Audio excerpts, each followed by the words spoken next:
The story begins with Kim Ho, our protagonist, explaining the world of the game Dragon Slayer Academy. In this game, players develop through countless trials and dangerous situations during their time at the academy. After graduating, their mission becomes clear. They're sent to the front lines to face powerful bosses, including dragons. And Kim Ho, his role in the game is at the very top. He's ranked number 1 on the integrated leaderboard, the strongest support player of them all. A massive battle erupts on the field as monsters flood through a dimensional gate. At the forefront of this chaos, an S-rank player known as Lee Seo charges ahead. With deadly precision, he eliminates monsters in a flash, showing no hesitation. Next, the Hong Hyundai, also an S rank, unleashes her magical power with her staff, incinerating waves of monsters with elegant and deadly spells. Following her is the Ko Yohan, surrounded by a dark aura as he swings his sword, cutting through enemies with overwhelming force.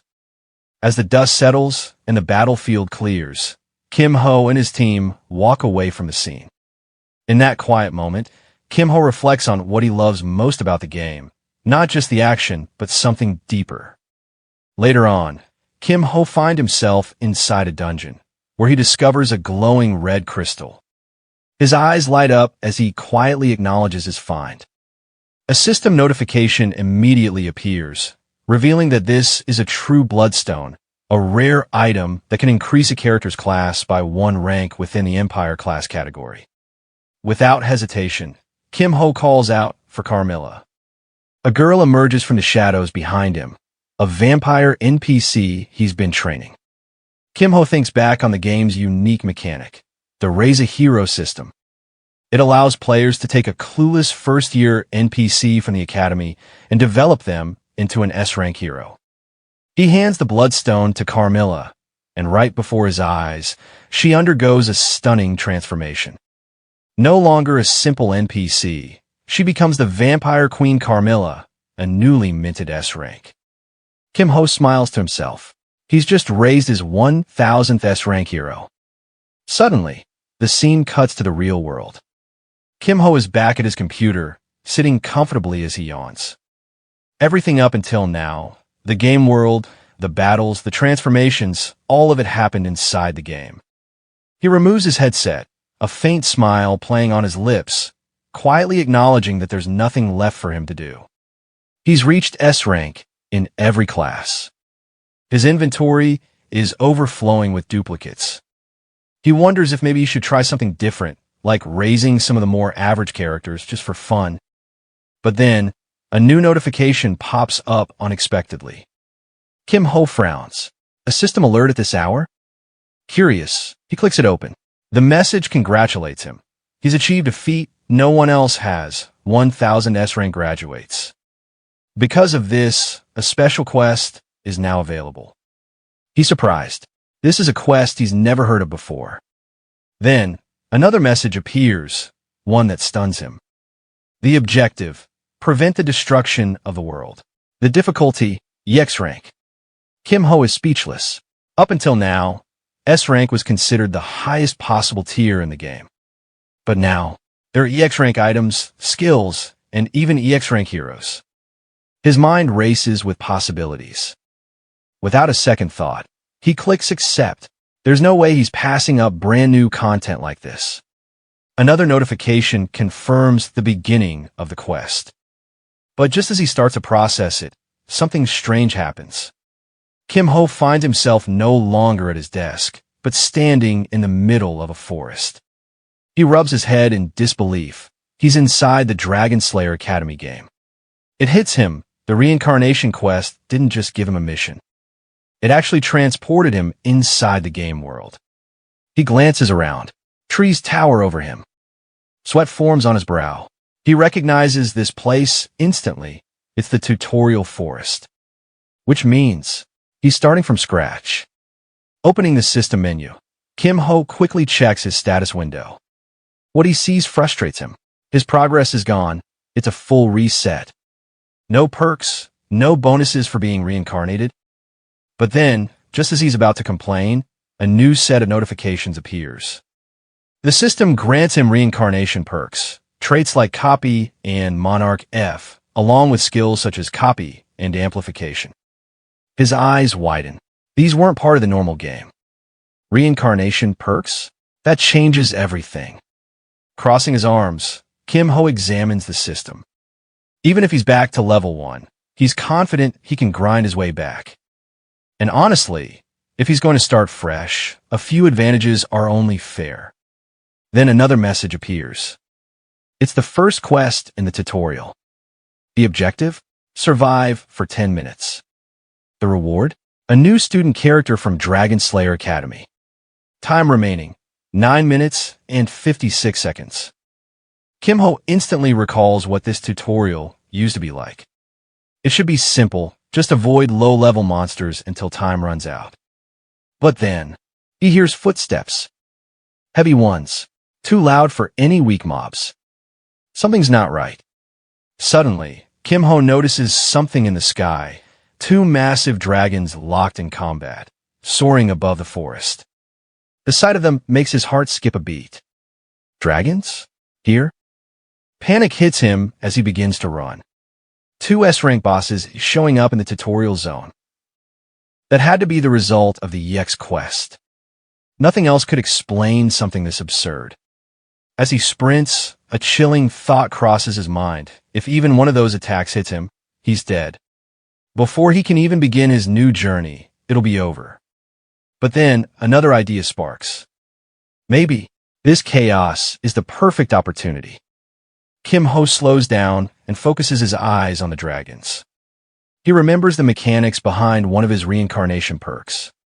To copy a skill or trait, he needs to witness it activate with his own eyes, and he must correctly identify the target's name and rank. For him, though, that's the easy part. Suddenly, an enormous explosion rocks the forest, the dragons clashing mid-air. Right then, a system notification flashes before Kim Ho's eyes. He successfully registered a new target trait. Elemental resistance has been copied and saved into his slot. Sweat trickles down his face, but he's smiling now. That worked. He didn't expect to score an S-rank ability so early. Another notification pops up, explaining what the trait does. Elemental resistance greatly reduces all elemental damage. Testing his new power, Kim Ho lightly lifts some nearby leaves. He muses to himself. It would have been great to get a skill too, but without a mana engine, he wouldn't be able to use it yet. Still, getting an S-rank trait this early? That alone was a solid win. Just then, he notices something strange. The wind. It's blowing the leaves backward. That's not normal. Something was building. He glances back toward the dragons. Both of them are charging up a devastating attack. His heart drops. It's a breath attack. The dragon's strongest move. Even with elemental resistance, this was too much. He turns and runs with everything he's got, knowing that getting caught at this distance might actually kill him. Before he can even escape fully, the dragons unleash their devastating breath attacks.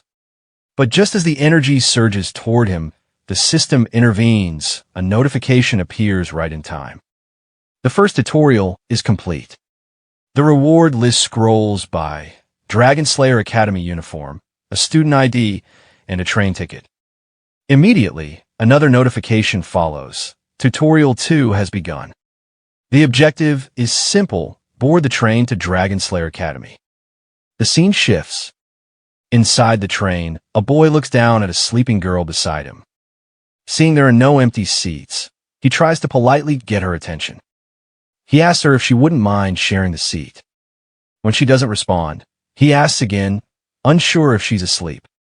Before he can figure out what to do next, Kim Ho suddenly appears inside the train car, transported there by the system. He notices the girl and gently speaks to her, apologizing for disturbing her and politely asking if the seat is taken. The boy turns to Kim Ho, slightly awkward, explaining that she hasn't responded and he's not sure if she's asleep or just ignoring them. But then, without warning, the girl wakes up. Kim Ho calmly repeats his question, and the girl responds immediately, giving him permission to sit beside her. He thanks her with a soft laugh and introduces himself as Kim Ho before taking the seat next to her. The boy watches them, a bit confused and unsure how to react. The girl rubs her eyes and finally introduces herself as Seo Yin. Kim Ho then gestures to the remaining space and invites the boy to sit as well. He reassures him it's fine. The boy lights up with excitement at the offer and quickly introduces himself, Go Hyun-woo. Go Hyun-woo looked toward Kim Ho and gave a polite bow, thanking him sincerely. He mentioned he might have had to stand for an hour if not for the seat and promised to repay the debt someday, addressing Kim Ho respectfully as Hyung. Kim Ho watched him and couldn't help but think that the boy gave off the classic aura of a wuxia protagonist. Everything from his speech to his posture felt carefully refined. Curious, Kim Ho casually asked what had caused him to be late. At that, Hyun-woo's eyes lit up with excitement. He explained he'd seen 2 dragons along the way and got so distracted watching them that he completely lost track of time. Kim Ho paused, remembering his own narrow escape from the dragon's breath attacks earlier. A cold sweat formed on his face as he admitted he saw them too. Internally, though he was still shaken, he had barely made it out alive. Suddenly, the train began to move. The students murmured with excitement, reacting to the motion. Kim Ho silently reflected as the train departed. This was Dragon Slayer Academy, a place he had returned to countless times while raising heroes. He had known every detail, every secret, to the point where it had grown repetitive. But this time there was something new. As Kim Ho looked around, he noticed that none of the faces were familiar. Not Go Hyun-woo, not Seo Yin, not even the train staff. While the world mirrored the setting of Dragon Slayer Academy, the cast had changed completely. That could only mean the events and quests might play out differently as well. He made a mental note to observe everything closely and track what had been altered so far. His thoughts were interrupted when he fell to gaze. Seo Yin was staring at him without looking away. Kim Ho noticed it right away and found it a little unnerving. What he didn't know, though, was that Seo Yin possessed a special ability. Her eyes could analyze and convert everything she saw into measurable data. When she glanced at the boy sitting across from her earlier, his status screen appeared normal, completely average. But when she looked at Kim Ho, what she saw was unclassifiable. His status screen displayed nothing but question marks. That alone made her think this guy was different. Special, even. She could count on one hand the number of times she'd seen a screen like that. Just then, Kim Ho noticed her staring and, a bit uneasy, asked her directly why she kept looking at him like that. Seo Yin paused for a moment, remembering advice someone had given her before she left for the academy. If someone catches your interest, try being nice to them. Holding on to that memory, she reached in her bag, pulled out a small packet of cookies, and offered one to Kim Ho. Surprised, he accepted it with an awkward thank you and asked if she made them herself. She confirmed it with a nod. Kim Ho took a bite. The taste was just okay. Nothing remarkable, but a kind gesture nonetheless. A moment later, Kim Ho turned to Go Hyun-woo and brought up something he'd been curious about. He asked if the wrapped object beside him was a longsword. Hyun-woo smiled and replied confidently that Kim Ho had a good eye. He explained that it was a sacred relic of his martial sect, though unfortunately, he wasn't yet qualified to break its seal, so it remained wrapped up for now. Until then, he wielded a regular iron sword, which he considered a trusty companion. Despite that, he claimed he hadn't met a worthy opponent yet. Kim Ho chuckled at that and teased lightly, suggesting maybe something sturdier would be better suited. Suddenly, the door to the compartment swung open with energy, and a cheerful voice rang out. A blonde-haired boy stepped in loudly and greeted everyone, asking if he could hang out there for a while. Without hesitation, Go Hyun-woo welcomed him warmly and told him to feel free to stay. The new boy laughed and thanked them for the hospitality, saying he'd just hang around for a bit. But Kim Ho immediately picked up on something strange. The guy had been loud, but there were no audible footsteps. That alone made Kim Ho suspect who, or rather what, he might be dealing with. Turning to the boy with a sharp look, Kim Ho pointed out that he didn't seem like he came just to sit. He asked directly what his real business was. Hearing the words from our protagonist, the blonde boy let out an awkward laugh, wiping sweat from his face as if he'd been caught red-handed. Trying to play it off, he quickly pulled out a card and held it up with excitement, as if presenting an official ID. The card read, Dragon Slayer Academy Errand Service. We'll find you anything for the right price. He claimed they were just passing through to promote their business. Curious, the protagonist asked if they really could find anything. With confidence, the yellow-haired boy confirmed, absolutely anything. But then, with a more serious tone, the protagonist followed up with a pointed question, even if it meant bending or breaking some school rules. Still riding the wave of enthusiasm, the boy didn't hesitate. Yes, he said, just give the word. Our protagonist glanced down at the card he had just received. He then asked if the boy was currently being chased because of one of those jobs. The question caught the boy off guard. At first, he answered instinctively, of course not, then stopped mid-sentence, realizing what he'd just admitted. With a nervous expression, he peered out the nearby window, obviously scanning for someone, and chuckled nervously, realizing he'd been far too obvious. The protagonist, observing all this, noted that the boy's constant glances out the window and his anxious behavior had made it easy to figure out something was wrong. Embarrassed, but trying to recover, the boy, Shin Byung, insisted he'd explain everything in detail later. But before he could say another word, his eyes widened in alarm. Right in front of him stood 4 students, 2 girls and 2 boys. One of the girls, with yellow hair and an angry expression, stepped forward and announced that they already knew everything. The protagonist turned to see who had arrived and recognized them immediately. It was the disciplinary committee, already on the scene much earlier than expected. He recalled in his mind how the student-run disciplinary committee operated within and around the academy, enforcing law and order. First-year members, like these, were enrolled early, briefed on procedures, and immediately deployed for field duty. With a commanding tone, the girl in front demanded Shin hand over an item that he apparently wasn't allowed to possess. But Shin, still trying to deflect with humor, responded by asking why they were chasing him down like loan sharks. Before he could get another word out, a sudden jolt of electricity shot through him, making him cry out from the shock. The protagonist's eyes shifted toward the girl who had launched the attack, analyzing her abilities. For what he could tell, she was a lightning-type mage, a rare sight. Glancing down at the cookie still in his hand, he remembered that his slot was currently empty. He figured this was the perfect opportunity to gain a useful skill. Meanwhile, Shin struggled to recover from the shock, quietly muttering that this situation was bad. He wasn't one for direct confrontations.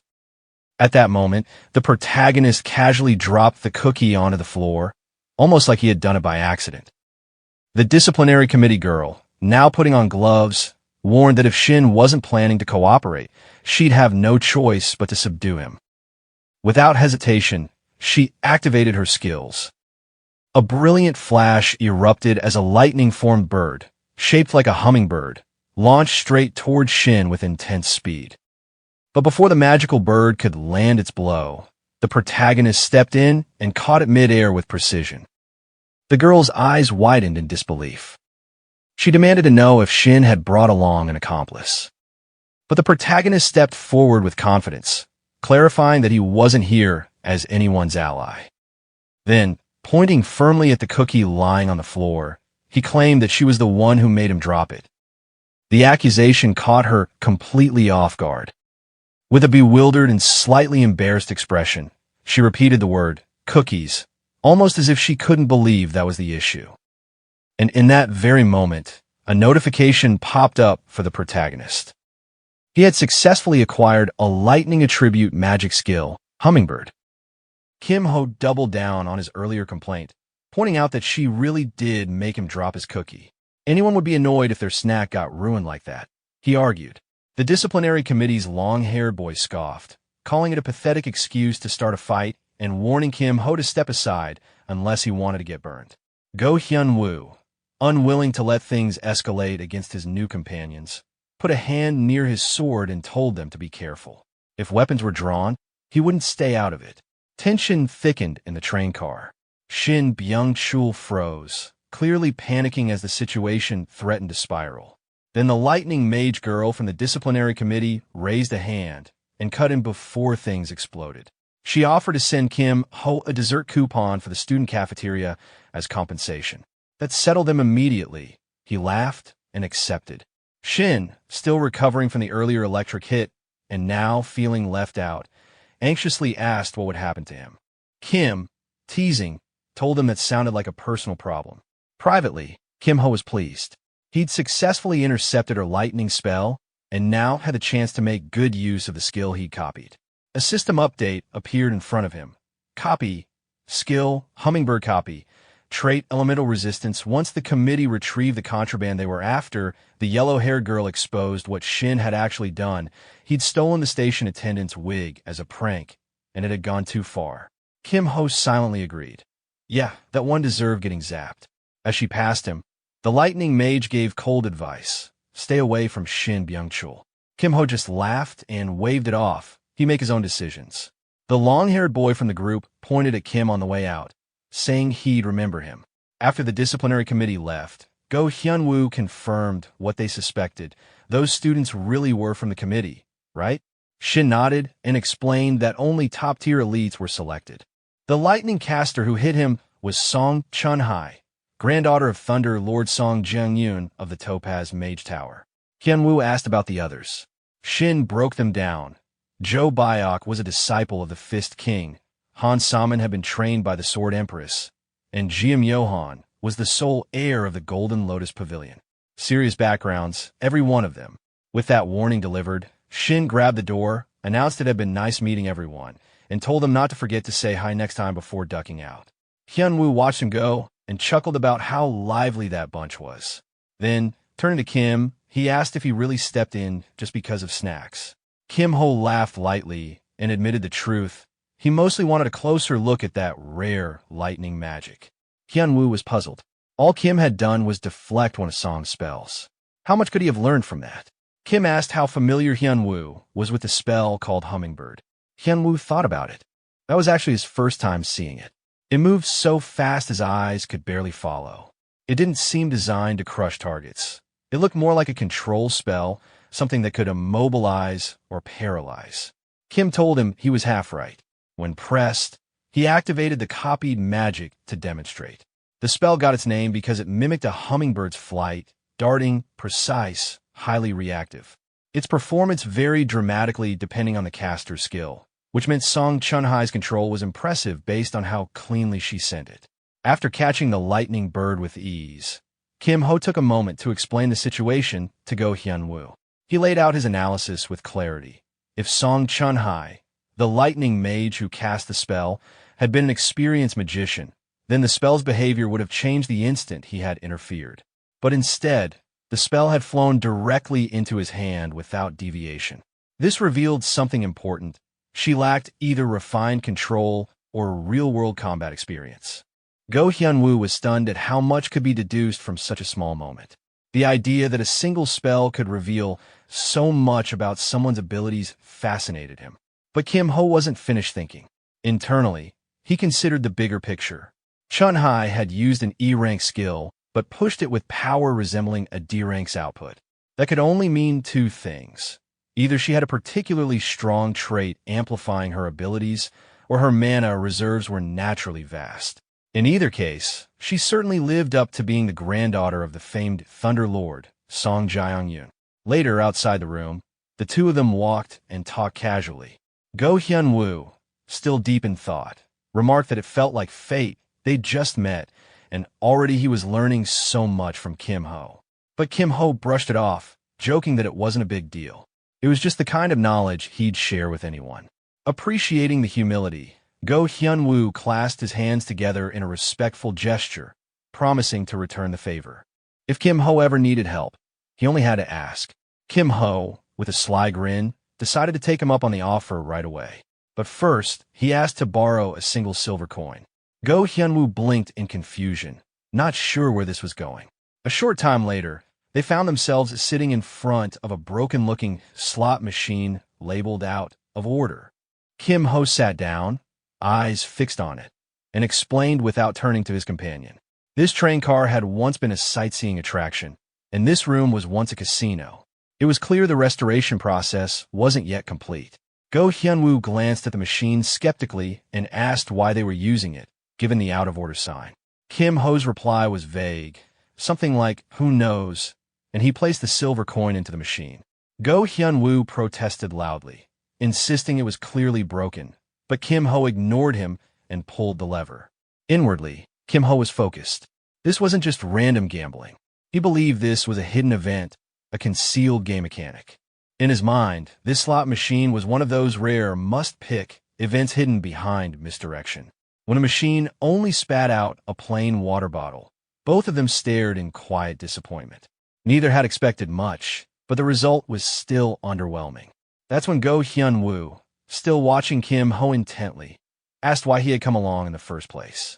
Kim Ho answered plainly, while playing the slots wasn't technically against the rules, the items one could receive from them were. That was where the violation lay. Go Hyunwoo quickly caught on, so his job was to stand guard. Kim Ho confirmed it. He added that the disciplinary committee rarely visited this part of the train, so the risk was minimal. But before the words had fully settled, a voice snapped from behind them. A girl stood there, sharp-eyed, commanding, and introduced herself as Han Saman, a first-year member of the disciplinary committee. She demanded to know what they were doing, making it clear that touching the machine was forbidden. If they continued, there would be demerits. Kim Ho leaned in toward Go Hyunwoo and whispered, asking him to buy some time. Go Hyunwoo replied in the same hushed tone that he would try, and that there was something he'd been meaning to test anyway. Han Saman, however, was not easily dissuaded. She raised a finger toward them and warned that helping another student break the rules would also earn demerits. Go Hyunwoo didn't hesitate. Bowing with respect, he took full responsibility, saying this was his decision and his alone. Annoyed, Han Saman scoffed at his boldness. But before she could say more, Go Hyunwoo drew his sword. He recalled that Han Saman had trained under the legendary Sword Empress and politely requested a duel. Intrigued, Han Saman asked his name, to which he responded with confidence, Go Hyunwoo. She smiled, perhaps out of pride, perhaps out of challenge, and instantly launched herself into the fight. Her first strike came fast and hard. Go Hyunwoo managed to hold out, then retaliated, momentarily pushing her back. But she quickly returned with a burst of mana, slashing at him with greater force. Kim Ho observed the fight carefully.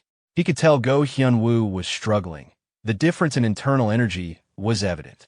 His friend's core was still lacking, not quite on par with an elite. But Kim Ho wasn't ready to give up on him just yet. He wanted to see more. Activating one of his own skills, Kim Ho cast Amplify. A notification popped up. Go Hyunwoo's core rank had been temporarily boosted from E to C. His body was now glowing with a faint blue light, empowered by magic. A new countdown appeared.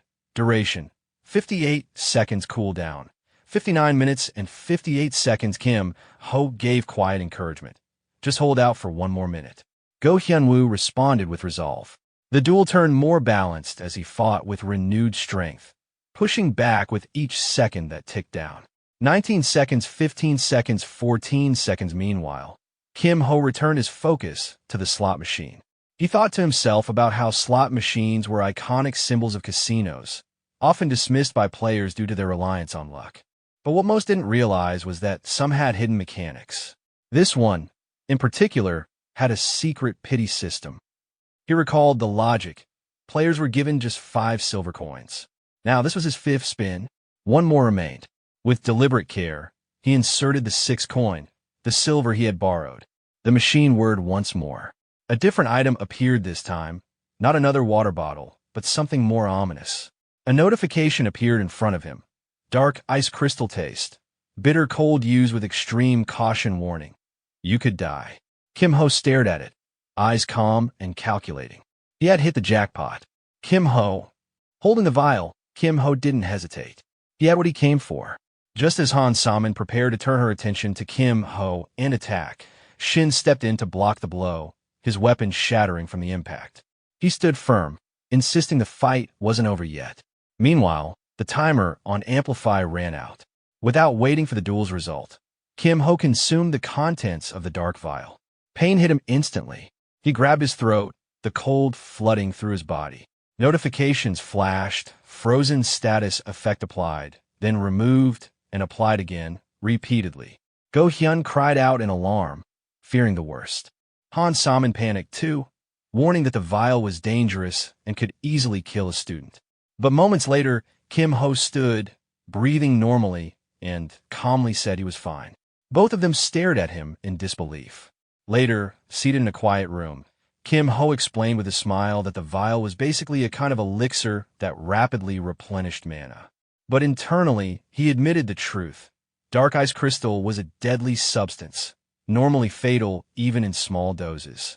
Any normal person would have frozen solid. But thanks to his S-rank trait, elemental resistance, he was immune to the extreme cold. The residual cold still caused minor alerts, but the dangerous energy now coursed harmlessly through his body, empowering him. Go Hyun, now a bit more relaxed, asked whether Han Saman believed Kim Ho's explanation. Kim Ho brushed it off, implying that she probably didn't, but let it go anyway. Go Hyun laughed, grateful for the experience, noting that sparring with someone like Han Saman was worth it. Kim Ho chuckled and acknowledged the help, saying he also owed Go Hyun a silver. Curious, Go Hyun asked if he could see Kim Ho's skill again sometime. Though Kim Ho responded with a warm smile, he internally noted that the skill had a cooldown and limited uses. It wasn't something he could show often. He couldn't reveal everything just yet. Accepting that, Go Hyun nodded with a good-natured grin. Just then, Co Yin, who had been asleep nearby, stirred awake. Kim Ho paid no mind. Instead, he assured Go Hyun that this wouldn't be the last time. They'd have more chances to fight and learn together. As the train neared its destination, Go Hyun looked outside and pointed out that they had almost arrived, the final stop. Kim Ho's thoughts turned serious. This was the island where the Dragon Slayer Academy stood, a land once overrun with criminals and dungeon threats. But everything changed when a legendary Dragon Slayer arrived. He cleared the dungeons, rid the island of its dangers, and founded the academy that now trained the next generation of heroes. Upon arrival, seniors directed the new students with excited voices. Go Hyun commented on their energy, amused. Kim Ho agreed, observing how quickly the place was filling with life. But then, Song Chun-hai, the girl from the disciplinary committee, approached Kim Ho again. She politely asked him to come with her. Inside the student disciplinary committee office, Kim Ho was shown to a seat. As he sat down, he thought quietly to himself, this room, known unofficially as the Room of Truth, had a reputation. Anyone who entered rarely came out the same. Sometime later, Kim Ho sat quietly in front of a falls detector machine, a device used to check for hidden status effects or lingering abnormalities. A committee member nearby commented that they'd heard he had consumed something from the old slot machine. Yet, the scanner revealed nothing unusual. Everything looked perfectly normal. Kim Ho, watching the results, silently acknowledged to himself that it made sense. The frozen status he had endured earlier had already worn off completely. Just then, one of the student inspectors, calm but observant, looked at Kim Ho with slight suspicion. He remarked that, apparently, it hadn't been a forbidden item after all. Still, he had something to say. He laughed faintly, but the undertone was threatening. His words made it clear. It didn't matter whether Kim Ho had known the rules. Ignoring the orders of the Student Discipline Committee was a punishable offense on its own. This was Oh Si-hoon, a third-year student and the head of Dragon Slayer Academy's Discipline Committee. Yet, despite the breach, he chose to be lenient. No harm had come to anyone, and since this was Kim Ho's first violation, he declared that he would let it go, this time. But he warned him not to show up in the committee's office again. Kim Ho bowed respectfully, addressing him with proper honorifics and accepting the outcome. Si-hoon, showing politeness in return, wished him a good semester. Kim Ho responded casually as he exited the room. Once the door closed behind him, Si-hoon turned to the yellow-haired girl beside him, Chun-hai. Noticing the displeasure in her expression, he remarked that she didn't seem happy with how it turned out. He admitted that the more he thought about the situation, the more suspicious it felt. He broke it down logically. If the goal hadn't been to obtain a forbidden item, there was no reason for Kim Ho to have used that malfunctioning slot machine, and even less reason to ingest the result immediately afterward. Chun-hai, clearly frustrated, expressed her belief that Kim Ho had acquired an illegal skill. If they used the Academy's magical identification tool, they might uncover something unusual in his skill list. Sipping coffee, noted it was a possibility, but raised a valid question. What if nothing showed up? If even the revealed nothing, what would they do then? Si-hoon, now serious, lowered his cup and emphasized the risk. If a deeper search turned up empty, then the implications were far more concerning. Chun-hai hesitated. She had been eager, but now saw the complexity. She apologized, admitting she had acted carelessly. Si-hoon rose from his seat and gently reassured her that he understood her concerns, but reminded her that things like this required time and patience. As he walked toward the door, he smiled lightly and urged her to get going, reminding her that she would be late for the entrance ceremony if she didn't hurry. The scene shifted to the entrance ceremony. The atmosphere buzzed with excitement. Kim Ho stood among the new students, and his friend Go Hyun cheerfully waved him over, offering a seat nearby. Grateful, Kim Ho accepted with a polite nod.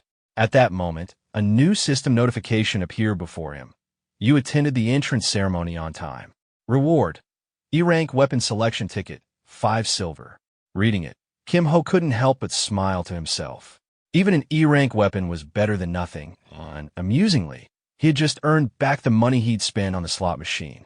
Suddenly, a new presence appeared in front of the gathered freshmen. A man in a tracksuit, accompanied by his assistant, walked up to the podium. The crowd immediately recognized him. This was the principal. Some students whispered in disbelief. The man didn't look particularly impressive, but despite his casual appearance, he carried a heavy legacy. He was once the leader of the famed Dragon Slayer team. By tradition, the principal of Dragon Slayer Academy was always a retired frontline hero, one of the most elite individuals in the world. Only one person at a time could hold the title of, even among the countless S-rank warriors. Ordinary in appearance or not, he was a man of immense, unmatched power. Still, the students couldn't resist gossiping. Rumors circulated that the Saintess had rejected his romantic advances not once, but 5 times. The man finally reached the microphone. With a calm voice and authoritative tone, he welcomed the new students and congratulated them on being accepted into the academy.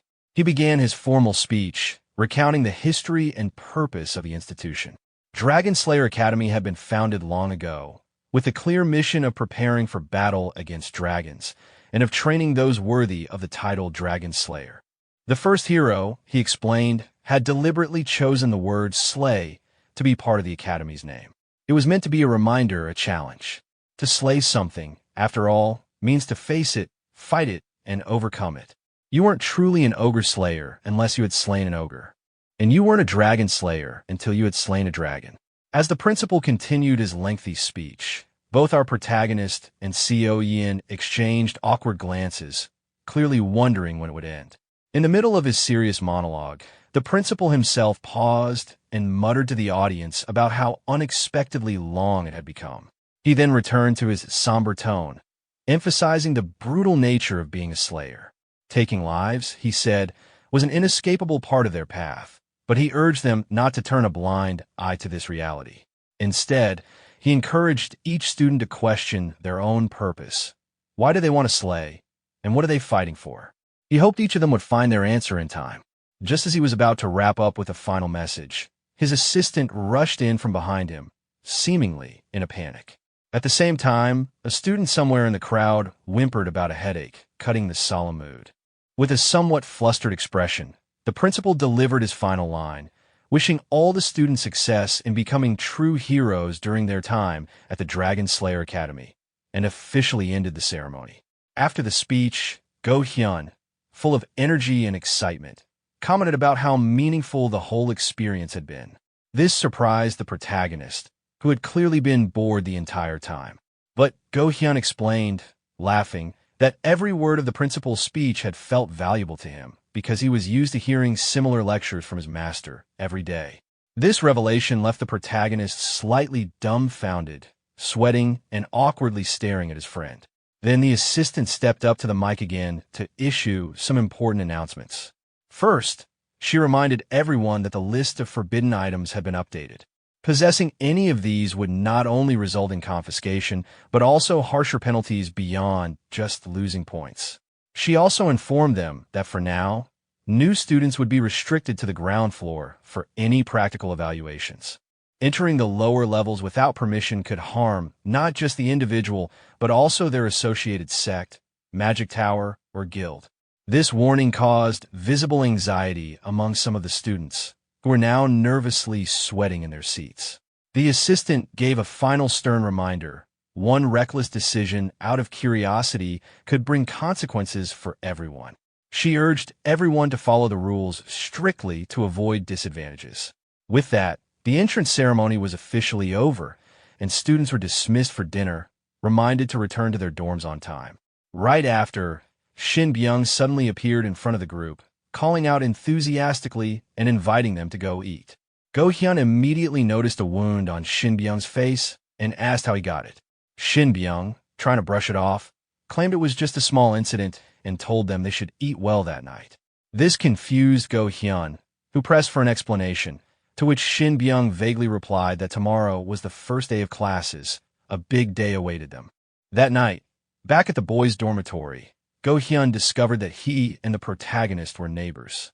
He waved cheerfully and expressed his delight over the coincidence, but the protagonist was clearly not thrilled, replying with dry sarcasm.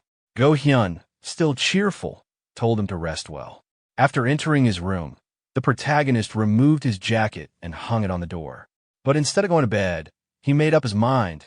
He wasn't going to waste this free time just sleeping. Something was clearly brewing in his thoughts. That night, in the quiet of his dorm room, Kim Ho sat cross-legged on his bed, entering a meditative state. Concentration etched across his face. He began forming a glowing blue orb near his lower abdomen, a deliberate act of will and control. He was creating the essential power engine needed to use skills that consume mana or internal energy.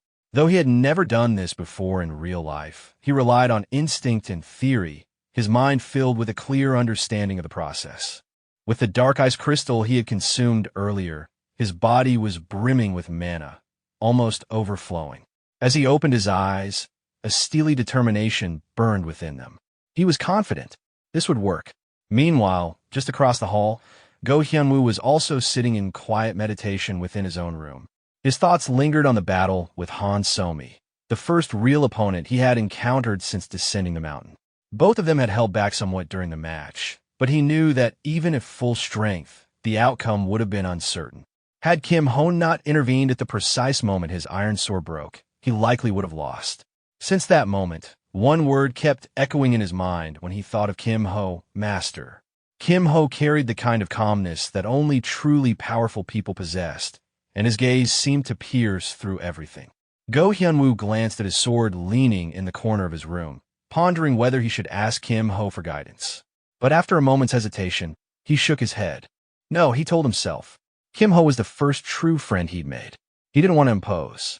Smiling faintly, he refocused, determined to push forward with his own strength. The next morning, temporary classroom in the temporary classroom, Seo Yeon greeted Kim Ho with a yawn, her words casual and sleepy. Go-hyun-woo, ever cheerful, remarked that he was worried she might have overslept. Kim Ho, watching the interaction, thought to himself that the guess sounded accurate. The student started murmuring, looking around in confusion. The bell had rung, but the podium at the front of the class remained empty. Kim Ho silently observed the situation, mildly unimpressed. Whoever their homeroom teacher was, they clearly didn't value punctuality. Just as the class grew restless, the classroom door opened. A man entered, radiating a sharp, intimidating presence that silenced the room immediately. The students stared, taken aback.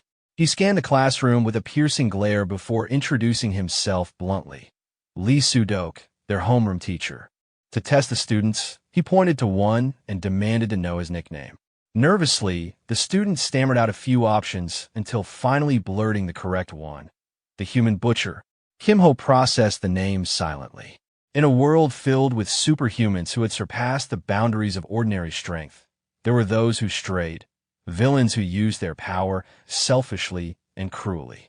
Lee Soo-dok was a man tasked with hunting and executing such criminals.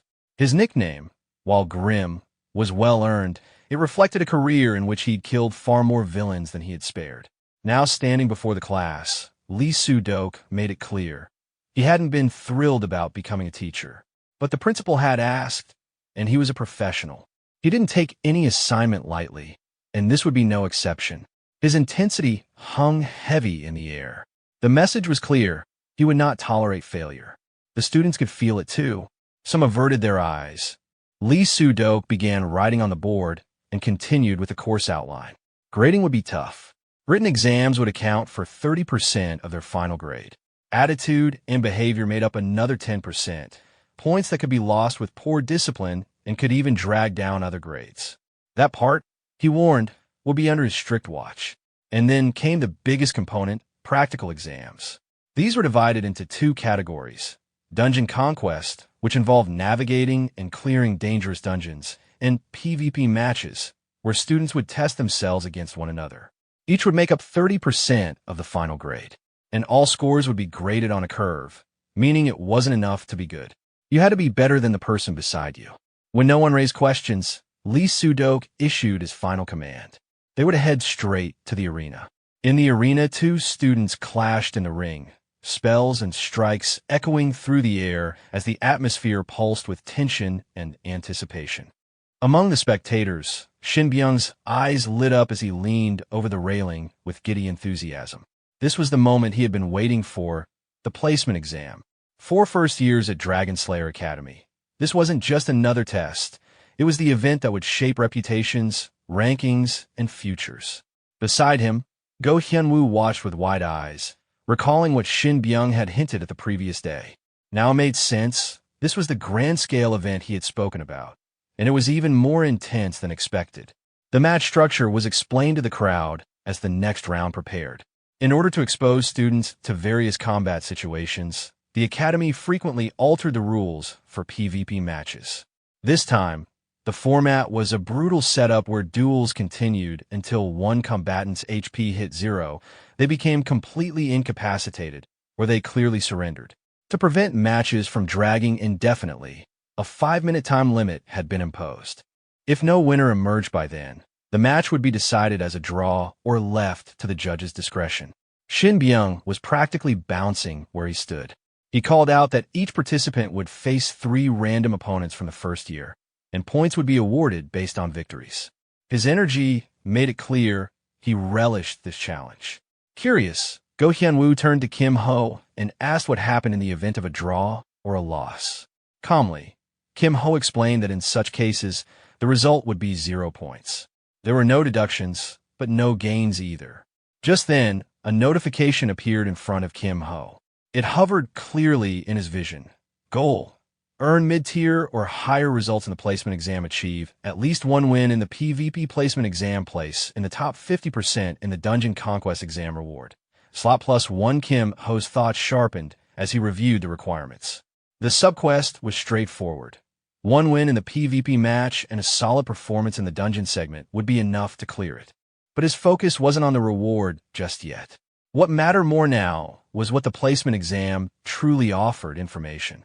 It was the perfect opportunity to study the other students, to gauge their abilities, and to identify those who might one day grow into top-tier combatants, or who possessed unique skills he could later. Then came the announcement from the arena's loudspeaker. Kim Ho, Hong Yunhwa, stepped forward. The crowd stirred. Go Hyun-woo turned toward Kim Ho with bright eyes and called out encouragingly, wishing him luck with genuine admiration. Kim Ho stepped into the ring, coming face to face with his first opponent, a red-haired girl standing confidently, radiating fiery energy. She studied him sharply. From the insignia on his uniform, she quickly noted that he wasn't affiliated with any major tower, at least not one she recognized. Her eyes narrowed. She knew of the Ruby Tower's reputation, experts in flame-based magic with unmatched destructive force and superior battlefield control. She was proud to represent it. If she wanted to raise her profile in the academy, she needed to defeat someone with a reputation, or at least someone who looked competent. To her, Kim Ho didn't seem to be either. Her gaze dropped to the staff in his hand, and her internal critique deepened. It was an E-rank Earth staff, the kind used to slightly amplify defensive or Earth element magic. In her opinion, even most beginner mages wouldn't bother with something so plain. She immediately categorized him as a support-type caster, likely lacking mobility and dependent on long-range defense. Her assumptions narrowed. He wasn't from the Emerald Tower, and he didn't look like an Earth element user either. That left support magic as the most likely explanation. Judging by the staff size and build, she pegged him as a stationary type, what they called a turret caster. Just as the announcer began the countdown, Kim Ho was already mentally assessing her. From her bearing and style, he recognized the signs: flame specialization, high damage potential, strong area control. She matched the meta patterns he remembered well from before. Calmly, he smiled inwardly. He already had a plan. "Sorry, but you'll have to play along with my act for the next 5 minutes." The countdown ended. "Start." She didn't hesitate. A powerful spell activated at her fingertips, fire erupting from her staff in a brilliant explosion aimed directly at Kim Ho. The heat surged across the arena. Sparks crackled. From the audience, gasps followed the display. Spectators marveled at her cast speed and raw power. Someone pointed out the unique shimmer that accompanied her spell, hinting at specialized casting techniques taught only in the Ruby Tower. But when the smoke cleared, they saw something unexpected. Kim Ho was still standing. His health bar remained untouched. The scoreboard showed full HP for both fighters. The red-haired girl's confidence faltered. That couldn't be right. She hadn't expected a one-hit knockout, but this? Her attack had made no impact at all. Completely ineffective. How? Confusion began to overtake her aggression. And Kim Ho? He stood calmly in the settling dust, unreadable, watching her with eyes that now gleamed with quiet control. Seeing her powerful spell fail, Hong Yunhua stared at Kim Ho, confused. The health bars above them still read 100% for both. She questioned whether he had used a spell to nullify her attack. Not wasting time, she activated another spell while analyzing Kim Ho's calm stance. She believed that if her previous attack was neutralized, this new one would be much harder to counter. Kim Ho, noticing the magic circle forming beneath him, prepared mentally. He wasn't planning to dodge. He was waiting for the perfect moment to counter. From her perspective, Yunhua grew uneasy. Sweat formed on her brow. Kim Ho hadn't moved an inch. His expression showed no concern. That stillness unsettled her. Frustrated by his confidence, she shouted at him and unleashed a column of fire toward him, determined to break through whatever defense he was relying on. The audience reacted with awe and panic. Her flames erupted across the arena, and many praised her for living up to the reputation of the Ruby Tower. But when the smoke cleared, Kim Ho remained standing, unharmed. She was visibly shaken. Her strongest attack had done nothing. Internally, she questioned how her magic, as someone trained at the Ruby Tower, could be so easily brushed off. Realizing her usual spells wouldn't work, she prepared to use her trump card. Before she could act, Kim Ho made his move. He launched a magic attack, Hummingbird. She narrowly dodged the first strike, but the spell twisted midair and came back from behind. It wasn't over. As the spell connected, a notification appeared before Kim Ho. Paralysis status effect applied. He looked at her and calmly ended the match, suggesting she conserve her remaining spells for later battles. She tried to protest, but he reminded her that there were more matches ahead. Her best option was to hold back now. The match concluded. The announcer declared her defeat. In the crowd, students whispered in disbelief. They questioned how he had taken those attacks without injury, how he used such a technique, and who he even was. Kim Ho quietly took in their reactions. He had learned more than expected from this one fight, and he knew he had to stay cautious. Then, unexpectedly, his name was called again for the next match. He reacted with quiet frustration. There was barely any time to rest. Among the students, someone recognized his next opponent, Song Chun-hai, a new student from the Topaz Tower who had already joined the disciplinary committee. As he turned, she was already standing behind him. With a smirk, she said facing him was a stroke of luck. There was something she wanted to test. Kim Ho, showing no reaction, looked toward the teacher and announced he would withdraw. Both the teacher and Chun-hai were surprised and asked why. He casually rubbed his head and replied that he wasn't feeling well. It would be difficult to continue fighting. The teacher advised him to take the opportunity to raise his score, but Kim Ho confirmed his decision and asked for the third match to be marked as a loss too. The teacher acknowledged the request. Chun-hai looked at him, disappointed and angry. She muttered to herself that a true fighter is always prepared, quoting her grandfather's belief that only those who never give up deserve to win. Kim Ho reflected silently. Her words reminded him of his own grandfather, the Thunder Monarch. He thought about the contrast. Chun-hai was trying to live up to that legacy. As for himself, he didn't feel any pressure to follow anyone's path. Even so, he admitted to himself it wasn't bad advice. Not that he intended to follow it. Our protagonist began walking away from the arena, clearly uninterested in continuing. His tone was indifferent, as if he'd already made peace with the outcome. He casually dismissed the match, claiming it wasn't for him and telling the girl to consider it her win. The girl, hearing this, didn't hide her disappointment. She turned her back to him, clearly let down, and muttered how foolish she felt for ever having any hope in him. Just as he was about to leave, he paused and turned back, making it seem like he had something else to say. Curious, the girl asked what it was. With a slight smile, he made a cheeky request, asking her to send him a dessert coupon, saying he'd be waiting. That pushed her over the edge, and she clenched her teeth in frustration. Meanwhile, the announcer moved on to the next match, calling out the names, Song Chun-hai and Yang Ji-hong. A red-haired boy, armed with a spear, seemed eager for the challenge. Confidently, he declared that since his opponent was from the Topaz Tower, he expected a worthy fight. But the girl didn't even acknowledge him.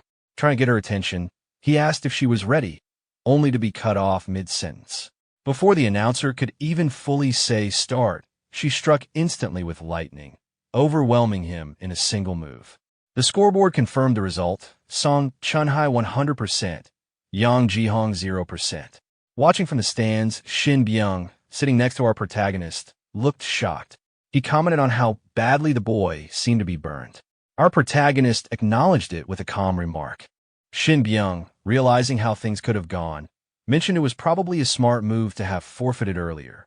The protagonist simply agreed. After the match, the girl turned back to the stands and glared at our protagonist with burning eyes. Shin Byung caught the look and nudged our protagonist, noting the intensity of her presence. He confidently stated she must be the Thunder Monarch's granddaughter, pointing out her flashy performance. Our protagonist kept his eyes on her from the stands, satisfied. It was exactly what he wanted. But in the background, whispers began to spread among the students. They mocked him for forfeiting, assuming he'd chicken out because he didn't want to face someone as powerful as Song Chun-hai. Some even questioned his previous win, calling it pure luck and labeling him a coward. Yet instead of being bothered, he smiled. Their gossip didn't hurt him. It validated his plan. The reputation of being a coward who got lucky against the Ruby Tower was just what he wanted. Then, the announcer called the next match for Song Chun-hai again. Shin Byung, still glued to the arena, turned to our protagonist and remarked that the next match was already starting. He wondered aloud who would be unfortunate enough to face her this time. We see Seo Yin standing confidently in the arena, holding a pair of guns in her hands, clearly ready for combat. Nearby, Shin Byung, without even turning to look at the protagonist, starts sweating as he reacts in surprise to what he's seeing. He didn't expect Seo Yin to be a gunner. It completely caught him off guard. The protagonist also admits he just learned that as well, finding the situation more intriguing now. Shin Byung quickly recalls that gunners typically have an advantage when fighting mages. With that in mind, he starts to wonder if Seo Yin might actually win this match against Song Chun-hai. But the protagonist, staying calm, reminds him they can't be sure yet and need to wait and see how things play out. Still, Shin Byung is optimistic. He believes if Seo Yin just sticks to the basics, there's not much chance she'll lose. The protagonist, feeling a bit more competitive, playfully suggests placing a bet on the match, 5 silver coins. Shin Byung immediately agrees with a big smile, sealing the deal. The scoreboard lights up, showing Song Chun Hye versus Seo Yin. 100%, 100%. Both fighters prepare themselves. As soon as the announcer gives the signal, Seo Yin launches her first attack, firing her gun. But Song Chun Hye calmly blocks the bullets with a web-like shield formed by her mana, effortlessly neutralizing the attack. Shin Byung, caught off guard, reacts with alarm, surprised that the bullets were blocked so easily. Meanwhile, the protagonist expected this outcome. He starts analyzing the fight internally, concluding that Song Chun Hye has significantly more mana at her disposal. Even an E-rank tool like the Hummingbird seems to gain D-rank power in her hands. Seo Yin doesn't back down and attacks again. In response, Chun Hye sends out her Hummingbird, and a fierce exchange begins. The two clash repeatedly, but eventually, one of the Hummingbirds manages to hit Seo Yin. The impact causes her to become paralyzed, and she lets out a grunt of pain. Seeing this, Shin Byung panics. He knows if that hit had landed just a little more directly, it might have ended the match right there. But the protagonist stays composed, arms crossed, noting that although Seo Yin managed to dodge, her movements have clearly slowed due to the electrocution. He's confident now. Once someone gets shocked like that, the follow-up attack is almost guaranteed to hit. He firmly believes Chun Hye is going to win with ease. But then, unexpectedly, Seo Yin pulls out a smoke grenade and throws it. Both Chun Hye and the protagonist are taken by surprise. The sudden appearance of the smoke grenade causes confusion. Shin Byung, getting excited, quickly jots something down in his notebook. He praises the move as a smart decision. According to him, regular bombs would have been blocked anyway, but a smoke grenade changes the dynamic. He's thrilled now, saying this is exactly the kind of moment where a gunner's true strength comes to life. Inside the smoke, Song Chun Hye struggles to see clearly.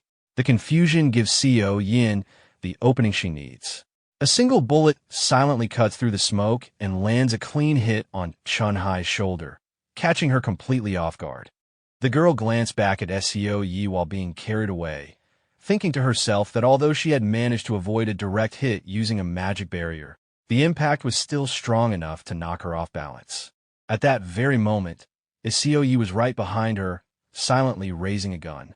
Sensing her presence, the girl could feel the danger escalating and realized that if this kept up, things could get serious very quickly.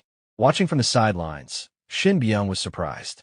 He noted how extravagant this new student must be, using an invisibility cloak right from the start. Clearly, she had some serious resources behind her. Seo Yi moved swiftly and decisively to reposition herself for another attack.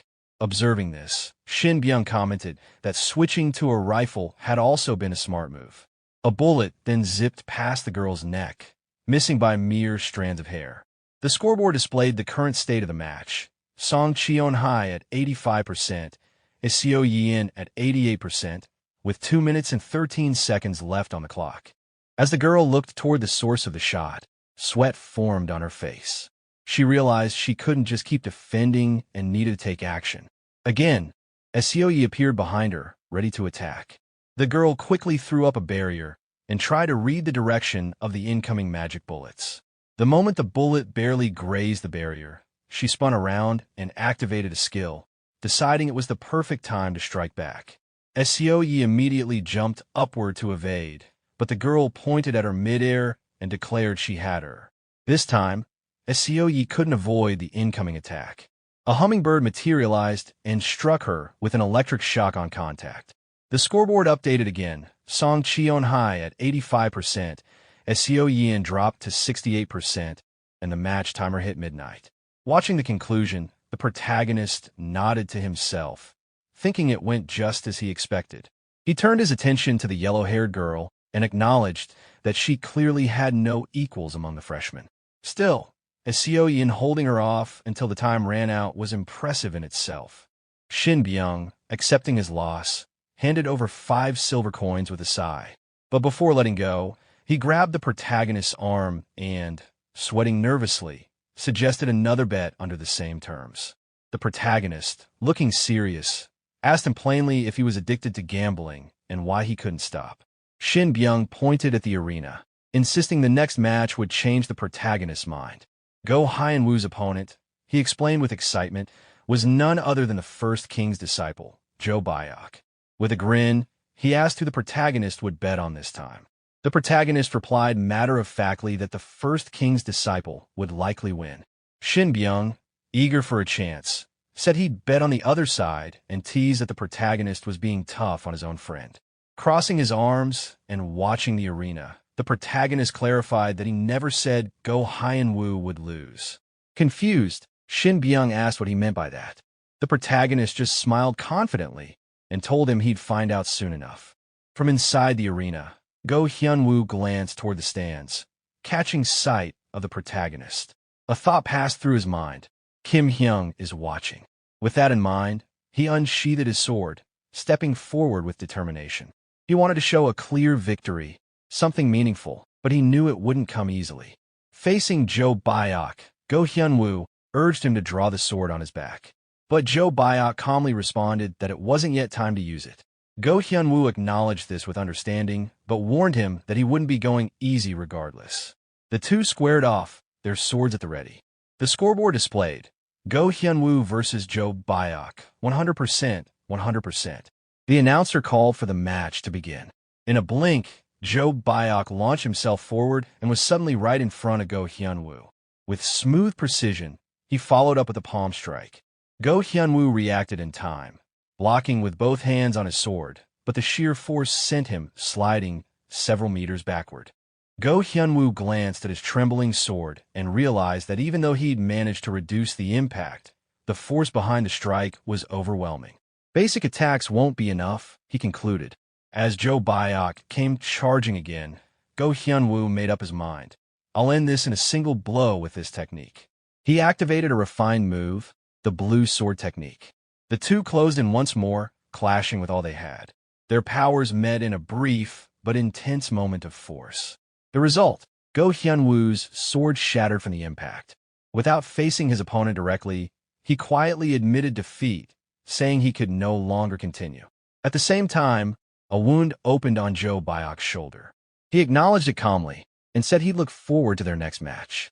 With that, the match ended, and the two fighters disappeared from the arena.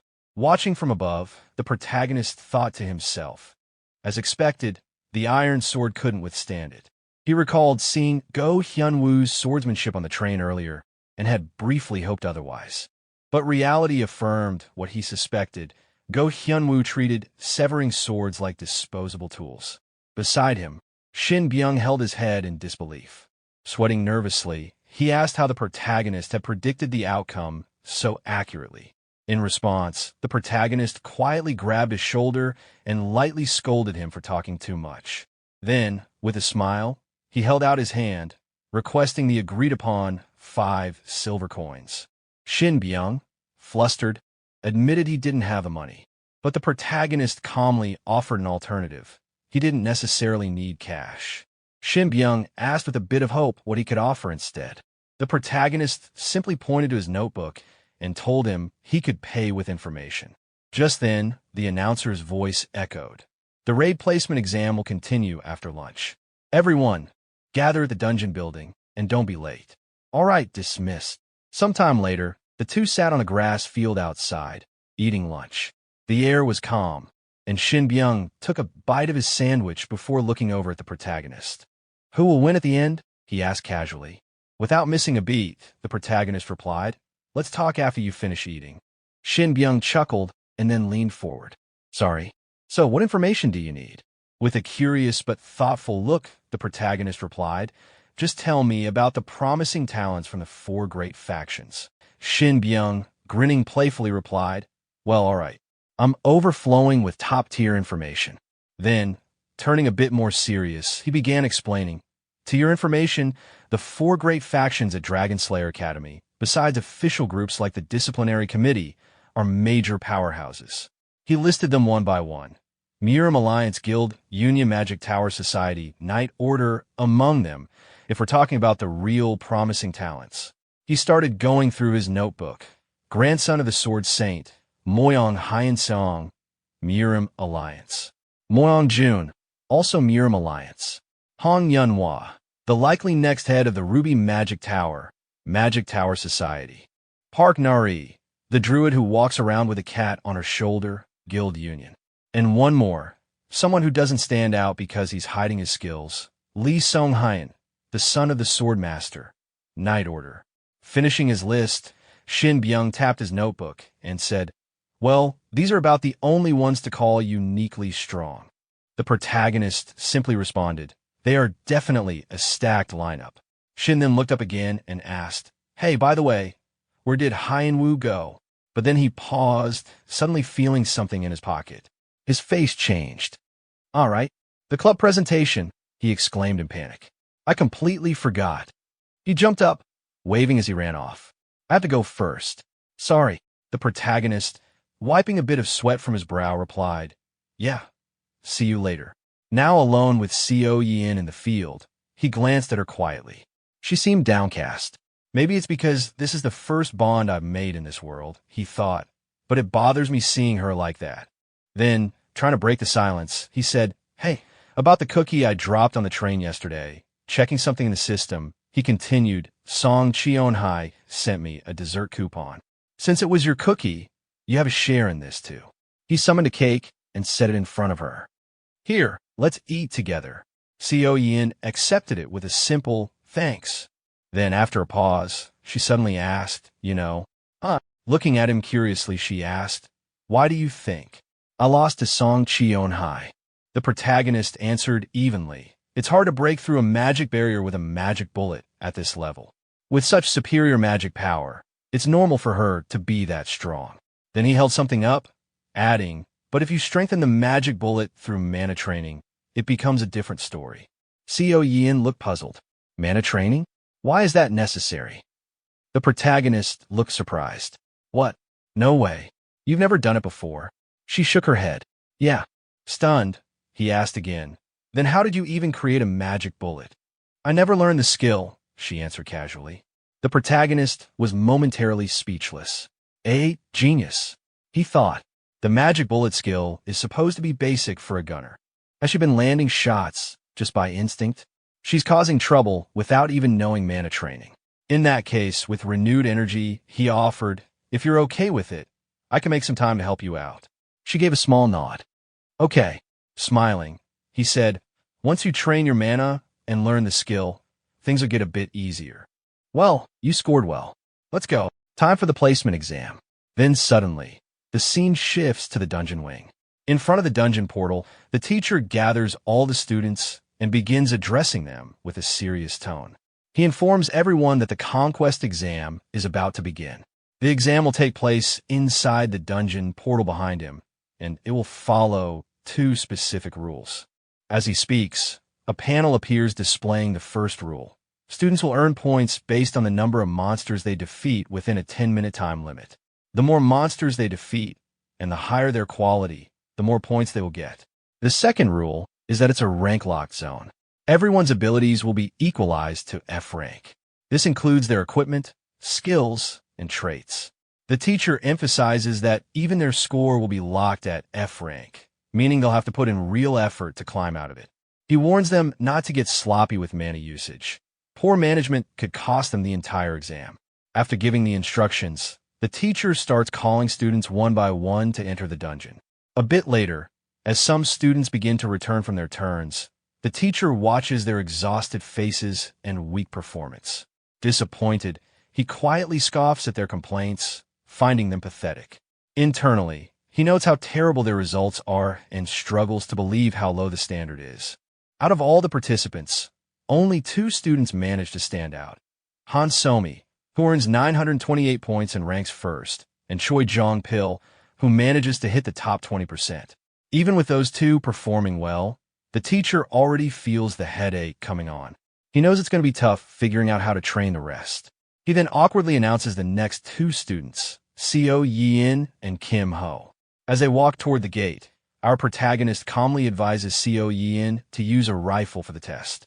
He suggests that if she starts struggling with mana control, She should focus on headshots when monsters get close. She nods quietly in acknowledgement, taking his advice seriously. From the side, a yellow-haired girl from the disciplinary committee observes them. Seeing how calmly and confidently the protagonist is offering advice, she's surprised. In her thoughts, she questions how someone who doesn't even show a glimmer of nervousness is able to act so composed. As the gate to the dungeon loomed ahead, the protagonist turned to Seo Yin and gave her a brief farewell before stepping through. As soon as he entered, a notification appeared in front of him, entering the fixed zone. The scene shifted instantly. He found himself in the middle of a dense forest, one he seemed familiar with.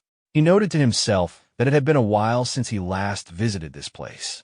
A system announcement followed, confirming that all skills, traits, and equipment ranks were being reset. Opening his inventory, he made a mental note to use this opportunity to assess his current capabilities. With a determined mindset, he got ready to move. The countdown timer appeared, 10 minutes remaining. Right as the exam began, a goblin rushed toward him. Without hesitation, he swung his staff and sent it flying. He recalled how monster spawns in Mist Forest were random, but certain patterns still remained predictable. Based on where the goblin had appeared, he recognized the situation immediately. It was Pattern C. Using that knowledge, he anticipated the next monster's location. He retrieved a dagger, targeted a weak spot, and struck one clean hit, and the monster was defeated. Realizing the staff wouldn't be necessary, he stored it away and noted how weapons were scattered throughout the area, easy to borrow from the monsters themselves. New enemies appeared. This time, he focused on increasing his score. With 7 minutes and 2 seconds remaining, he sensed 2 trolls behind a wall. While preparing, he remembered not to save the run's replay. Without even looking, he threw his axe toward the trolls, eliminating them with precision. He then quickly deleted the playback data to avoid unnecessary attention. Satisfied, he reviewed his current score. 683 points in just 3 minutes. More than enough. He had already cleared the subquest requirements. A notification appeared, confirming his progress. Placement exam ranked in the top 50% reward. Plus 1 skill slot. Clicking the panel, he decided he'd done enough. Pushing further might only draw suspicion. It was time to wrap it up. As he exited the gate, Seo Yin was just returning from her own trial. He greeted her, casually asking how it went. She admitted it was difficult, but he noted that her score didn't seem too bad. Unbeknownst to them, the teacher nearby had been observing. He remembered this student, Kim Ho, as the one who forfeited during PvP. Dismissing him as weak, he expected another poor showing. Until he checked the scoreboard. He was stunned. Kim Ho had reached mid-high tier rankings in such a short time, an unheard of result. Sweat forming on his brow, the teacher made a silent decision. He would need to keep an eye on this one. Calling out the next participant, he shouted for Go Hyun-woo. As Hyun-woo approached the gate, Kim Ho gave him a calm warning to be careful. Hyun-woo nodded, saying he would return. Kim Ho then turned his attention to the leaderboard. At the top stood Lee Sung-hyun, 951 points, first Han Somi, 928 points, second Moyong-jun, 903 points, third. Recognizing the names, he reflected. Moyong-jun, the Sword Saint's grandson, was known for his talent. If those were the standards, Hyun-woo might still be in the running. Then, unexpectedly, the board updated again. Lee Sung-hyun, 951 points, second Han Somi, 928 points, third Moyong-jun, 903 points, fourth. Someone had taken first place. And Kim Ho wasn't surprised. When Go Hyun-woo finally stepped out of the gate, the students around them murmured in shock and curiosity. Many recognized him from an earlier match. Astonished by his score, they questioned how 1,000 points was even possible. Kim Ho, however, simply smiled and praised him. Hyun-woo, grateful, attributed his success to the rest Kim Ho allowed him after the PvP round. Still smiling, Kim Ho replied lightly, hinting that maybe he was reading a little too much into it. And at the same time, 2 people were arguing nearby, and one of them scoffed, saying, what's with that guy? Even the coward is pushing into high ranks now. The other one replied, right? He even forfeited the PvP exam. Hearing that, Go Hyun glanced toward them angrily, but our protagonist stopped him and said, forget it. Just ignore them. Go Hyun, sweating slightly, looked at him and said, "But really, Kim Hyung." But our protagonist just winked at him and said, "I'm fine. Don't worry." Hearing that, Go Hyun calmed down and nodded. "If that's your decision, Kim Hyung." Then our protagonist looked at the scoreboard and asked, "So, is it over now?" Go Hyun replied, "Not yet. Chun Hai's score hasn't shown up." Our protagonist suddenly turned toward the gate, thinking, so it's not over yet. Inside the gate, the yellow-haired girl from the disciplinary committee was fighting monsters with frustration. She glanced at the goblin and thought, I expected their power to drop, but all it did was slightly slow their movements. That's it. Then she remembered what our protagonist said to Seo Hyun and thought, if mana control gets tough, just go for headshots on anything that gets close. She paused, realizing something, and thought again, I hate to admit it, but what he said earlier popped into my head. With limited mana, there's a cap to wide area. In that case, focus all the mana into a heavy-hitting blow. And just like that, she instantly defeated the monster in the dungeon. When she came out of the gate, her score popped up. Song Chunhai, 571 points, 47%. She glanced slightly toward our protagonist, her face blushing, and thought, TCH, why did it have to be revealed in front of everyone? Didn't even get a good score. But suddenly, the teacher interrupted all the students and said, that completes the placement exam. Step up and don't be late for your classes. Then he walked away and added, that's all. Dismissed. Sometime later in a quiet room, someone inside said, yes, come in. As the teacher entered, the man asked, what brings you here? Placing his hand on the table, the teacher said in a firm tone, I'd like to check the replay from Kim Ho's conquest exam in class 1 to 3. The man, surprised, said, showing interest in a student for once. The teacher responded flatly, doesn't matter. Just show me the replay file. The man panicked a little and said, why yes, sir. Let me look it up. But after checking, he turned and said, Kim Ho's replay isn't saved. It can't be viewed. The teacher asked, then does that mean there's no access record either? The man, still shocked, replied, if it's that, we can check the dungeon access log. And as the teacher looked at the files with a sharp expression, he thought, as I thought, my hunch was right, this guy. He deleted it on purpose. After that, Lee Soo-dok checked Kim Ho's record again on the academy computer. As he studied the data, he realized Kim Ho had deliberately erased something. At the pace Kim Ho was going, he would have easily surpassed 2,000 points in just 10 minutes. The computer display showed his name, the location as Mist Forest, the timestamps 13 hours, 31 minutes, and 2 seconds, and 13 hours, 24 minutes, and 28 seconds, along with 683 points and a 38% completion.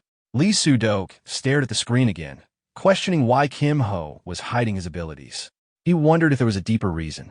In his thoughts, he recalled that at Dragon Slayer Academy, enemies were just as common as allies. Servants of the dragon and apostles of the evil god were known threats. And if one of them had infiltrated the academy, the only wise course would be to immediately prepare countermeasures. At that moment, his attendant asked whether they should inform the principal. Lee Soo-dok considered it, but quickly decided otherwise. He told the attendant they should observe a little longer. If any information leaked without solid evidence, Kim Ho would only hide his true power even deeper. He resolved that if Kim Ho truly posed a threat, he would eventually reveal his fangs. For now, Lee Soo-dok would keep watching him closely. Meanwhile, at the Academy's internal cafe at 3:27 p.m., Kim Ho placed his order. At the same time, Go Hyun-woo also ordered the same drink, mentioning that he had just started to get interested in coffee. Seo Yin, who was with them, excused herself to go find a seat. Kim Ho dismissed her remark, saying he and Go Hyun-woo would simply drink it themselves. After collecting their drinks, Kim Ho and Go Hyun-woo sat down together. As Kim Ho raised his glass, he told Hyun-woo to take out the catalog they had received after class earlier. Hyun-woo pulled out the thin booklet, confirming it was the one Kim Ho meant. Looking through it, Hyun-woo admitted that most of its contents were difficult to understand. Kim Ho explained that this was exactly why he had suggested they sit down over coffee, to focus only on the important parts for now. He then instructed Hyun-woo to first take out his student ID. When Hyun-woo looked at it, the card displayed his information. Go Hyun-woo, Year 1, Class 3, with a total of 3,069 points. Go Hyun-woo explained to Kim Ho that there was a new system called points. The number displayed on the student ID represented available points, which functioned as a type of currency within Dragon Slayer Academy. Kim Ho, referring to the guidebook, added that points were mainly earned through dungeon conquests like the one earlier. They could be spent on items or facilities, but there was another important function as well. He reminded Hyunwoo about the message that had appeared just before leaving the dungeon regarding a feature called replay. Hyunwoo, startled by the mention, recalled that he had accepted something without much thought. Kim Ho clarified that what had been recorded at that time could be purchased, and not only that, students could even buy another student's replay. When Hyunwoo checked the listings, he was shocked to find a replay of Han Samin's dungeon strategy. Kim Ho pointed out that since Hyunwoo was a scorer, his own replays were likely selling rapidly as well. Hyunwoo was impressed, realizing he had gained quite a lot in such a short amount of time. However, Kim Ho cautioned him that having one's replay sold widely wasn't entirely beneficial. Hyunwoo quickly understood, recognizing that others could analyze weaknesses and develop countermeasures against them. Kim Ho admitted that he had managed to secure first place in the dungeon thanks to the fixed zone rules, but in mana battles, his weak core would eventually be exposed. Still, he considered the risk worthwhile given the amount of points earned. He then explained the value of the mana training room available in the training center. It was a facility where points could be used to strengthen mana. More importantly, there is a special training room with denser mana than the standard ones, which allowed inner strength to be built much faster. Hyunwoo was stunned to learn such a place existed, but Kim Ho noted that there were strict entry conditions. Hyunwoo correctly guessed that the condition was related to points. Kim Ho confirmed, stating that access cost 500 points for 6 hours of use. Hyunwoo calculated that if he entered once a day, he would quickly run out of points. Kim Ho reminded him that spending them all there would prevent him from using them elsewhere when needed. Hyunwoo considered alternatives and asked if there was another way. Kim Ho explained that there was indeed an alternative, a season pass. This was only given at top clubs, and in order to obtain one, Hyunwoo would need to take Myeongjun's spot in the swordsmanship club. Hyunwoo, nervous about the idea, admitted that with his current skills it seemed impossible, so for now the best option was to use his points efficiently. At that point, Kim Ho told him not to worry, as he would obtain the pass for him, on one condition. In return, he asked Hyunwoo for a promise. Curious, Hyunwoo asked what he wanted. Kim Ho revealed his request. Once Hyunwoo grew stronger, the two of them would enter the deep dungeon together. Unlike the mist forest they had experienced earlier, this dungeon could be life-threatening depending on the circumstances. Kim Ho asked him directly if he would accept. Go Hyunwoo accepted Kim Ho's proposal without hesitation.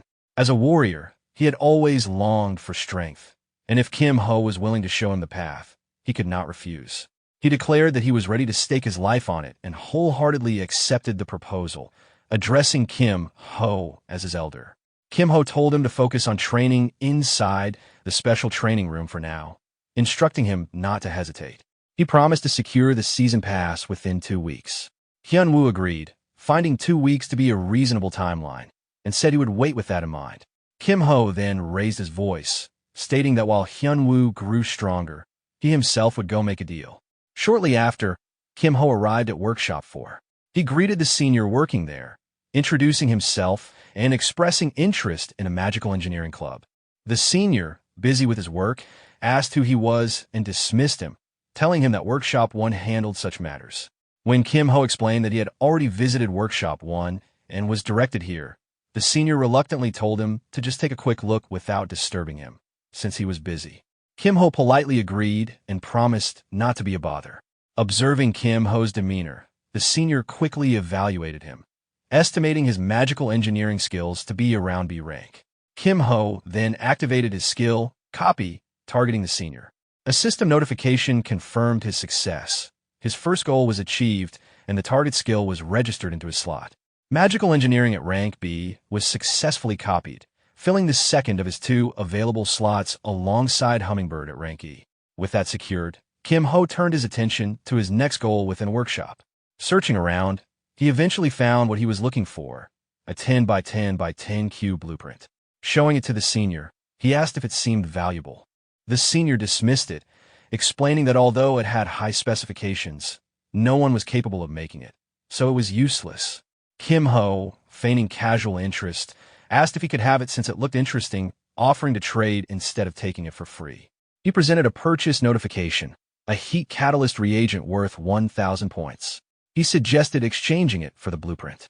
The senior considered it. While the reagent wasn't an extraordinary item, in magical engineering, it was always useful to have more of them. Deciding it was worth it, the senior agreed, but warned Kim Ho not to tell anyone. He handed over the blueprint in exchange. Kim Ho thanked him sincerely, while the senior quietly celebrated saving 1,000 points. Kim Ho, however, smirked inwardly. To him, the reagent had been trash, and selling it for 1,000 points was practically a cause for celebration. Still, he questioned whether the blueprint was truly worthless. As he examined it further, a system notification appeared. He had triggered a subquest titled Mysterious Cube. The description explained that he had discovered a highly unusual blueprint in a magical engineering workshop. The quest objective required scoring mid-tier or above in the placement test, and the reward was the unlocking of a follow-up quest.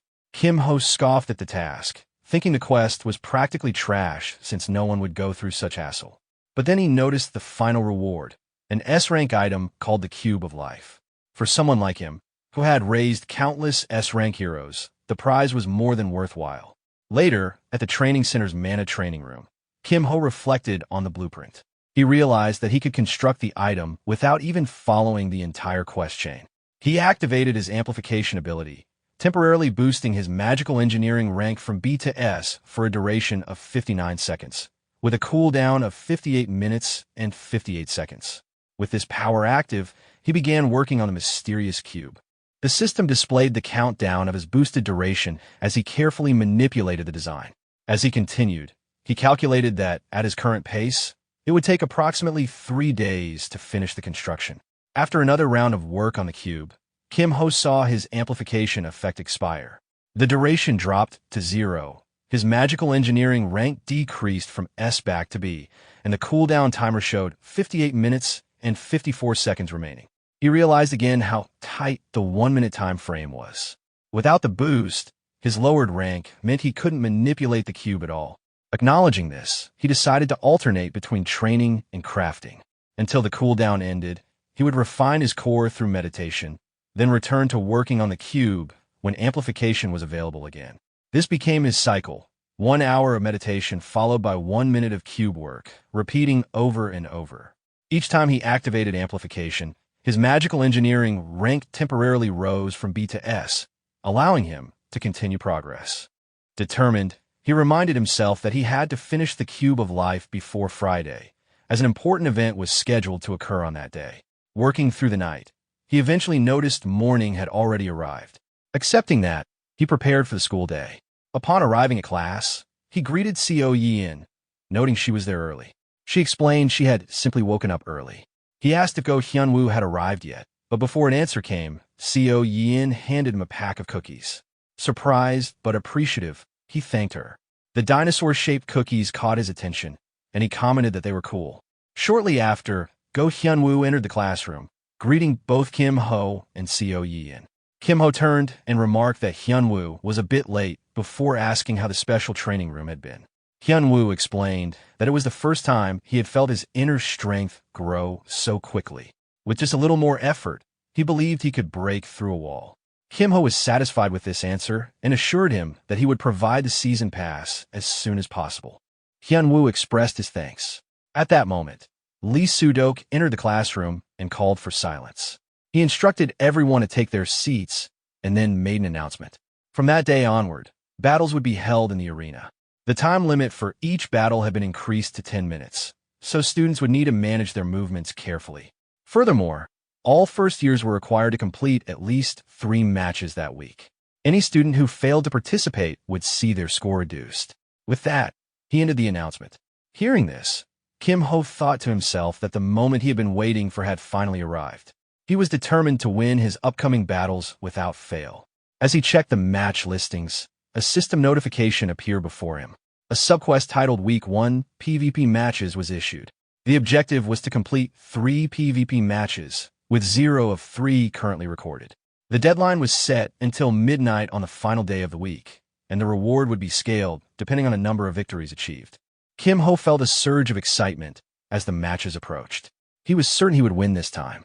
With determination, he turned to Go Hyunwoo, touched his arm, and urged him to head to the arena immediately.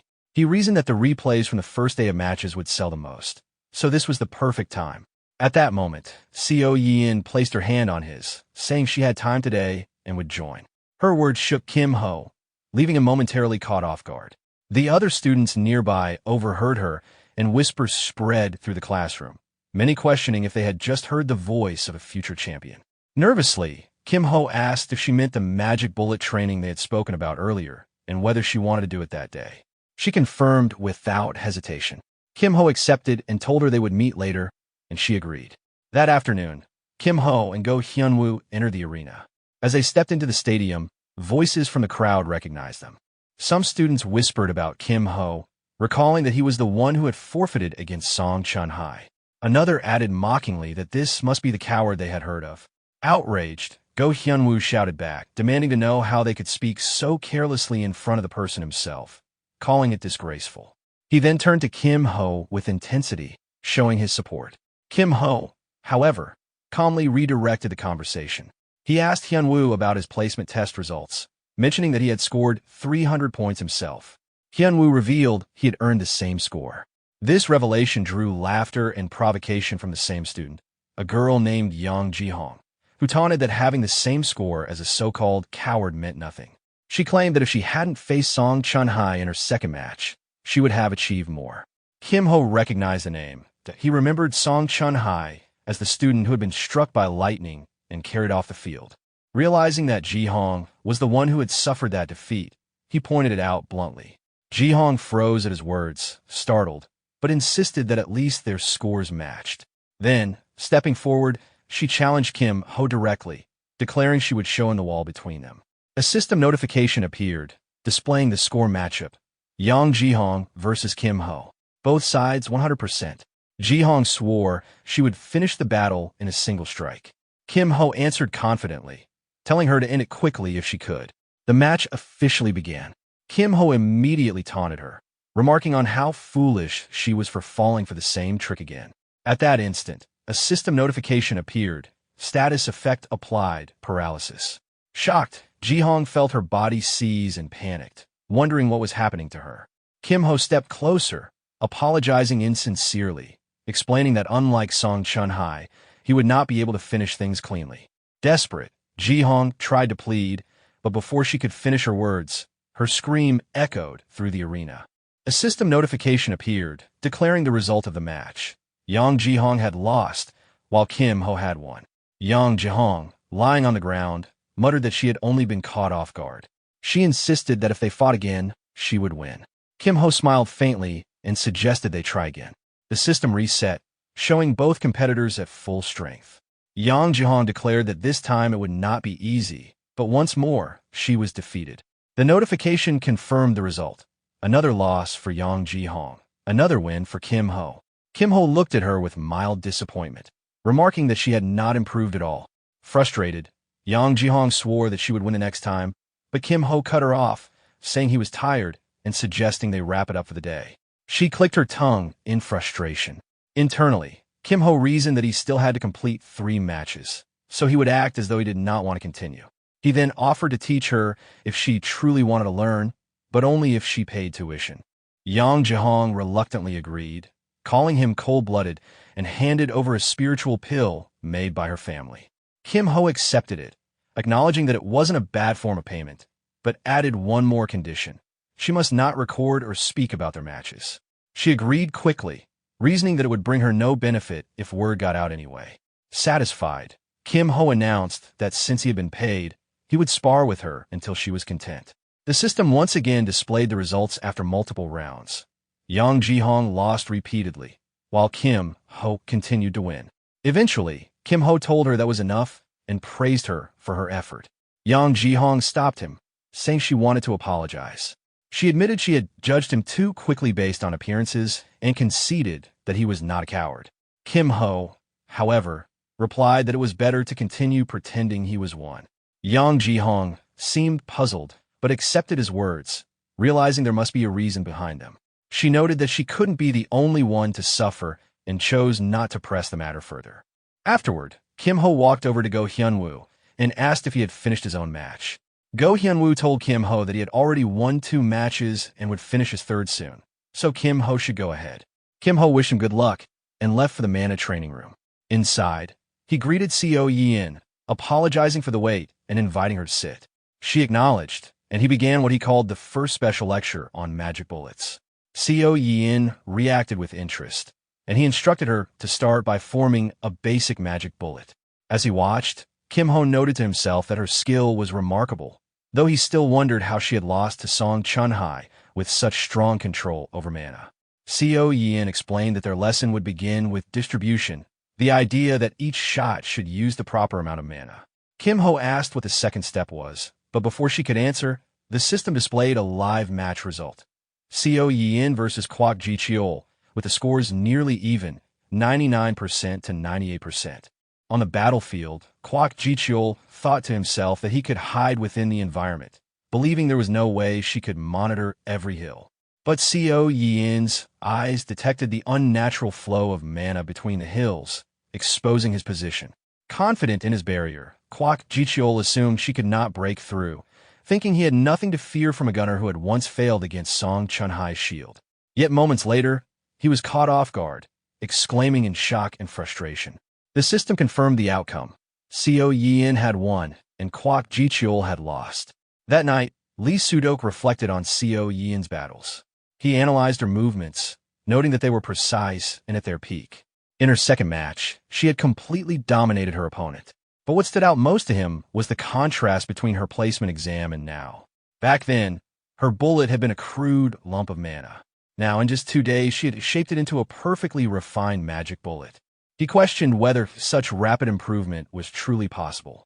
Meanwhile, after their training, Kim Ho reminded Co Yin about the magic bullet practice they had discussed earlier. She confirmed, and he told her they would meet later for it. Unbeknownst to them, Lee Sudok watched through his magic ball, observing their conversation. His expression hardened as he focused on Kim Ho, asking himself what Kim Ho really was. At the same time, Kim Ho worked alone on an artifact. Completing it, he remarked to himself that it was finally finished. A system notification appeared. He had created the Cube of Life, an item that increased the effectiveness of stored life-type items by 1.3 times. He reflected on how he had managed to complete it in time thanks to the amplified level he had earned as a quest reward. By meditating in parallel, he had also succeeded in pushing the core up to rank D. Another notification appeared. His Amplify skill rank had increased from F to E. Its duration had doubled from 1 to 2 minutes, and the cooldown had been reduced from 60 minutes to 50. Although the mana drain from using the skill had been intense, Kim Ho now felt some relief knowing it had become more efficient. With preparations complete, he considered that it was time to begin spreading word of his work. At that moment, he noticed someone nearby, a young woman he immediately recognized as Park Nari, a druid from the Nature Guild Union and a promising talent. Seeing her as a perfect opportunity, Kim Ho thought to himself that he would need her help. Animals, being highly sensitive to life energy, would not simply pass by without reacting to the cube. Just as he expected, an animal suddenly jumped toward the cube.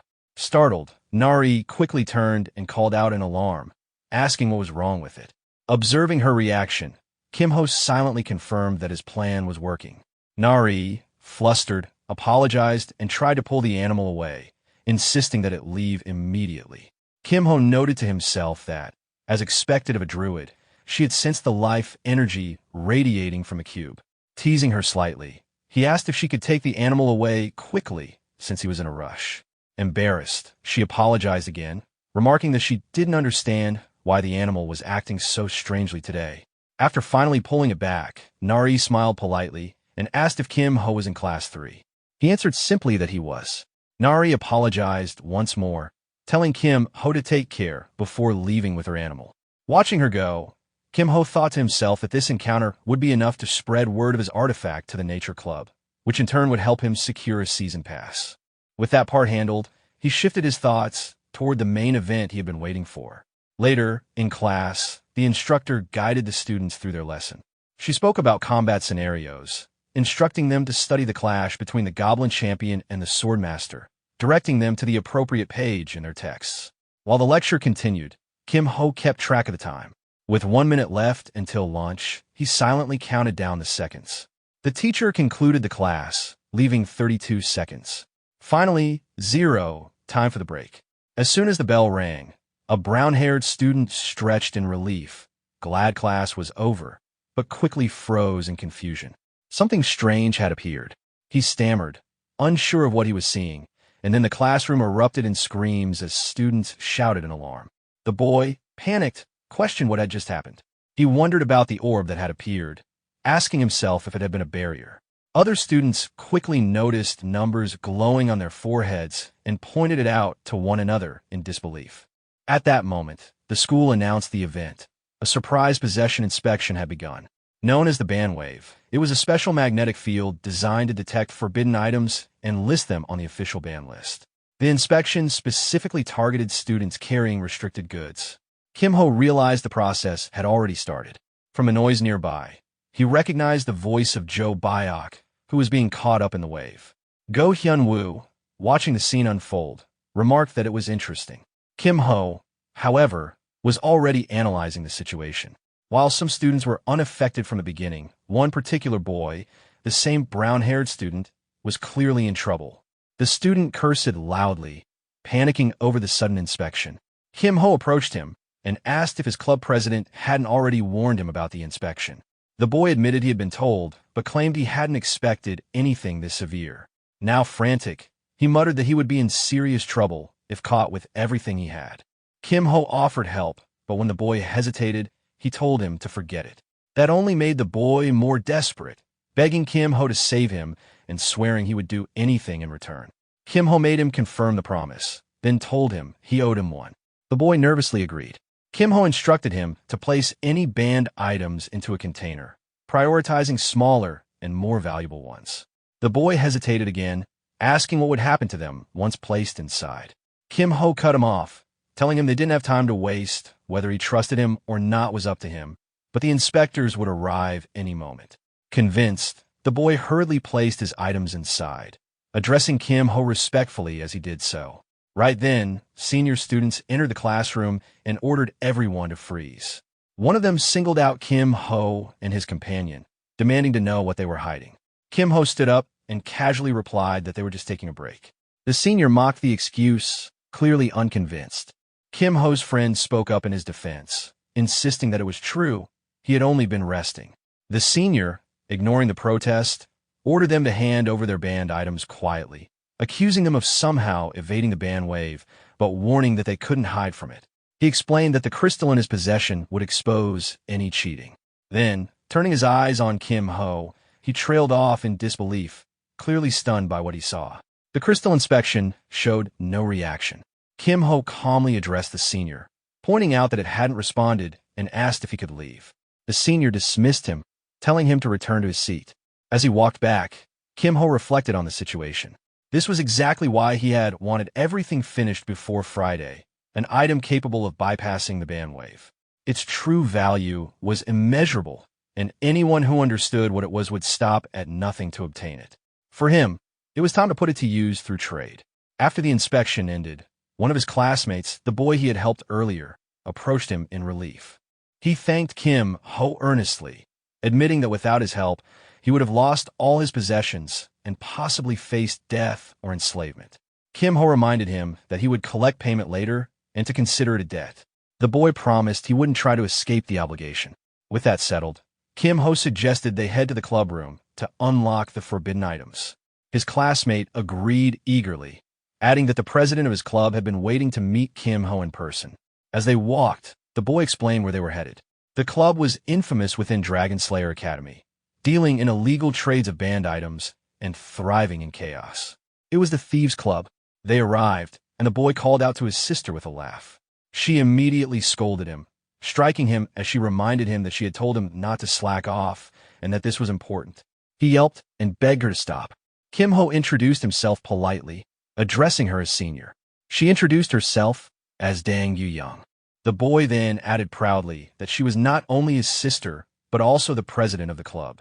Yu-young got straight to the point. She had already heard about the item from her brother, something that could evade the ban wave. She asked to see it herself. Kim Ho agreed, showing her.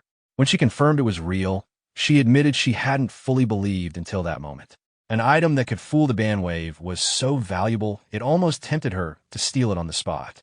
Kim-ho warned her that she would be caught immediately if she tried, reminding her that a leader of the Thieves' Club would certainly know about the anti-theft measures built into Magitech artifacts.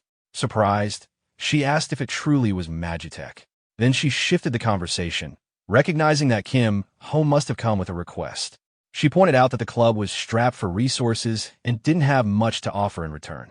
Kim-ho told her it was something she could definitely handle. When she pressed him to say it, he explained that he wanted her to take him to the temporary storage, the holding place where items confiscated by the bandwave were kept before disposal. Normally, verification was done over the weekend, and afterward the items vanished into a hidden location that no one knew.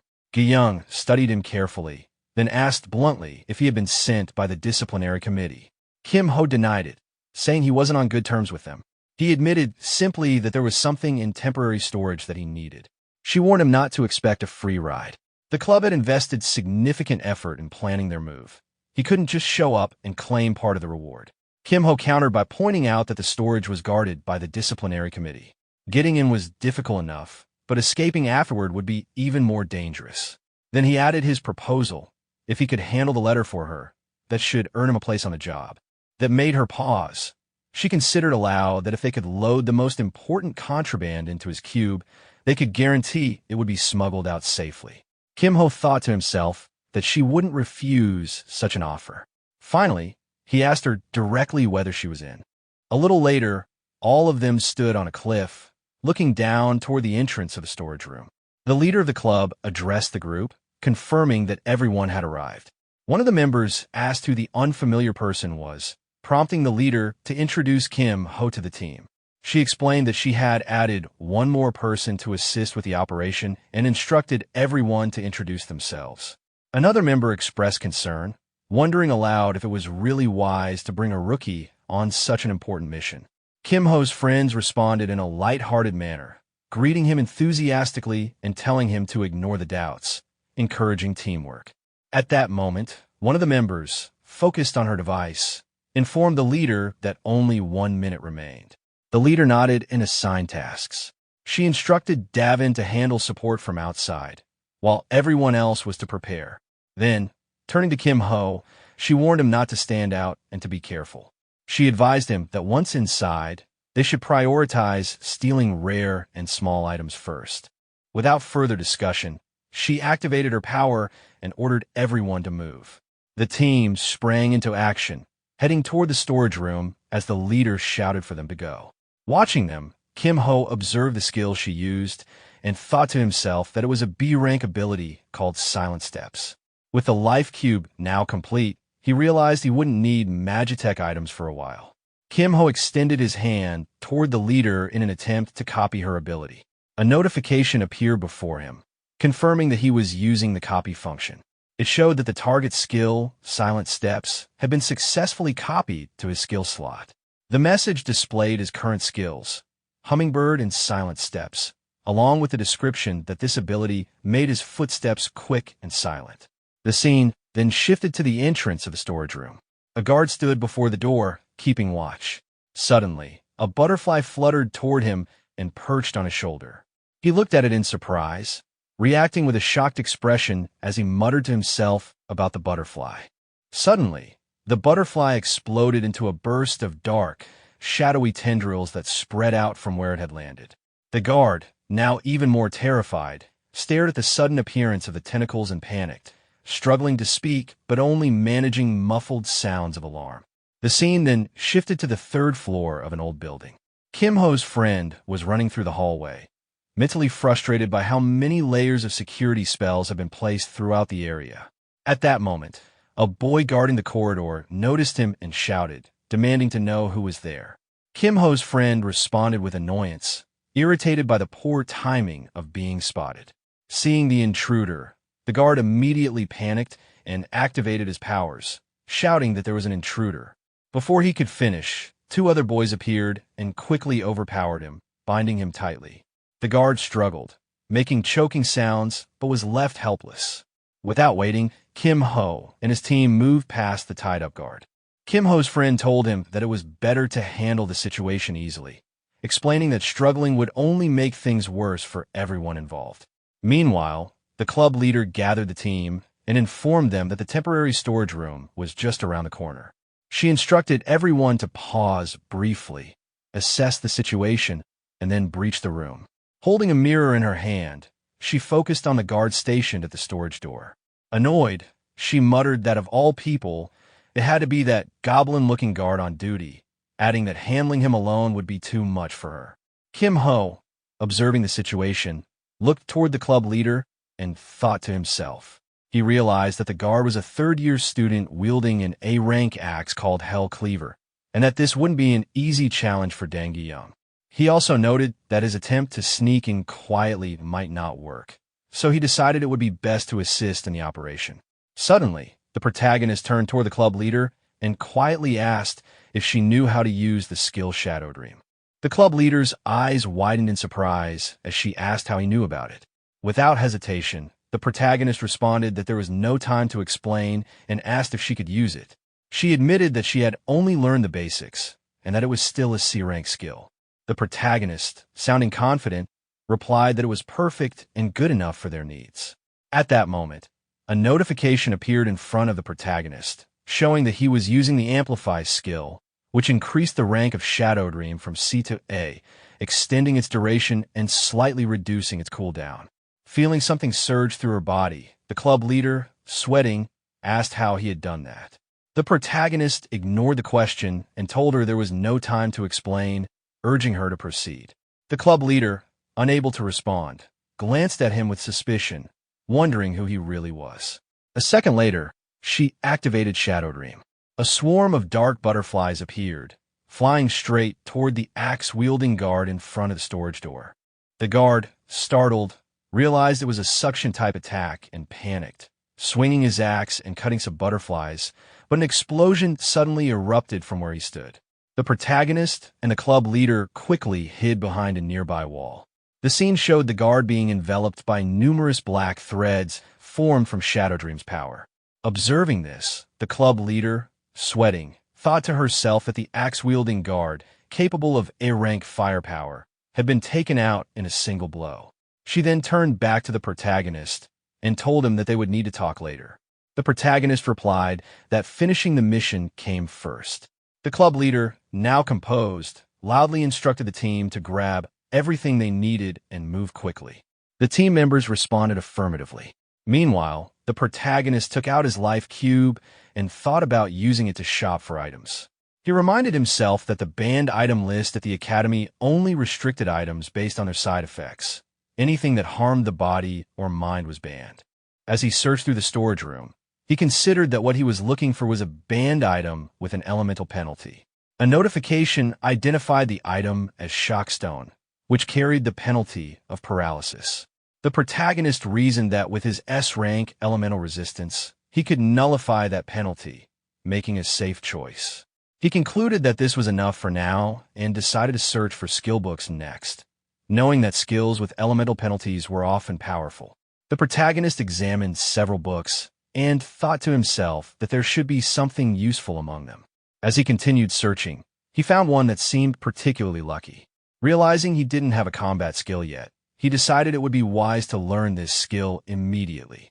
Just then, a boy wearing glasses appeared inside the storage room. Looking at the team members with a cold expression, he remarked on how they were still working late into the night. He was introduced as Guak Sung-jae, a second-year student from the Demon Slayer Academy's Discipline Committee. Before anyone could respond, another boy appeared from behind him. He looked at the club leader with disdain and commented that she was starting the semester with theft, addressing her by name. This boy was Song Chun-ki, the president of the student council at the Dragon Slayer Academy. The club leader, visibly sweating, looked at the two intruders and asked why such high-ranking students were performing menial monitoring tasks. In her mind, she realized how troubling it was that first Guak Sung-jae, and now even the student council president had come down herself. Song Chun-ki then cut off the conversation and ordered them to disarm and come quietly to the disciplinary room. Hearing this, The club leader quickly considered that the longer they lingered, the worse the situation would get. Without hesitating, she raised her hand and instructed everyone to split up and escape immediately. She activated her skill, Shadow Haven, which created a dome of shadows concealing allies inside for 5 minutes, allowing them to escape unnoticed. Meanwhile, the glass-wearing boy, noticing the intruders fleeing the storage room, pulled out a glowing orb from his hand and ordered that no one be allowed to escape. The scene shifted to the hallway where the protagonist was sprinting at high speed. Suddenly, an object flew toward him, but he narrowly dodged it in the blink of an eye. The glass-wearing boy appeared in front of the protagonist and complimented his evasive move. The protagonist, recognizing him, thought in his mind that this must be Guak Sung-jae and wondered when he had arrived. Confidently, the boy activated his power and told the protagonist that he had already identified most members of the Thieves' Club, but the protagonist was unfamiliar to him, probably a freshman. The protagonist remained silent, not responding. Noticing this, the boy suspected that the protagonist was trying to conceal his voice to avoid detection and praised the tactic as smart. Without warning, the boy attacked using his power and declared that surrender was clearly not an option. Without hesitation, the protagonist counterattacked using his own power. Seeing the force of the attack, the glass-wearing boy immediately defended himself and mocked the protagonist, calling him Hummingbird and saying it wouldn't be enough to help him. However, the protagonist's attack surged through all obstacles and struck the glass-wearing boy directly. Shocked, the boy thought to himself that he had never seen such precise control before and realized that without defensive spells, he would have been completely overwhelmed. Seizing the opportunity, the protagonist dashed toward the exit. Impressed despite himself, the glass-wearing boy acknowledged that it was impressive for a first-year student. Still, he wasn't ready to give up. He gathered his energy and surrounded the protagonist with multiple energy cannons, preparing for a final strike. Looking at the protagonist trapped by the energy, he declared that the student wouldn't have another chance and that it was time to finish him off. The glass-wearing boy released the energy from all the cannons at once, focusing on the protagonist's location. Confident in the power of his attack, he thought no one could withstand it. But as the energy hit its target, he suddenly felt an unexpected surge of heat. Out of the explosion, the protagonist reappeared, his hand blazing with fire. The glass-wearing boy, stunned, immediately recognized the technique and wondered aloud if it was the very skill he feared. Seeing the protagonist's fire-covered hand, the glass-wearing boy immediately thought to himself that it had to be a forbidden skill. Only someone reckless or insane would dare to use it. Without wasting a moment, the protagonist formed a fist using his skill and launched a powerful attack called Inferno Fist. The force of a strike sent the boy flying through the air. The protagonist, focusing on his own fist, admitted to himself that controlling it was far more difficult than expected. The power was tricky to manage and demanded careful handling. Looking toward the boy who had been knocked away, the protagonist realized that since the injuries weren't serious, the school wouldn't intervene. However, he knew that higher authorities like the Emerald Magic Tower and the disciplinary committee would definitely take notice. He scratched his head thoughtfully, concluding that they would try to uncover his identity, though he was confident they wouldn't find anything. At that moment, a loud sound came from a distance, and someone called out, pointing toward the noise, saying they had heard the crash from that direction. The protagonist quickly assessed the situation and decided it would be best to escape before he was caught. Soon, a girl and a boy appeared from that direction. The girl, alarmed, addressed the boy as senior and insisted they take him to the infirmary quickly. The scene then shifted to the disciplinary committee's room, known as the Room of Truth. Inside, the club leader sat on a sofa, visibly annoyed, and asked how long they would be kept there. She urged them to simply deduct the points and let them go. A pink-haired boy, approaching the door, responded that his business there was finished and that he was heading out. The disciplinary committee chief, seated opposite the club leader, laughed sarcastically and thanked her for the trouble. Without delay, he handed her a set of papers, telling her that if she cooperated, the matter could be wrapped up quickly. This committee chief was recognized as the disciplinary committee chief of Sihun. When the club leader glanced at the papers, she was surprised and asked what it was. Inwardly, she realized that Kim Ho must have carefully packed only the small and valuable items, avoiding anything bulky that could draw attention. The committee chief pressed further, asking if she knew about the missing items, stating that many had vanished without explanation. The club leader, with a dismissive tone, claimed it was the first time she had seen any of the items. The chief warned her that continued denial would result in the entire group being held responsible. Unfazed, the club leader brushed it off and agreed to take the blame. The chief, disappointed but unsurprised, remarked that he expected her response all along. Later, the club leader walked out of the room with a smile, while the chief warned that disciplinary action would begin the next day. The club leader casually responded, saying it was fine and bid him farewell. As she exited, one of her club members asked if she was all right, showing concern for her well-being. After hearing her club member's concern, the club leader responded calmly, complimenting everyone's effort and saying they would go over the details later in the clubroom. However, she suddenly noticed something unusual. Looking at the group, she asked why only 4 members were present and wondered where the last one was. One of the disciplinary committee members nearby, disappointed, accused her of pretending to be ignorant until the very end and scolded her for being shameless. The club leader, surprised by the accusation, asked what the problem was. The disciplinary member, growing more frustrated, shouted that one of her club's members had used the Inferno Fist technique, resulting in Senior Guac Sungjae being hospitalized. The club leader's expression changed immediately. She asked in shock if the great Guac Sungjae was really in the infirmary. Internally, she realized that anyone using such a dangerous skill must possess formidable abilities. Later, back in the clubroom, she noticed Kim Ho's hand and asked if it was all right. She pointed out that it looked perfectly fine and questioned whether he had used the Inferno Fist. Kim Ho confidently replied that he wouldn't have used it without a plan. Relieved, though still sweating from concern, she accepted his explanation and expressed trust that he had handled the situation well. Her mood shifted quickly to excitement as she asked if the items were all safe. Kim Ho confirmed that everything was intact by taking out the cube.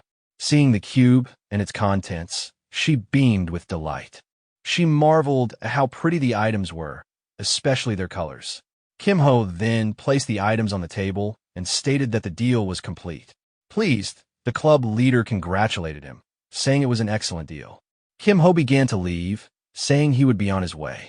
Before he could exit, she called him back, offering to let him join their club. She assured him that she would take great care of him. Kim Ho, intrigued, asked if that was a recruitment offer.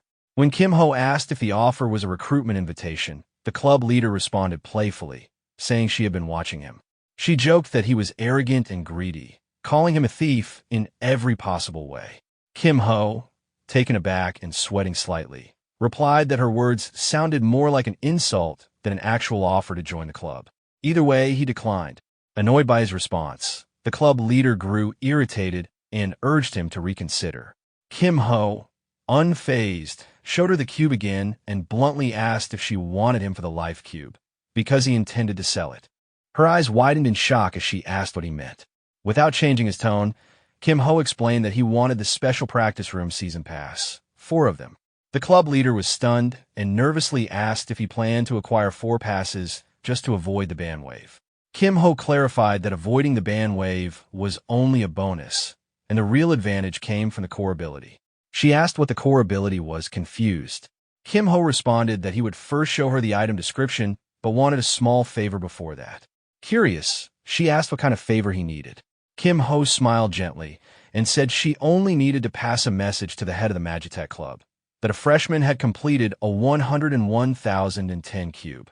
The club leader was surprised, but agreed that it was simple enough. She asked to see the item description. After looking at it, she was shocked again and exclaimed at the enhancement it provided, boosting the effects of stored life-type items by 1.3 times. A notification appeared in front of the club leader, displaying the details of the life cube. It explained that the cube enhanced the effects of stored life-type items by 1.3 times.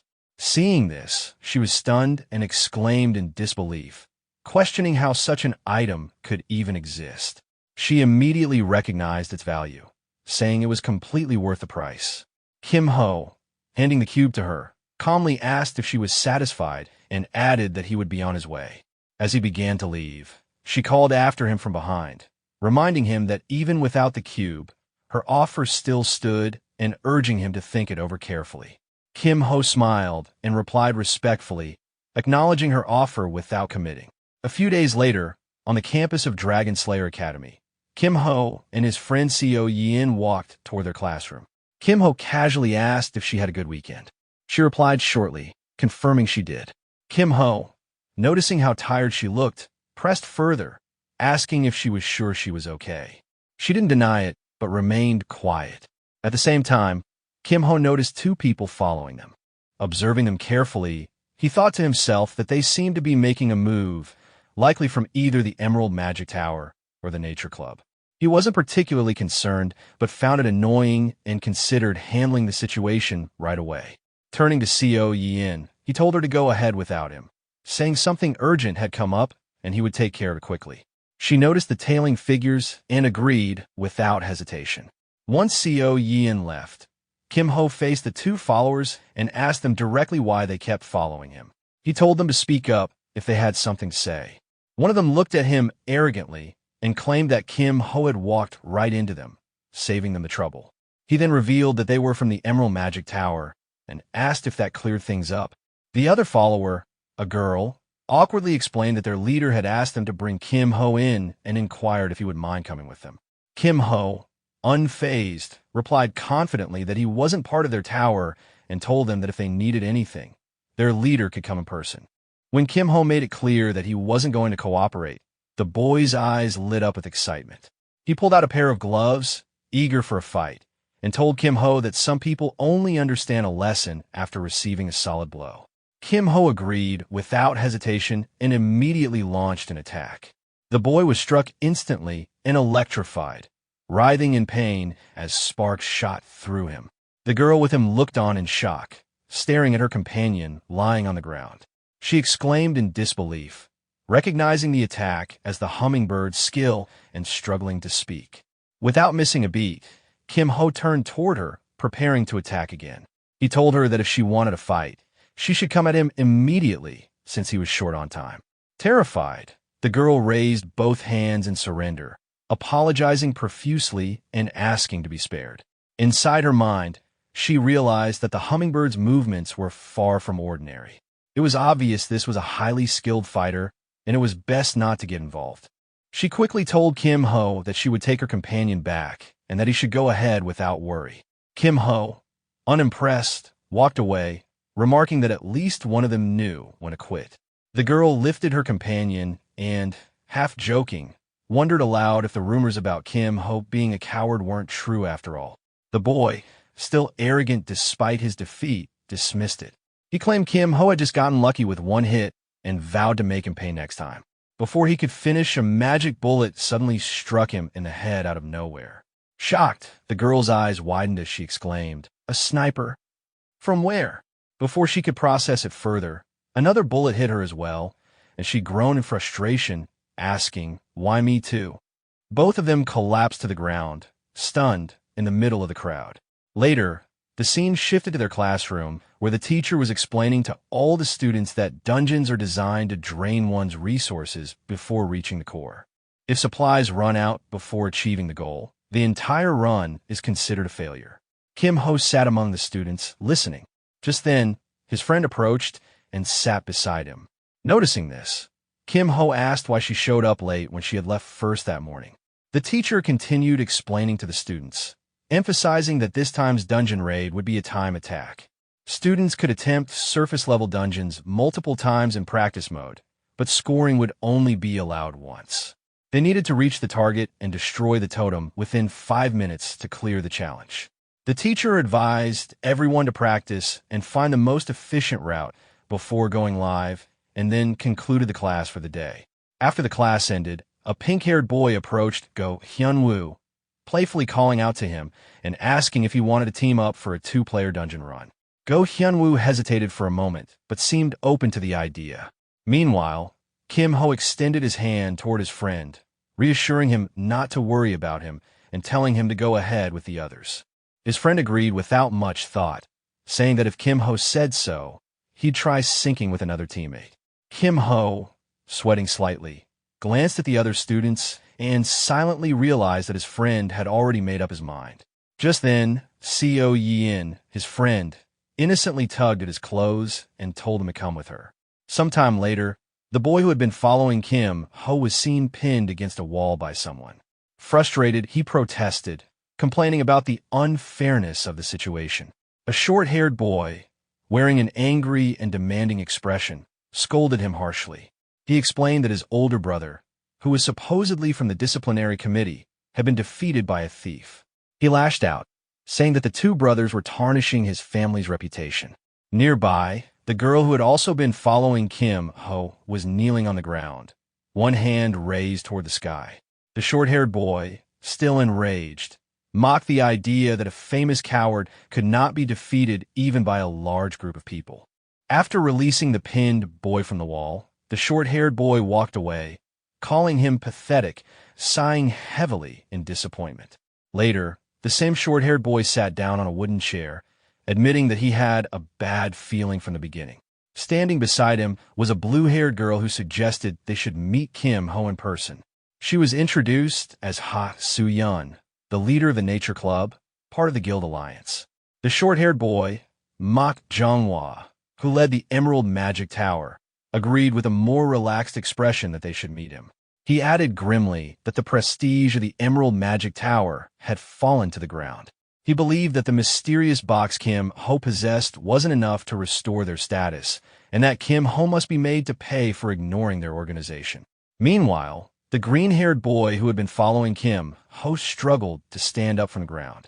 He pleaded to be given another chance, insisting he would make up for his failure. The short-haired boy dismissed him coldly, questioning his right to even ask for another chance. Still, the green-haired boy stood firm, explaining that he had simply been caught off guard and begged for one more opportunity. The short-haired boy's gaze turned intense as he warned him that if he failed again, he would be expelled from the club. He asked him if he still wanted the chance. The green-haired boy confidently answered that he was sure he could win. The short-haired boy, in a tone that was both encouraging and threatening, promised to lend him his golem. He warned that this time, he needed to defeat his opponents overwhelmingly. Grateful, the green-haired boy bowed respectfully and vowed that he would surely win. Later, the scene shifted to the training ground located in the Goblin Swamp. Kim Ho and his friend Seo Yin were running through a group of goblins. Kim Ho reassured her, saying that since it was only practice, there was no need to rush. She responded simply with agreement. As Kim Ho glanced at his system panel, he thought about how to earn the best reward for both solo and duo dungeons. The system panel displayed a sub-quest titled Second Week Strategy Battle, where the goal was to clear the dungeon within the week.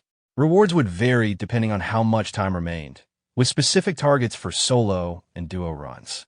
Seeing that, Kim Ho realized he would need to complete both challenges within 1 minute. At that moment, 2 goblins appeared in front of them. Looking at the goblins, Kim Ho thought that handling the solo dungeon wouldn't be a problem, but the duo dungeon was a different challenge. He considered that if he shared the patterns with Seo Yin, it would be easier, but that wouldn't help her grow. Without noticing his thoughts, Seo Yin simply attacked the goblins with magic bullets. Kim Ho, still analyzing the situation, realized that helping her like this wouldn't allow her to develop. He decided she needed to learn through practice. Suddenly, a new goblin appeared, wielding a large sword. A system notification popped up, identifying it as a strong enemy, the submerged goblin. Both Kim Ho and Seo Yin stopped in front of the goblin. Kim Ho smiled gently and asked if she wanted to avoid the goblin like they had in their first practice or try to catch it. Seo Yin hesitated, then asked if catching it would earn points. Kim Ho confirmed that defeating a boss monster would give an additional 120 points. Motivated, she decided to try catching it. Hearing Seo Yin's determination, Kim Ho activated his power and launched an attack on the goblin. He encouraged her, telling her he would support her effort. The goblin swung its large sword to defend itself, but despite the block, the attack still landed and knocked it back, affecting its entire body. From behind Kim Ho, Seo Yin suddenly appeared, holding her gun aimed at the goblin. She gritted her teeth and exclaimed in frustration at the situation. She fired the goblin, but the bullet had no effect. Instead, it only irritated the goblin further. Angered, the goblin shifted its attention from Kim Ho to Seo Yin and charged toward her. Reacting instantly, Seo Yin tried to activate her ability, using amplification to enhance her attack. However, before she could act, Kim Ho stepped in. With a determined expression, Kim Ho activated his skills once more and cut her off, declaring that she wouldn't get the chance to be attacked. At that moment, a notification popped up announcing that Hummingbird's rank had increased from E to C. A massive electric bird materialized from Kim Ho's power and struck the goblin, overwhelming it. A short while later, a notification appeared in front of both of them. It showed that 11 or more goblins had been defeated, with only 18 seconds left on the clock. The time remaining was 2 minutes and 29 seconds, granting them 149 points, with a clear bonus of 500 points, totaling 649 points. Looking at the notification, Kim Ho commented that they had cut down the completion time significantly compared to their first practice and wondered if they could reduce it even further. Seo Yin replied softly, agreeing. Then, with a blank expression, she turned to him and asked if he could give another special lecture on magic bullets. Kim Ho smiled to himself, realizing she secretly harbored a competitive spirit and that struggling with the boss monster had hurt her pride. He then suggested that they wrap up their practice and head to the training center. Seo Yin agreed enthusiastically. Later, the scene shifted to the training center's shooting range. Kim Ho began explaining a new skill to her. He told her that although her magic bullets and gun were flawless, she was still using them as mere tools without truly mastering their potential. Holding a magic bullet in his hand, he offered to demonstrate how to better understand the skill by imagining her hand as a magic gun, making it easier for her to grasp the concept. Kim Ho demonstrated how to fire a magic bullet toward a target dummy, explaining that by concentrating mana and releasing it at the right moment, one could replicate the effect of a magic bullet. He encouraged his friend to attempt the technique using just her hand first. Later, Seo Yin tried to follow his instructions, focusing on channeling her mana to her fingertips as though drawing it upward. However, the energy unexpectedly flew backward, startling her. Kim Ho, excited by her effort, urged her to attempt the motion without using an actual magic bullet, explaining that success would mean simply being able to propel the mana outward. After giving her encouragement, he told her to continue practicing while he stepped away to gather dinner items. But she quickly stopped him, searching her pocket and pulling out a black card, offering it to him as a helpful tool. Upon seeing the card, Kim Ho was visibly surprised, recognizing that she came from a wealthy background. Later in the cafeteria, while placing his order for a mini donut, two members of the disciplinary committee nearby discussed how the limited edition treat had been worth the wait. One of the girls then spotted Kim Ho and greeted him enthusiastically, prompting the other to ask who he was. Kim Ho responded casually, but the pink-haired girl from the committee grew visibly annoyed, questioning why he was the one there. Yet she quickly reconsidered, realizing it would be useful to confirm something. She approached him and asked to see his hand, which caught him off guard. He questioned why she suddenly wanted to inspect it. Meanwhile, the girl's mind raced. She suspected that he was the thief who had used a powerful technique during the storage incident, someone with expert-level control over a rare skill. She also recalled his connection to the Thieves' Club, confirming her suspicions. Driven by curiosity, she explained that she wanted to check something on his palm, likening it to palm reading. In her mind, the pink-haired girl thought that if Inferno Fist had been used, there would surely be burn marks on his hands. The protagonist noticed her observation and internally noted how flustered she seemed. She appeared eager to see his hands for herself, as if searching for proof, while he calmly allowed her to examine them. Her expression softened as she inspected one hand and then moved to the other, clearly surprised that both were untouched. The protagonist, with a hint of exasperation, internally wondered how long this inspection would continue. Flustered by the prolonged scrutiny, the girl quickly withdrew and apologized for the intrusion. The protagonist, however, made one last request for her to reveal the result of her palm reading, particularly regarding his luck with love. She became slightly irritated at his persistence, thinking he would face many difficulties ahead. The protagonist quietly smiled to himself, realizing that she and others were still attempting to identify the culprit from the temporary storage incident.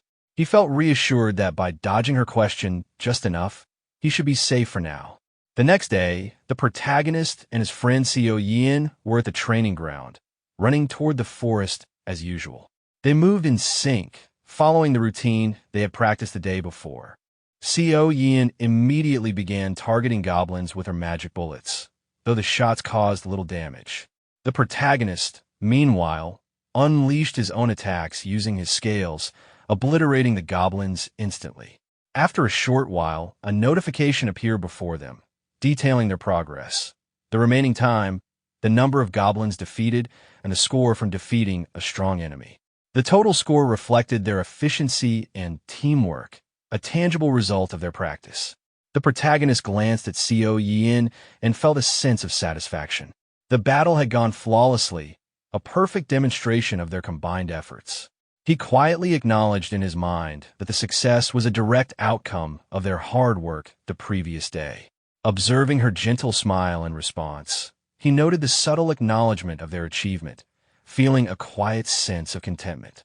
Later, the scene shifted to the arena, where countless students filled the stadium, all gathered near the gates. The protagonist and his friend Seo Yin prepared themselves, considering the solo dungeon ahead. He reminded himself that, although the solo dungeon shouldn't be too difficult, it would be wise for her to attempt a few runs in practice mode, just in case. Confident in his own abilities after clearing the duo dungeon, he felt ready to handle the challenge on his own and finally focus on his personal quests. Stepping through the portal, he was greeted by a notification announcing their entry into the Goblin Swamp. Without hesitation, he activated his power, delivering a punch into the air that instantly defeated the monsters before him. Even in an artificial dungeon, he realized controlling his strength was trickier than expected. Another notification displayed their progress.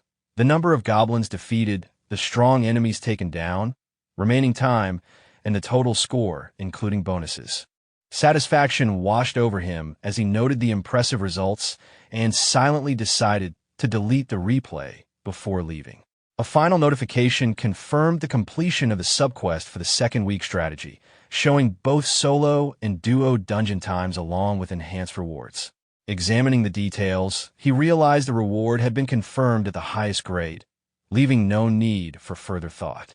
The system prompted the protagonist to select his reward, offering options that enhance recovery and buff-type skills, debuff and illusion-type skills, and wind-type skills.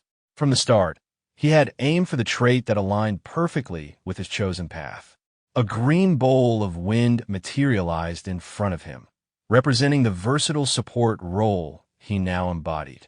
A notification confirmed the acquisition of the trait skill, officially marking him as a wind-type supporter. After emerging from the portal, the protagonist was met by the familiar short-haired boy, Manhwa, deputy head of the Emerald Magic Tower, accompanied by the blue-haired girl, Hasuyan of the Great Nature Club. They suggested moving to a more private location to speak. Later, in a cafeteria setting, Hasuyan began by apologizing for previous events, though the protagonist acknowledged his own haste. The conversation quickly shifted as she indicated interest in a special item he possessed. Understanding their true intention, the protagonist revealed the cube. The green-haired girl's small, dark-colored cat immediately reacted, rushing toward the cube before curling up inside it. The sight confirmed the item's authenticity, leaving the short-haired boy momentarily stunned. The green-haired girl, noticing the kitten inside the cube, urged it to come out, but the protagonist calmly told her to leave it be. The blue-haired girl observed the scene with curiosity, noting how attached the kitten seemed to the cube. She sensed the cube radiated the energy of a powerful life-type artifact and requested permission to examine its item description, assuring him the club would protect the information with their honor. The protagonist, seeing no harm, agreed. The short-haired boy's face reflected shock as he read the cube's description, realizing its effects were 1.3 times stronger than typical stored life-type items. The blue-haired girl also reacted with astonishment, marveling at the item's ridiculous power.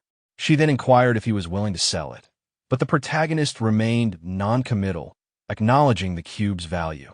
The short-haired boy became insistent, emphasizing that such an item's true worth could only be realized in the hands of someone skilled and imploring him not to waste it. The protagonist found their proactive approach amusing and felt a quiet sense of gratitude for it. Despite this, he composed himself and explained that he would need to hesitate before making a decision. The blue-haired girl, still curious, encouraged him to state his terms, promising to accommodate his requests. With confidence, the protagonist laid out his conditions. For special engineering room season passes, a princess's single season pass along with items equivalent to 3 others, and a blank skill book. The short-haired boy reacted with visible frustration, slamming his hand on the table, convinced the demands were excessively greedy. As the negotiation continued, the blue-haired girl considered the protagonist's demands. She felt the season pass request was reasonable, but a blank skill book seemed excessive. The protagonist, sensing the hesitation, decided to back off and suggested letting the deal be forgotten. Just as he was preparing to leave, the green-haired girl spoke up from the back, revealing that she actually possessed one of those blank skill books.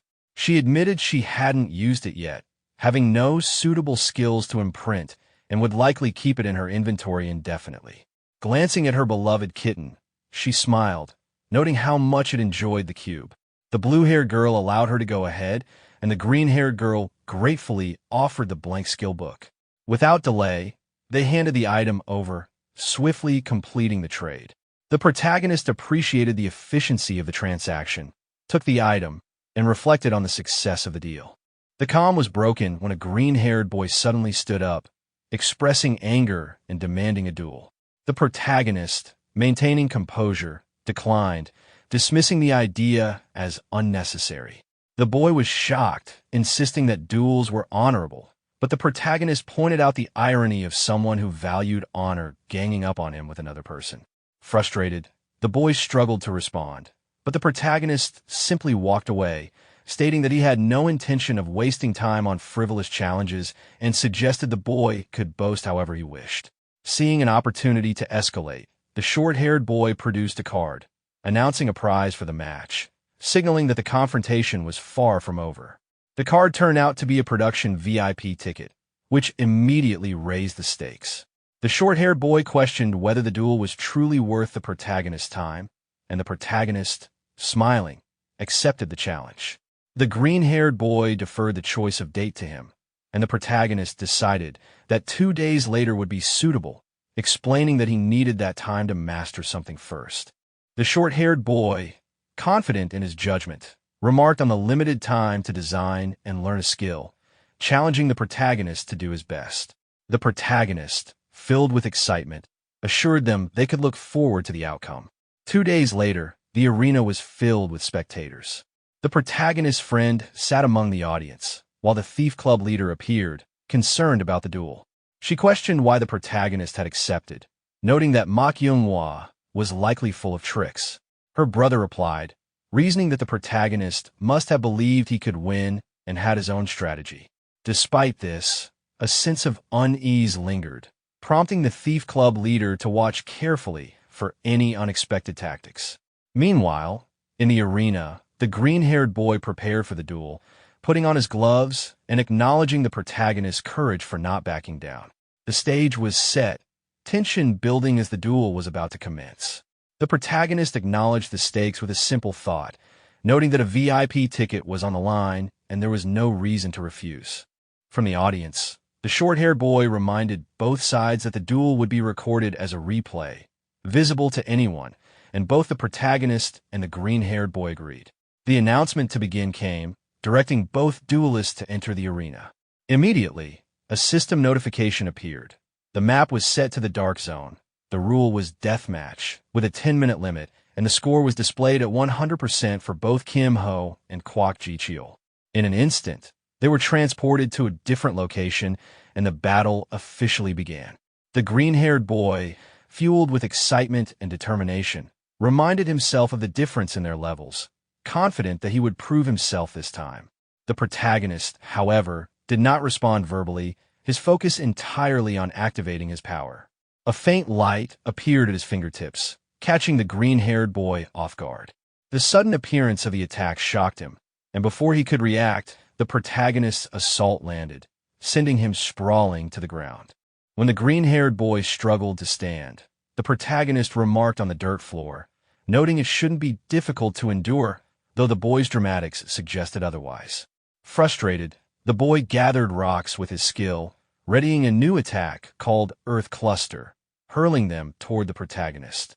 With calculated precision, the protagonist dodged the rocks and redirected one back toward the boy, eliciting a shocked reaction as he realized the same trick was being used against him again. An explosion followed, and when the dust cleared, the green-haired boy lay on the ground, frustrated and determined not to let the match slip away. Struggling to rise, he acknowledged the protagonist's strength and prepared a more serious attack, thinking that this duel must end with him as the winner. In a sudden display, he summoned a massive entity behind him, a wood golem, a creation imbued with the forest's power, granting life to an ancient tree. The golem towered behind him, signaling that the next phase of the duel would be far more dangerous and intense. From the audience, the Thief Club leader watched the duel with mounting frustration. Her anger boiled over at the sight of the golem, shouting in outrage. Her brother tried to calm her, but it only seemed to escalate her irritation. She then turned her glare toward a third-year student observing from a distance, furious at his presence, blaming him for allowing the situation. Nearby, the short-haired boy, watching the arena without shifting his attention to the chaos, quietly noted that while he had hoped the golem wouldn't be used, its destruction would pose no real challenge. Meanwhile, the Thief Club leader's thoughts raced. With so many eyes on the match, the protagonist could not risk using his most dangerous attack, and perhaps someone should intervene. The protagonist, however, remained calm, his expression blank as he assessed the massive golem before him. His opponent, fueled by excitement, expected to intimidate him with threats, but the protagonist's mind was elsewhere, reflecting on 2 days prior in the Mana training room. He reviewed his silent training sessions, contemplating the most effective type of supporter. He understood that the answer varied depending on the situation, which was why supporters came in different forms: healers, buffers, and debuffers. But for an all-rounder, he knew there was no skill more optimal than the one he had chosen from the blank spellbook. Back in the present, the green-haired boy, determined to finish the duel decisively, unleashed the golem toward the protagonist. Calmly, the protagonist dodged the massive assault, utilizing his skill to climb onto the golem. As he prepared his counter, he reflected on his approach. For someone aiming to be a wind-type support, replicating this skill from a blank spellbook was the most efficient and strategic choice. With a single, precise attack, the protagonist struck the golem, instantly neutralizing it. At the same time, a notification appeared before him, detailing the skill he had just used. Wind Force, imbuing physical force into wind, enhanced by the blessing of the west wind and further boosted by Amplify. The scoreboard updated simultaneously, clearly marking his victory over Kwok Ji-cheol. From the audience, his friend erupted in excitement, cheering energetically at the display of skill and efficiency. Witnessing the powerful duel and seeing the golem defeated brought immense satisfaction, making the victory feel even more impressive. Meanwhile, the short-haired boy, frustrated by the outcome, was left unable to respond. Shortly after, the short-haired boy entered the arena and handed the protagonist the promised VIP production ticket. Accepting it politely, the protagonist suggested keeping the duel's replay footage private, reasoning that the Emerald Magic Tower would likely prefer it not be publicized. Members of the club, including the green-haired boy and the short-haired boy, expressed their irritation at the protagonist's proposal, questioning what he wanted in return. Calmly, the protagonist replied that he only expected a small favor later. Without even looking at him, the short-haired boy agreed, sealing the deal. As the two left the arena, the protagonist reflected internally. While he had framed the arrangement as generous, his true intention was simply to maintain control over the replay, keeping it private for his own purposes. The protagonist activated his skill once more, observing the faint energy swirling around his hand with a satisfied smile. He reflected internally on the impact of his new ability, Wind Force, considering that the slower news of it spread, the better it would serve his strategy. Shortly after, his friend approached, expressing admiration for his recent victory. The protagonist responded by presenting the promised VIP pass, catching his friend completely off guard. A brief, playful exchange followed, with the protagonist reminding his friend that he had predicted achieving it within 2 weeks. Before the moment could settle, the Thief Club leader approached, her excitement barely contained, pressing him about the deal he had struck with Mak Younghwa and commending his skill at negotiation. The protagonist responded with an awkward laugh, brushing off the comment until she had calmed down. With the conversation turning more serious, the protagonist reminded her of the favor he had requested earlier. The club leader acknowledged it, referring to the Magic Engineering Club, and indicated that they had expressed interest in meeting him soon. Internally, the protagonist recognized the timing as perfect, feeling a surge of anticipation and preparing to go meet them without delay. The scene shifted to Magic Engineering Workshop number 1. Upon entering, the protagonist couldn't help but admire the workshop's grandeur. The atmosphere was completely different from the 4th workshop where he had obtained the cube. This place carried a distinctly refined and impressive vibe. A boy approached him, immediately confirming his identity. The protagonist recognized him as Bong Jae-suk, a 3rd-year student and the head of the Magic Engineering Club. The boy mentioned that he had already received the details from Dang Gi-young and motioned for the protagonist to follow him to the clubroom, moving with a noticeable sense of urgency. The protagonist noted the haste, but followed without complaint. Inside the office, the two faced each other across the desk. Bong Jae-suk brought up the cube, acknowledging its technical ownership by the club, but clarifying that he wasn't interested in unnecessary conflict. Extending his hand, he requested a look at the completed cube, emphasizing that no one else could have built it. The protagonist calmly revealed that he no longer had the cube, leaving Bong Jae-suk momentarily stunned. He explained that he had entrusted it to nature for safekeeping, which frustrated the senior, prompting him to stand and declare the meeting a waste of time. Before leaving, the protagonist produced some papers, catching Bong Jae-suk off guard. The gesture made it clear that he had not come empty-handed, leaving the senior momentarily speechless and intrigued. The boy's shock was immediate when he saw the papers. His eyes widened as he realized that the documents contained the 10 by 10 by 10 cube blueprint. Sweating and staring intensely at the sheets, he noted the painstaking detail captured in every configuration, though he quickly noticed that the blueprint was incomplete. Excitement overtook him as he demanded confirmation that the protagonist possessed the rest of the blueprint. Calmly, the protagonist assured him that it had been kept safe. The boy, eager and slightly breathless, pressed him to state his demands. The protagonist simply indicated a single request: access to Workshop number 1's equipment. The senior considered it briefly before agreeing to allow use during the day, with exclusive access from midnight to early morning. The protagonist presented additional papers in exchange, and the deal was sealed. Once he received the remaining sheets from the protagonist, the boy's tone shifted as he inquired if the protagonist had considered joining the Magic Engineering Club. The protagonist laughed softly, declining politely, and the senior acknowledged it with understanding. He encouraged the protagonist to continue producing blueprints of such caliber and offered access to leftover materials from the workshop, if needed. With a final nod, he departed, leaving the protagonist alone. The protagonist watched him leave with a gentle smile, silently appreciating the straightforwardness of the interaction.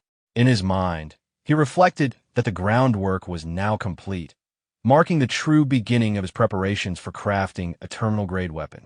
In the infirmary, the disciplinary committee was hard at work. A glass-wearing member leaned toward the short-haired boy, urging him to reconsider his decision. The short-haired boy, however, remained firm, questioning why he should. The glass-wearing member pressed on, noting how few first years could even face a golem, let alone a 3rd year. The short-haired boy countered, pointing out that despite the difficulty, the act had tarnished Emerald's reputation.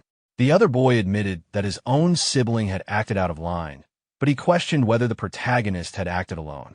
Frustration flashed across the short-haired boy's face. He demanded to know if the disciplinary committee was interfering in Emerald's affairs, to which the glass-wearing member calmly responded that he was merely requesting a fair judgment. After a tense pause, the short-haired boy finally asked what was being sought. The other boy replied simply, "Give the protagonist a chance." He proposed a 2-month trial, during which the protagonist's ranking, specifically Kwok Jicheol's, would determine the outcome. The glass-wearing boy agreed, acknowledging that 2 months was more than sufficient. As the short-haired boy walked away, he muttered a sharp humph and glanced back, calling out the name Song Chun-hai. Hiding behind a wall, the pink-haired girl of the disciplinary committee had overheard the exchange. Sheepishly, she stepped out and asked if he had known she was there. The glass-wearing boy smirked, revealing that he had noticed her sneaking into the arena bleachers. He questioned her on the fight's outcome, asking if she believed she could defeat the protagonist herself. She admitted she couldn't say for certain. He pressed further, asking if she had checked the protagonist's hands. Flustered, she confirmed that she had inspected both hands thoroughly and found no scratches. The glass-wearing boy paused, thinking to himself, if the protagonist had used Inferno Fist, there was no way he could have healed that quickly. Had he misjudged him? Doubt lingered, but he knew there was still more to uncover. Suddenly, he remembered the protagonist he had faced, and frustration surged through him. In his mind, he thought again, that arrogant gaze like everything's beneath him. It's hard to believe that's not the same person. Turning his attention back to the girl, the glass-wearing boy said, "I'm sorry. I'll have to ask you to keep working on this." She clenched her fist tightly and replied, "No need to apologize. I'm doing this because I want to. I'll definitely catch him slipping." It was Monday of the 3rd week. The protagonist's homeroom teacher addressed all the students, explaining that cooperation would be just as important as it had been in the previous week. However, the objective this time was different, and through the match, they might discover weaknesses in their teamwork that had gone unnoticed before. To address these issues, a mentoring program had been organized within the academy, and the students were encouraged to carefully consider the opportunity throughout the week. The teacher concluded the announcement without further elaboration. Go Hyun-woo then turned to the protagonist and asked if he had already signed up for the mentoring program. The protagonist glanced at his system notification, which confirmed that his application had been completed under his name. He replied that there was no reason to hesitate. With a serious expression, he explained to Go Hyun-woo that participants would be paired with a top-ranking 3rd-year student or a graduate, depending on individual tendencies. He added that chances like this to learn from such people would be rare. Excited, Go Hyun-woo agreed at once and said he would sign up as well. Looking at his own system notification, he thanked the protagonist in advance. The protagonist then turned to Seo Yin and asked about her decision. Still asleep, she responded that it was annoying and that she was too sleepy. The protagonist simply looked at her and thought to himself that she knew how to form aura grenades to some extent, but still had much to learn, so mentoring would be important for her. He wondered if there might be a way to persuade her. Suddenly, Go Hyun-woo's eyes lit up with excitement as he asked the protagonist if he would partner up with him for this week's match. The protagonist laughed softly and agreed without hesitation, saying that teaming up this time would be fine. At that moment, Seo Yin woke up, rubbing her face with her hand, and asked if she couldn't team up with him as well. Go Hyun-woo laughed awkwardly and suggested that, since there were 2 matches this week, they could each partner with him for 1 match. The protagonist, half to himself, wondered if his opinion even mattered. Seo Yin, still groggy but agreeable, replied that the arrangement sounded good. Go Hyun-woo, still excited, then told the protagonist that he needed to train and that the 2 of them should go ahead first. The protagonist responded with a nod and a simple, "Okay, see you tomorrow." The next day, Go Hyun-woo approached the protagonist and apologized for making him wait. The protagonist simply replied that he had arrived just a minute ago. Inside his mind, the protagonist noted how different Go Hyun-woo seemed. His aura felt sharper than the previous day. He wondered what was going on with him. Go Hyun-woo, noticing the protagonist's gaze, smiled gently and said he was looking forward to the match. The protagonist, observing him carefully, thought that Go Hyunwoo's core had reached C rank much faster than expected. Still keeping things light, Go Hyunwoo jokingly asked if the protagonist's match with Seo Yin had gone well the day before. The protagonist rubbed his head awkwardly and admitted they had won, but left it at that. The scene then shifted to the arena, where the protagonist stood facing two opponents, a red-haired girl and a boy holding a shield in his hand. The protagonist looked at the red-haired girl and thought about their previous match. He recalled that the opponent they faced the day before had been Hong Yunhua, a rising star from the Ruby Magic Tower. He realized that he had expected Seo Yin wouldn't be a match for someone of that level yet, but the outcome had been even more one-sided than he had feared. At the same time, a notification appeared in front of him, showing Seo Yin's performance percentages dropping from 81% to 78%, and then to 74%.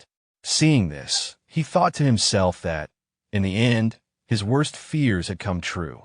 Meanwhile, Seo Yin was aiming her gun at them from a distance, carefully positioning herself.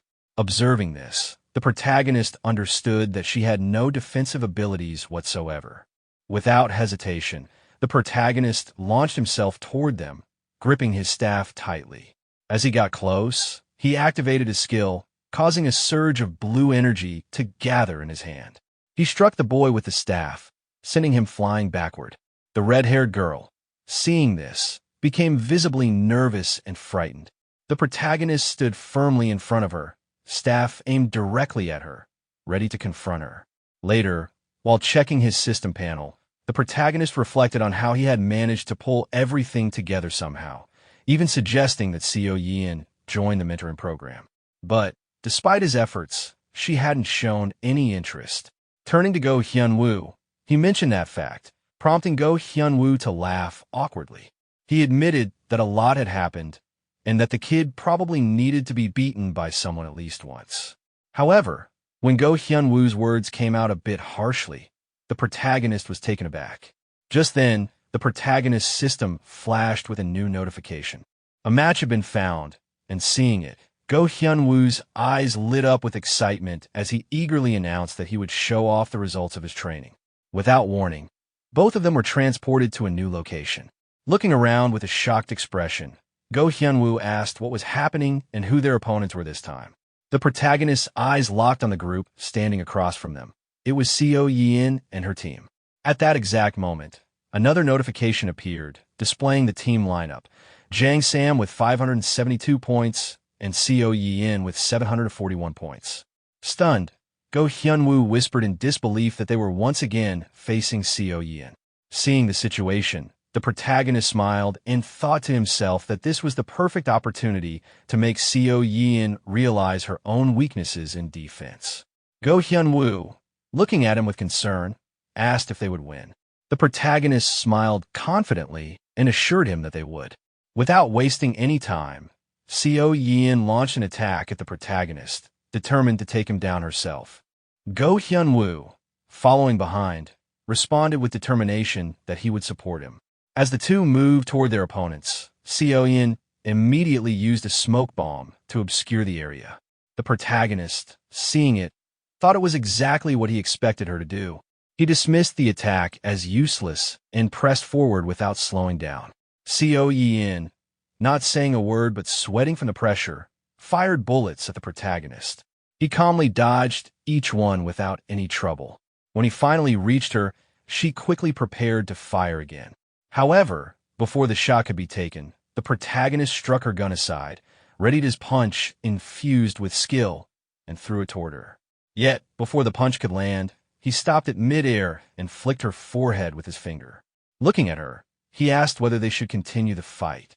Unable to meet his gaze, Seo Yin quietly admitted defeat. The protagonist observed that her pride had clearly taken a blow. Turning his attention to Go Hyunwoo, he recalled what Shin Byung-chul had mentioned earlier, that there was one more hidden talent among their opponents. As he watched their battle, he focused on the unnatural movement of one opponent's right hand. He thought it strange from the beginning, but hadn't figured out why until now. Suddenly, the protagonist called out and told both teams to stop. They paused, confused, and turned toward him. Calmly, The protagonist accused them of hiding their true abilities and challenged them to fight for real.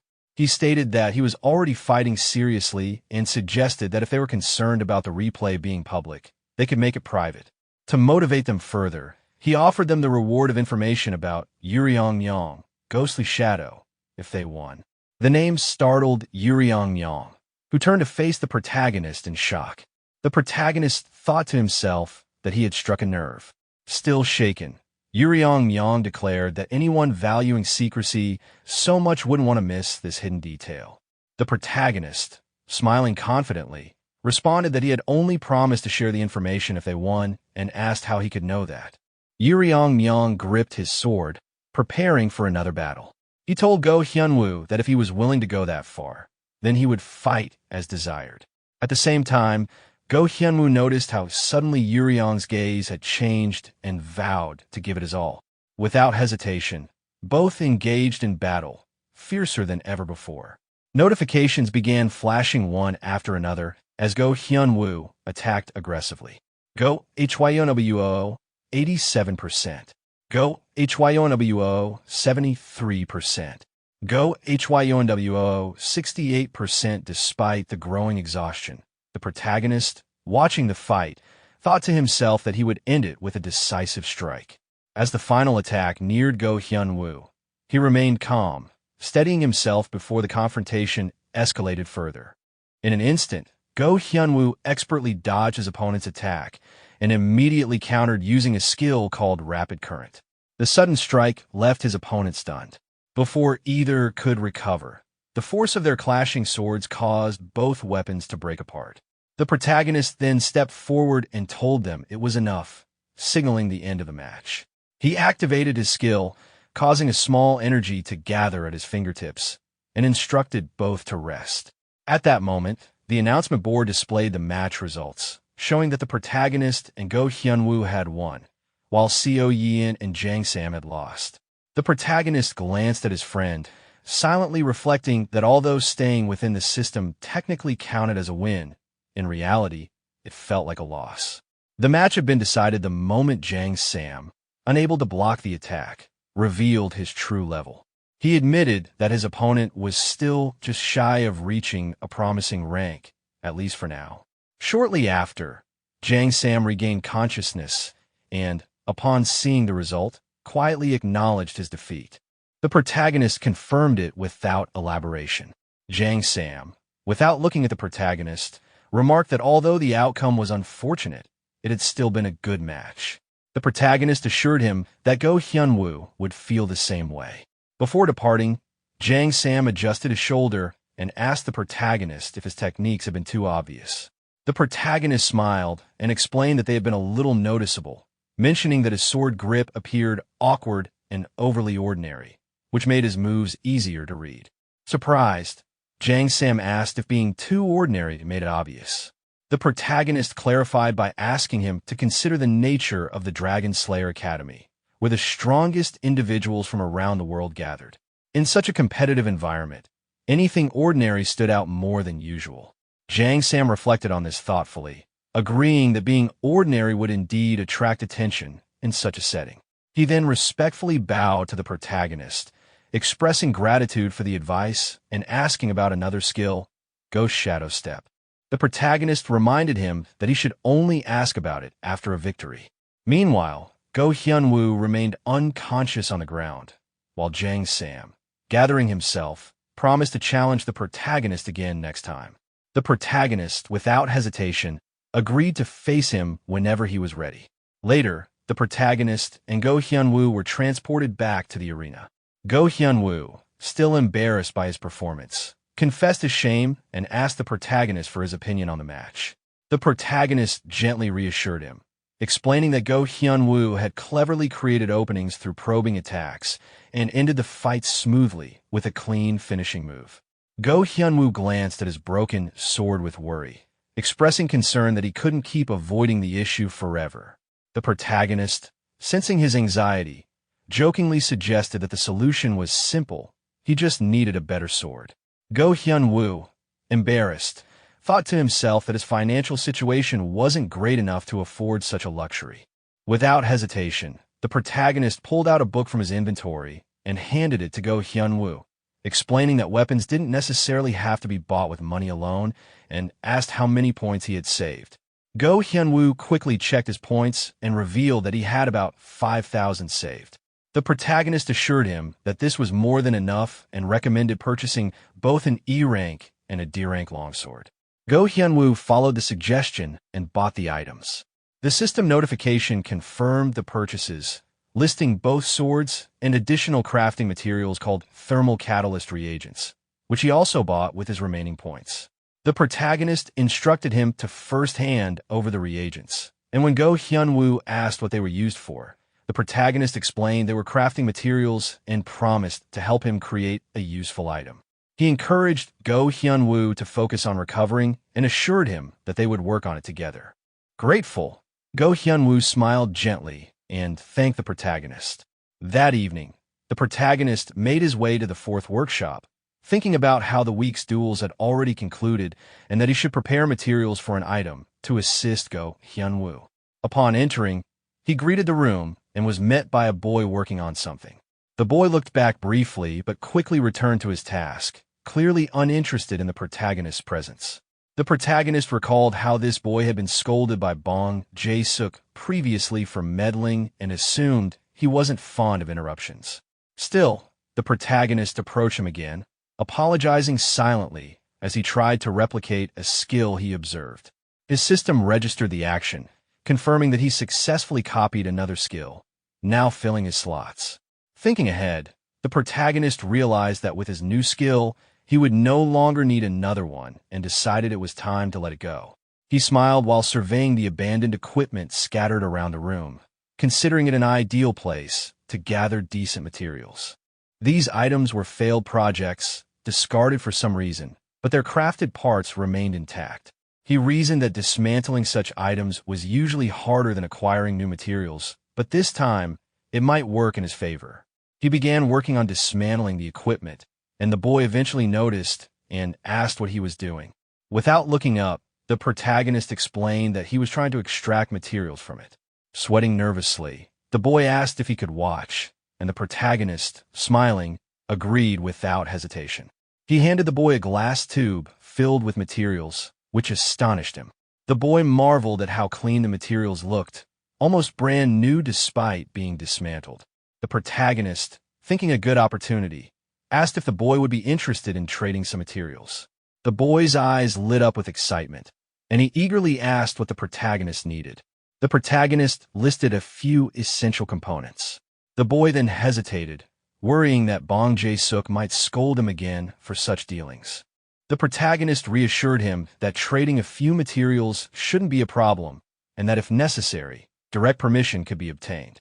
Relieved but anxious, the boy offered to send a message to seek approval. Although the message was seen but not replied to, he interpreted the lack of response as consent. However, before he could finish his thought, Bong Jae-suk suddenly appeared at the door, soaked in sweat. The boy was stunned, unable to comprehend the situation. Bong Jae-suk ignored the commotion and approached the protagonist directly. Without asking for explanations, he inquired whether the protagonist had dismantled the equipment himself. Waiting for a response, he promptly presented another set of items, explaining that although it was a failed project, it had consumed a significant amount of materials. Pointing at the tough-looking equipment, Bong Jae-suk challenged the protagonist, asking if he could dismantle it. The scene ended with the protagonist facing the challenge. The protagonist examined the equipment and noted that the task would take some time. Bong Jae-suk responded by acknowledging that and assured the protagonist he would be compensated fairly for the effort. The protagonist smiled and mentioned that since he also needed materials, he would accept payment in the form of goods rather than currency. Bong Jae-suk agreed and offered to prepare whatever the protagonist required as soon as he sent the list. He then reassured him that it wasn't urgent, encouraged him to take his time, and told him to send the requirements by message. The protagonist responded respectfully. Meanwhile, the boy who had been working nearby pointed at himself and asked for a favor. The protagonist inquired what the favor was, and the boy explained that there was something he needed dismantled in another location. The protagonist didn't mind and agreed to help. The boy expressed his gratitude and promised to assist in procuring whatever materials the protagonist might need. The next morning, the protagonist entered his classroom, surprised at how quickly the morning had come. He thought about finishing his tasks after class since there was still plenty of time, and considered taking a quick nap before lessons began. Noticing his friend early in the room, he wondered why she was there so soon, recalling how she had vanished without a word the previous day.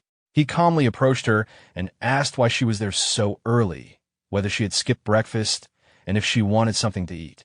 She didn't respond, but instead expressed her annoyance. The protagonist, observing her reaction, realized that she was still holding onto some resentment.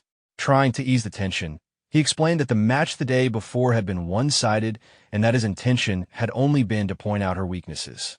He mentioned that her fighting style became drastically weaker when her position was exposed, and since her magic bullets had solidified, he suggested she consider investing in a support skill this time. This caught her attention, and she asked if he would personally give her special training. The protagonist gently placed bread on the table and explained that although he wanted to help, this was something she would benefit more from learning with another expert in the field. Even if it was troublesome, he advised that she sign up for mentoring. After a brief pause, she accepted and agreed to do it. Just then, Go Hyun-woo appeared unexpectedly and remarked on her decision to sign up. The protagonist encouraged the move and asked if Go Hyun-woo was feeling all right. Go Hyun-woo expressed gratitude, saying that thanks to the protagonist, he was in perfect physical condition. However, he admitted that although his body was fine, he was still concerned about the weapon he had purchased the day before. He planned to test it during the upcoming duels. The protagonist smiled, noticing what Go Hyun-woo was holding, and encouraged him to use that weapon as well. Go Hyun-woo, surprised by the item the protagonist handed him, questioned it, unsure if it was just a simple clip. The protagonist calmly explained that while it looked ordinary, it was actually a protective item that helped maintain weapon durability by automatically restoring it when needed. The item's details appeared on the screen, confirming that it was a sturdy clip capable of shielding the weapon's condition and repairing it as necessary. The protagonist then attached the clip to Go Hyun-woo's clothing and suggested he try it along with a new weapon he had obtained from a previous duel. Go Hyun-woo, feeling reassured, expressed his gratitude and promised to make good use of the item. Later, during training matches, a white-haired girl appeared alongside Go Hyun-woo's team. A notification displayed the match details, showing Go Hyun-woo's team facing Young Suji, Park Nari, and others, with their stamina levels at full capacity. As the teams prepared to face off, Go Hyun-woo recognized Park Nari as a promising member of the Nature Club. He recalled warnings from Senior about the spirit beast associated with her and stayed cautious. The match began when the green-haired girl, petting her creature, signaled it to get ready. The small kitty on her shoulder leapt down and instantly transformed into a massive tiger enveloped in green energy. The beast charged fiercely toward Go Hyun-woo's team. Reacting quickly, Go Hyun-woo defended against the tiger's assault with his sword and signaled his teammate to attack. The white-haired girl joined the fight, striking the tiger with her powerful technique. However, she was shocked to see that the attack barely damaged the beast, with only a fraction of its health affected. Panic set in as she realized how resilient the tiger was. The tiger retaliated by striking the white-haired girl, sending her flying, while Go Hyun-woo called out to her in concern. The beast then turned its attack on Go Hyun-woo, breaking his sword and knocking him back. As he struggled to control himself before hitting the ground, he thought about the limitations of using an E-rank weapon against such a powerful foe. Determined not to give up, he summoned another sword and, still observing the tiger, admitted that this battle would be difficult to win. His teammate agreed and proposed trying a different approach. Meanwhile, the tiger fully recovered its health, as confirmed by the system notification, which displayed its status returning to maximum. Go Hyun-woo quickly realized that the opposing team's strategy relied on placing the spirit beast at the front to continuously regenerate its health. He also noted that the two girls supporting the beast were leaving the caster defenseless, depending entirely on the beast's power. Recognizing the pattern, Go Hyun-woo pointed to his teammate and urged her to aim directly at the tiger's core, understanding that this was their best chance to turn the fight in their favor. Both Go Hyun-woo and Bukung instantly launched themselves toward the two girls standing opposite them, ready to attack.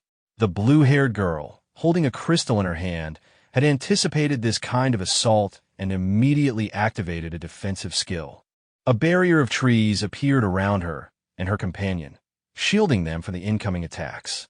Seeing the sudden appearance of the tree barrier, both Go Hyun-woo and Bukung were momentarily shocked. Without hesitation, Bukung activated her skill, releasing a powerful ice-infused strike, while Go Hyun-woo used his own skill to launch a concentrated stream of force. Go Hyun-woo, thinking through the situation, realized that their attacks wouldn't break the barrier so easily. He resolved that his next strike would need to surpass the protective spell's limits and finish the fight in one decisive blow. However, before he could act, the tiger, which had been lurking behind him, appeared and attacked, swiftly defeating Bukung. Go Hyun-woo, startled by the tiger's sudden presence, froze for a moment. The scene shifted to later in the arena, where the scoreboard confirmed the outcome. Go Hyun-woo and Bukung's team lost, while Park Nari's team emerged victorious. The next day, Go Hyun-woo expressed regret over the humiliating scene from the previous day. The protagonist reassured him that his efforts were commendable given the opponent's exceptional talent. Go Hyun-woo then asked what the protagonist would have done in such a situation. The protagonist explained that beyond strategy or technique, the vast gap in equipment was the decisive factor. He elaborated that Park Nari, supported by the Nature Club, had access to a wide range of skills and recently acquired a powerful artifact through trade, equipping her with superior items from head to toe. Upon hearing this, Go Hyun-woo, sweating in disbelief, recognized that losing had been inevitable. The opponent's strength wasn't just based on skill, but also thorough preparation. The protagonist suggested that it might be time to consider other options. He explained that matching Park Nari's level of equipment was impossible, but countermeasures could still be pursued. This gave Go Hyun-woo hope, and he asked if there was indeed a way. The protagonist confidently spoke about a rare debuff-type item, the Demon's Sword, which was essential for top-tier swordsmen. Hearing about it for the first time, Go Hyun-woo reacted with surprise and admitted that this was something new he had learned from the protagonist. The protagonist then pointed to the clip attached to Go Hyun-woo's clothing and emphasized that the priority should be ensuring the durability of his weapon. He advised focusing on acquiring artifacts that enhance weapon durability, especially for B-rank weapons and higher. Go Hyun-woo doubted the feasibility of obtaining such items, as they wouldn't be easy to acquire. The protagonist, however, smiled and explained that while it might be early, there was a way, obtaining the items as drops from underground dungeons associated with the Dungeon Association. Go Hyun-woo immediately raised concerns, pointing out that it was dual season, making such excursions impossible. The protagonist calmly explained that it wouldn't matter because they wouldn't be able to access the underground dungeon next week either. When Go Hyun-woo asked why, the protagonist explained that the underground dungeon involved real combat, unlike the surface. Freshmen who had just enrolled wouldn't be sent into life or death battles. Still worried, Go Hyun-woo asked if that meant there was no way at all. The protagonist reassured him that while it wasn't possible officially, there was another option. Go Hyun-woo questioned the meaning behind officially, and the protagonist confidently proposed that they could sneak in, using the errand service to gain access covertly. Upon hearing this, Go Hyun-woo realized that the protagonist was referring to Shin Byung-chul, confirming the plan without hesitation. The protagonist confidently assured Go Hyun-woo that Shin Byung-chul would arrive soon. Not long after, Shin Byung-chul appeared before them with excitement, eager to assist. The protagonist explained that he was planning to enter a dungeon, and that Monday evening would be the perfect time. Shin Byung-chul immediately asked for the dungeon number. Without hesitation, the protagonist revealed it as number 388. Taking out his notebook, Shin Byung-chul confirmed that it was a D-rank dungeon called Feathered Serpent Altar, meant for 4 people, and questioned who would be entering. The protagonist pointed to Go Hyun-woo, indicating that it would be just the two of them. Though concerned that things could go wrong and that he might be held responsible, Shin Byung-chul hesitated. The protagonist, however, assured him that in the worst case, they could simply bail out of the dungeon. Go Hyun-woo supported this decision, expressing his commitment to accompany the protagonist. Reluctantly, Shin Byung-chul agreed and began preparing for their entry on Monday evening. The protagonist then asked what the payment for this request would be. Shin Byung-chul smiled and jokingly said that between them, payment wasn't necessary since he still owed the protagonist from past event. He considered it settled and promised to assist wholeheartedly, despite admitting with some humor that he had only ventured underground once before. The protagonist, recognizing that Shin Byung-chul wasn't all that familiar with dungeon explorations, reassured him not to half-heartedly approach the task. Shin Byung-chul, though slightly embarrassed, vowed to give his utmost dedication. Taking things a step further, the protagonist proposed adding another dungeon to their mission for experience's sake, Dungeon number 104, a B-rank dungeon known as Black Serpent Fong, which delved into deep levels. Shin Byung-chul immediately objected, stating that it was beyond his ability to handle, but the protagonist encouraged him to at least ask the chief about it. After some thought, Shin Byung-chul agreed it wasn't entirely impossible and promised to inquire about it. He then confirmed their plan and left them with a promise to meet Monday evening. Once he left, the protagonist turned to Go Hyun-woo and suggested that they should finalize their plan. Go Hyun-woo eagerly agreed and asked what needed to be done. The protagonist explained that they would first enter the scheduled D-rank dungeon, Feathered Serpent Altar, where Go Hyun-woo would obtain his weapon while the protagonist would achieve his own goals. He further elaborated that the following days would be used for preparation, including negotiating with the Thieves' Club about accessing the deeper dungeon and securing necessary items. He warned that even the smallest mistake in such a dungeon could be fatal. Go Hyun-woo assured the protagonist that he was ready. The protagonist emphasized that Go Hyun-woo's role was crucial, not only in terms of skill but also in coordination, and that he needed to be as knowledgeable about the dungeon as the protagonist himself. When Go Hyun-woo saw the walkthrough books laid out before him, he was shocked, barely able to speak. The protagonist smiled and explained that these were detailed guides for both of them, instructing Go Hyun-woo to memorize every word without leaving anything out.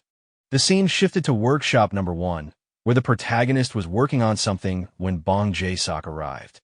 He inquired about the materials the protagonist had been gathering, specifically the floating stone extract, mana engine, and weather chip, and asked if they had been obtained. The protagonist gratefully explained that thanks to Bong Jae-sok's help, he was able to acquire those rare materials without difficulty and expressed his appreciation. Bong Jae-sok then glanced at the gathered materials and noticed the protagonist wrapping things up. He asked if he could take a closer look, and the protagonist gave permission, asking him to wait a moment while he finished. The protagonist completed his work with visible excitement and announced that it was done. Bong Jae-sok, observing the staff, expressed curiosity about what the protagonist had been crafting. He mentioned that, judging by the shape, it appeared to be the head of a staff or scepter, and asked if the main body had been acquired. The protagonist smiled and explained that he hadn't found anything suitable yet and intended to take his time finding the right piece. Inwardly, he wondered if he should search in the lower levels of the dungeon district. Bong Jae-sok then mentioned that with the rainy season over, the protagonist might not be coming to the workshop as often. The protagonist acknowledged this and expressed his gratitude, saying he would still visit from time to time. The scene then shifted to Class 1-3's classroom, where the teacher explained the theme of the week's strategy mission, Sweep. A map labeled Rocky Zone appeared on the board along with rules outlining that the dungeon was a two-person instance with random matchmaking. The teacher further explained that anyone could achieve a high score if they cleared all the monsters. There was no time limit, so students should be on the lookout for hidden enemies. He emphasized that the terrain and teammates would be randomized, and students would be tested in a new environment with unfamiliar partners. Closing his book, the teacher encouraged the students to work together and take their time before dismissing the class. Afterward, Go Hyun-woo turned to the protagonist and observed that it seemed they wouldn't be able to pair up for this week's mission. The protagonist replied with a gentle smile, agreeing that everyone would be going solo. At that moment, Co Yin, who had been asleep, woke up and recommended pausing the Mana Bullet lectures for the week, noting that mentoring week was approaching and new skills could be learned then. She suggested focusing on strengthening fundamentals in the meantime. Go Hyunwoo agreed, saying that sounded good, while Seo Yin simply nodded. The protagonist, with a joking expression, advised them to try the practice mode before jumping into the actual mission. Internally, he thought that practice mode was pointless for him and just a waste of time. As the protagonist looked ahead, he thought to himself that he was going straight for the actual mission without hesitation. His attention then shifted to the system notification, and he silently hoped that he would be paired with a decent partner. Regardless of who he got, he was aiming to achieve a perfect score of 100%. He considered what the ideal teammate would be and realized that someone whose skills he could copy would be best suited. The system displayed the protagonist's current skill slots, showing that he already had 2 skills, Magi Tech and Silent Step. The protagonist realized that he wouldn't be using Magi Tech anytime soon, so he thought about overriding that slot with a more combat-oriented skill. At that moment, he noticed his partner arriving just in time. Then, as he focused on the portal, he became puzzled and wondered what was happening. A red-haired girl appeared from the portal, and upon recognizing her, he was surprised but also a little amused, realizing it was someone he had encountered before, Hong Yunhwa. The red-haired girl, equally shocked, reacted strongly, recognizing the protagonist immediately and feeling distressed that she had run into him again. The protagonist wondered why she was reacting so intensely. Meanwhile, the red-haired girl's mind recalled past matches they had fought in, from placement exams to PvP battles, where she had always crushed him. She figured it was only natural for him to be intimidated. The protagonist, smiling to himself, thought that his main goal was to efficiently clear the quest. He considered that creating a slightly tense atmosphere would make things easier for him, so he decided to keep that tension going. He then looked at her with confidence, impatient that she wasn't moving, and urged her to get going without further delay. The red-haired girl, with tears in her eyes and nervousness on her face, reluctantly agreed to follow him. As they ran together later on, the red-haired girl began to regret her decision. She sat silently, thinking that she should have taken the day off and tried again the next day, instead of insisting on clearing the mission early just to save face. After running for some time, she looked at the protagonist ahead of her and silently cried out in frustration. She never wanted to partner with him and wondered how she ended up stuck with him. She also questioned where they were headed, as the area around them appeared strangely empty. Not realizing that the protagonist was effortlessly killing every monster without attracting attention, she simply looked at the system notification and wondered why it seemed too easy. She thought it strange that there should be monsters around every corner, but the area remained empty. Spotting a fallen goblin nearby, she panicked, believing there was still one monster left, and called out to the protagonist for help. The protagonist, however, ignored her pleas, which frustrated her even more. She clenched her teeth in irritation, wondering why he wouldn't even respond to her calls for help. She felt like she was stuck cleaning up the mess alone. In her frustration, she activated her own skill, Combustion, and attacked a monster, all the while thinking to herself how impressive the protagonist's combat was, even though she was annoyed. Internally, she wished they would stick together and grow frustrated that he wouldn't cooperate. Though she didn't say it aloud, the thought lingered in her mind. Meanwhile, the protagonist, running ahead of her, impatiently scolded her in his mind, wondering if she thought she could solo the entire mission by herself. He urged her not to fall behind and to keep up with his pace. The red-haired girl, Hong Yunhwa, hesitated for a moment but then agreed to follow the protagonist's orders, responding awkwardly as if unsure but willing to cooperate. As she looked at the protagonist, she grew suspicious. She thought to herself that something felt off during the entire mission. He hadn't once hesitated or paused. He was charging forward without giving it a second thought, as if he had completed this exact mission hundreds of times before. Without warning, the protagonist suddenly stopped and told her to hold up. He pointed toward a tunnel in the distance and questioned whether it was a burrow. Curious, he suggested that they should take a closer look. Examining the entrance, Hong Yunhwa concluded that it was likely a goblin burrow because of its small size, too tiny for a person to crawl through. The protagonist, confident in his approach, told her to check it out anyway. Startled, She hesitated and asked if she really had to go. The protagonist gave her a threatening look, implying that she could handle it and pushing her further. Feeling pressured, she nervously agreed and decided to crawl into the hole, though reluctant. Watching her enter the burrow, the protagonist was confused. He hadn't expected her to physically go inside. He had only meant for her to cast a fire spell inside from outside. As she crawled in, a yellow light suddenly burst from the tunnel.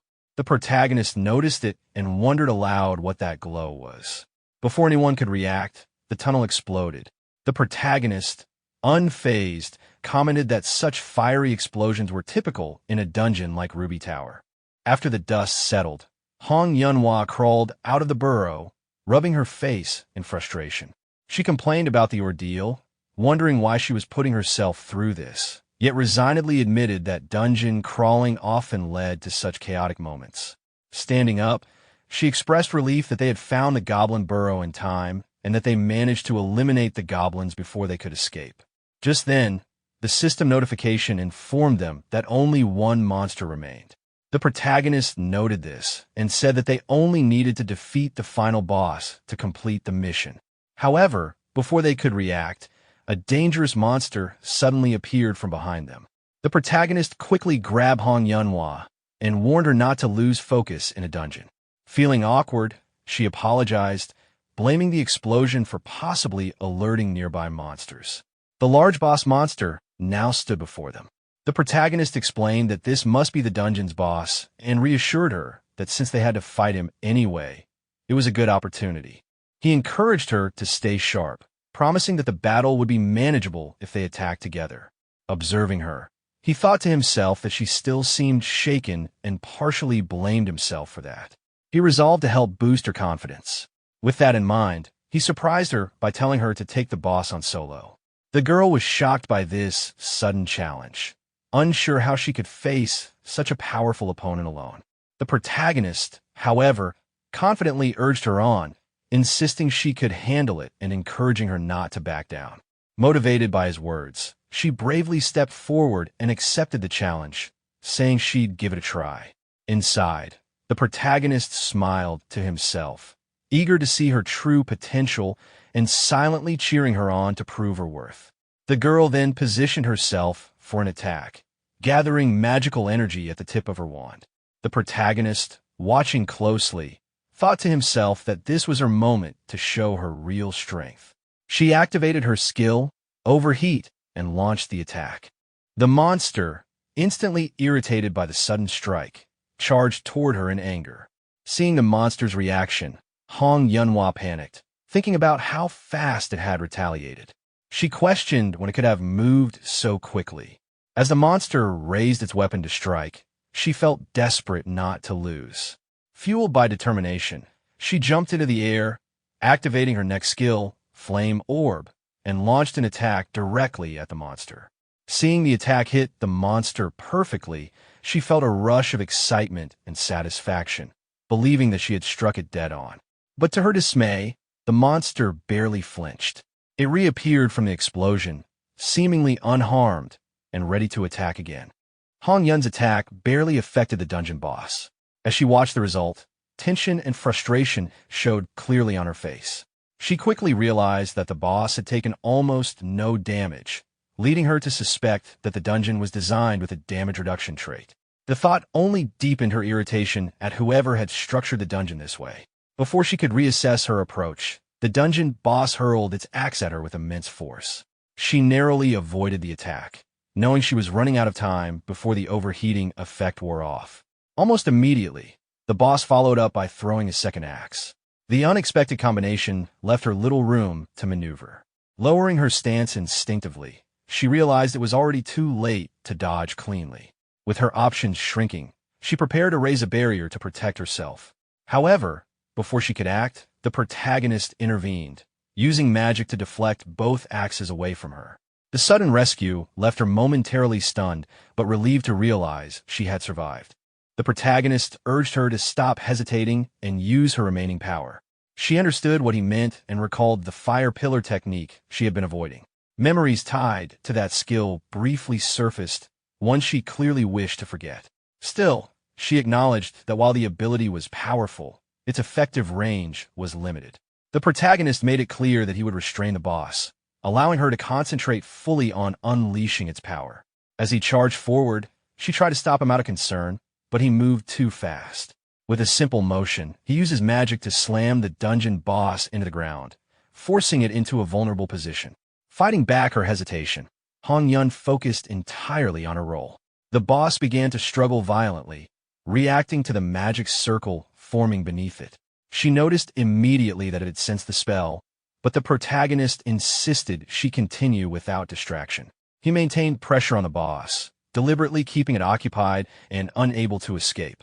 Using his magic, the protagonist repeatedly drove the dungeon boss into the ground, preventing it from breaking free.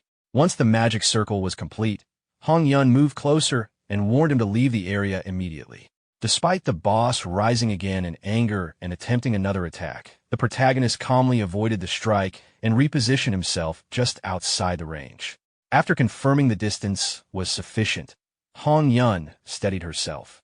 She concentrated all of her remaining strength, knowing this single strike would determine the outcome. When she released the fire pillar, it engulfed the dungeon boss completely, leaving no chance for recovery. As the flames consumed the boss, the protagonist observed the result with quiet confidence.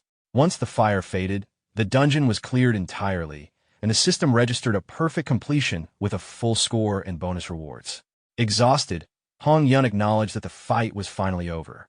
The protagonist reflected briefly on how efficiently the battle had ended, even against the boss, though he recognized that he had pushed himself harder than usual. After a moment of hesitation, Hong Yun approached him with a personal request. She asked for the replay of the battle to be made private, clearly uncomfortable with it being publicly viewed. To compensate for the loss of points, she offered a ruby, insisting it was more than enough for such a request. The protagonist was surprised by the value of the ruby and questioned internally why she would go so far over a replay. From her perspective, his reaction made her worry that the offer might not be sufficient. In response, she attempted to raise the offer further, only for him to stop her and agree to settle with what she had already given. He acknowledged her effort in the battle and addressed her by name, which caught her off guard. The realization that he had carried much of the fight from the beginning left her conflicted and embarrassed. As she prepared to leave, she created a portal and awkwardly returned the compliment before exiting, bringing the encounter to a quiet close. Watching her leave, the protagonist allowed himself a small smile, finding her embarrassment unnecessary. Once she was gone, his expression turned serious as he began evaluating her performance. Hong Yanhua had moved far better than he had expected, and the rumors about her being on par with rising talents now felt justified. What stood out the most to him was her close combat ability, which exceeded his initial assumptions. Through the copied skill system, he confirmed that he had successfully acquired 2 abilities from her: Overheat, rank D, and Thief Step, rank B. This confirmed that her skill set had given him the freedom to choose what to copy. While he wasn't entirely sure what Overheat had absorbed from her, he could tell that it had granted him access to a powerful flame-based technique known as Inferno Fist. With a skill of that nature, he knew his physical stats would rise significantly. His attention then shifted to the ruby she had given him. He considered how to handle it, knowing that he needed to head to the underground floor of the dungeon building that night. He decided that stopping by Ruby Tower later would be the most practical way to deal with it. The scene shifted to the ground floor of the dungeon building, with a protagonist teleported inside. After taking a quick look around, he noticed that Go Hyun-woo and Shin Byung-chul hadn't arrived yet. With time to spare, he chose to check his quest rewards while waiting. Opening his panel, he confirmed that the Week 4 Strategy Battle subquest had been fully completed.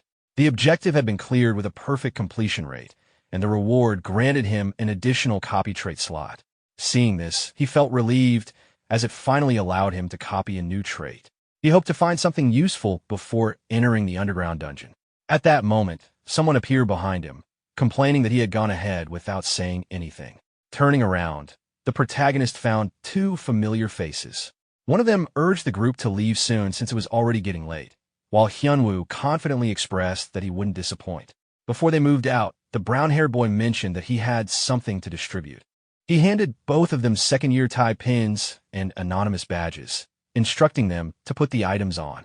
After equipping them himself, He explained that the accessories blurred facial features and made their appearances seem ordinary. With these on, even encounters with senior students wouldn't raise suspicion. The effect was immediate and noticeable, leaving the protagonist momentarily surprised at how indistinct the boy's face had become. Hyunwoo pointed out that simply walking past others would prevent anyone from recognizing them.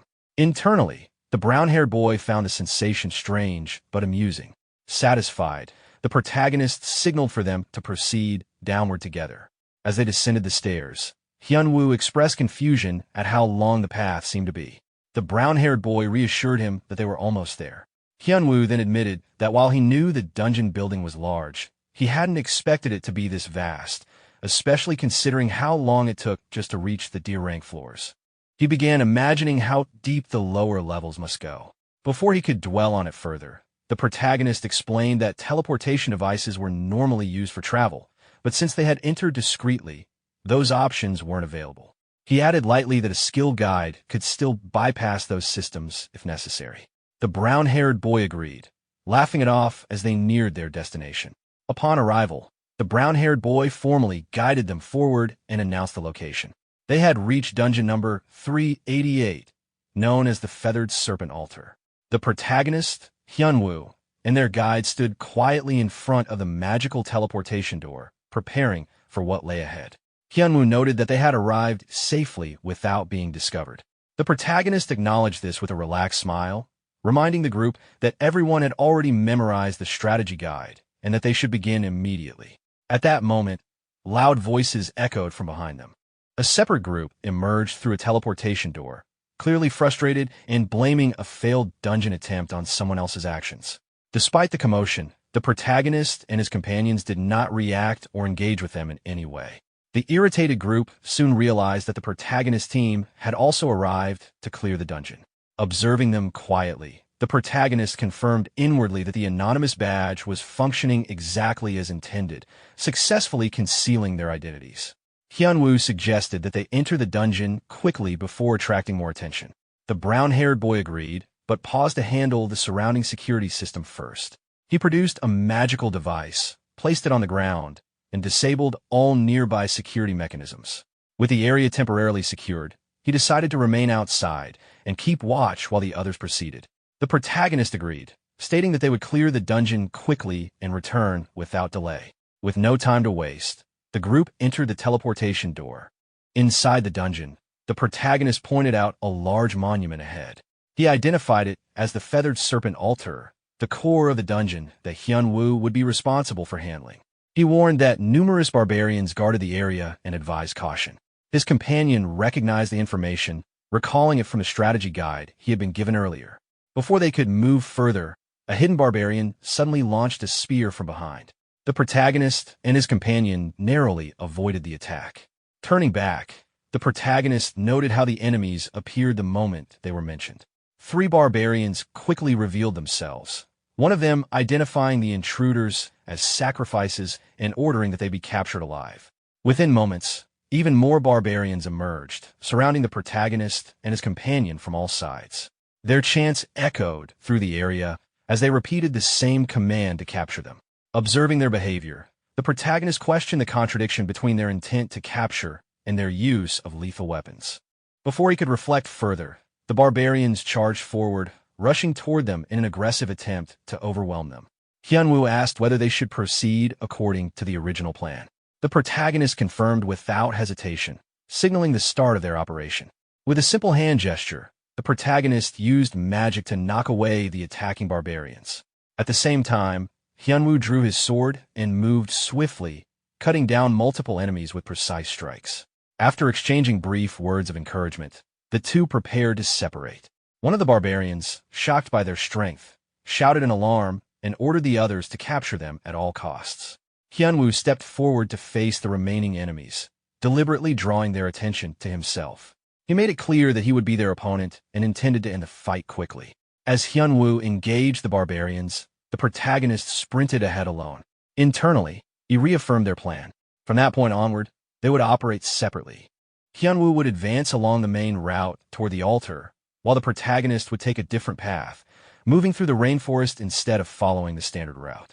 Recalling his past experience with the game, The protagonist reviewed the general clear conditions of this dungeon. Normally, clearing it required breaking through the barbarian forces while simultaneously stopping the ritual. Both objectives had to be handled together for a successful completion. Pulling himself back to the present, he reflected further. Clearing the dungeon through the standard route was possible without much difficulty, but doing so would prevent access to the hidden piece concealed within this dungeon. To obtain it, one had to explore areas most players ignored and search more deeply than usual. That was exactly why he had chosen his current path. Noticing that the village contained very few barbarians, he concluded that most of them had gathered near the altar. Regardless of their numbers, he was confident they wouldn't pose a serious threat to Go Hyunwoo. As he reached the outskirts of the barbarian huts, he moved forward to engage. The barbarians immediately identified him as a sacrifice and attempted to capture him alive. Two of them hurled spears in his direction, but he remained calm, deflecting the incoming weapons effortlessly with a simple use of magic. Uninterested in dealing with minor enemies, he redirected the spears back at them, eliminating the attackers instantly. As he advanced deeper into the village, he observed a tent far larger than the others. Its size and placement made it obvious that it belonged exclusively to the chief. Just as he approached the entrance, a powerful laser beam suddenly shot out from inside the tent. He avoided it without difficulty. Moments later, the barbarian chief emerged, removing his mask as he assessed the protagonist's energy and identified him as a rare and valuable sacrifice. The chief made it clear that capture was inevitable. In response, the protagonist activated Inferno Fist and pushed the skill into an overheated state. As he clenched his fist, he dismissed the chief's fixation on sacrifices, finding it repetitive and uninspired. As he closed the distance to attack, he reminded himself of his objective. To secure the hidden piece, he needed to keep the chief occupied in this location. That was the reason he had deliberately searched through the forest to locate the village instead of taking a direct route. Everything had proceeded exactly as planned so far. His role was to stall and control the fight until Go Hyunwoo succeeded elsewhere. He also recognized the danger of the chief's attacks. The golden beam was not elemental in nature, meaning even a single direct hit could be fatal. However, by absorbing the flames of Inferno Fist through overheat and pushing his physical abilities to their limit, evading attacks of this level posed little difficulty. Using Inferno Fist, he struck the chief squarely in the chest. The impact sent the chief flying backward through the air before crashing down at a distance. Observing the result, the protagonist assessed the power of the technique. Overheat combined with Inferno Fist was far more effective than expected, easily breaking through D-rank barriers. Still, he acknowledged that a boss-level opponent wouldn't fall so easily. The chief quickly regained his composure, and the protagonist noted that the damage dealt so far was not significant. Lightly mocking the chief's lack of defensive awareness, he continued to provoke him. Enraged, the chief fired another laser attack. The protagonist dodged again with minimal effort, continuing to speak casually. Before he could finish, the chief vowed that the protagonist would not be allowed a peaceful death. Finding the reaction amusing, the protagonist observed how furious the chief had become. The chief continued firing beams relentlessly. As he avoided each attack, the protagonist reflected on a key detail. The priest's top priority was completing the ritual, and enemies like this often disengaged if not pressured properly. To prevent that, provoking them into a rage was the most effective method. Of course, the angrier the opponent became, the harder it was to dodge their attacks, but that risk was already accounted for. The protagonist briefly turned his thoughts toward his companion, hoping that Go Hyunwoo would perform well. From here on, the outcome depended entirely on what he could accomplish on his side. Meanwhile, Hyunwoo pressed forward with urgency. Knowing that Kim was likely engaged in a life-or-death battle, he felt a strong sense of responsibility to complete the mission entrusted to him without a single mistake and reunite as quickly as possible. As soon as Hyunwoo entered deeper into the dungeon, a massive presence appeared in front of him. A giant suddenly emerged and launched an attack. Hyunwoo attempted to block it with his sword, but the impact shattered the blade. Barely avoiding the follow-up, he slipped between the giant's legs and rolled away, narrowly escaping serious injury. Seated on the ground, Hyunwoo quickly assessed the situation. The creature matched the description from the strategy guide, a sub-priest serving as the dungeon's mid-boss, commonly referred to as Fatty. As expected, it had appeared immediately. While dealing with it, he also needed to secure the hidden piece known as the Feathered Serpent Shaman Sword. As he sensed another presence nearby, Hyunwoo recalled another warning from the guide. In addition to Fatty, there was a second mid-boss. Almost instantly, a shadowy figure attacked him with a concealed weapon. He blocked the strike with the remains of his broken sword and recognized the attack as a poison needle. Just as predicted, the second sub-priest, known as Skinny, had appeared. Hyunwoo knew that fighting both at the same time would be far more difficult and time-consuming. Discarding his broken weapon, Hyunwoo summoned a new sword using magic. With no intention of dragging the battle out, he prepared to end it quickly. Skinny launched multiple poison needles, but Hyunwoo avoided them with careful movements. At the same time, Fatty attacked from behind with a massive wooden log, which Hyunwoo narrowly dodged once again. Assessing the situation, Hyunwoo realized that continuing at this pace would only waste valuable time. With no other choice, he decided to push himself further. When both enemies attacked simultaneously, he gathered his strength and struck decisively. Skinny was cut down instantly, while Fatty suffered a devastating blow to the chest. Hyunwoo then moved toward a nearby table, believing the immediate threat had been handled. However, he remained cautious, knowing that Fatty's vitality was unusually high and that the fight might not be over yet. As expected, the giant rose again, groaning as it regained its footing. Hyunwoo wasn't surprised. Still, his priority remained clear. Securing the hidden piece came first, and finishing the enemy would follow. Before he could reposition himself, Fatty hurled its wooden log toward him. Just before impact, Hyunwoo grasped the Feathered Serpent Shaman Sword. With a single swing, he sliced the log cleanly in half, shocking the giant. Now holding the sword firmly, Hyunwoo acknowledged how close the attack had been. Without hesitation, he advanced once more, fully committing to the final exchange. The giant let out a roar, but it was futile. With a single decisive strike, Hyunwoo brought Fatty down for good. The scene then shifted back to the Feathered Serpent Altar Village.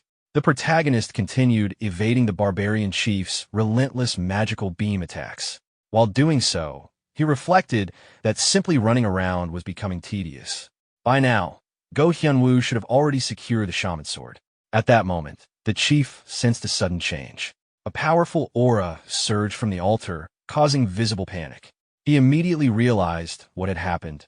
The shaman sword placed on the altar had been taken. Shortly after, the system confirmed the discovery.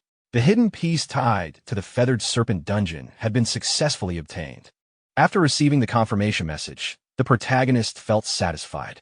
Inwardly, he acknowledged that Go Hyunwoo had passed his test and proven himself reliable enough to be trusted with future dungeons as well. Before finishing off the barbarian chief, the protagonist focused on copying the enemy's trait.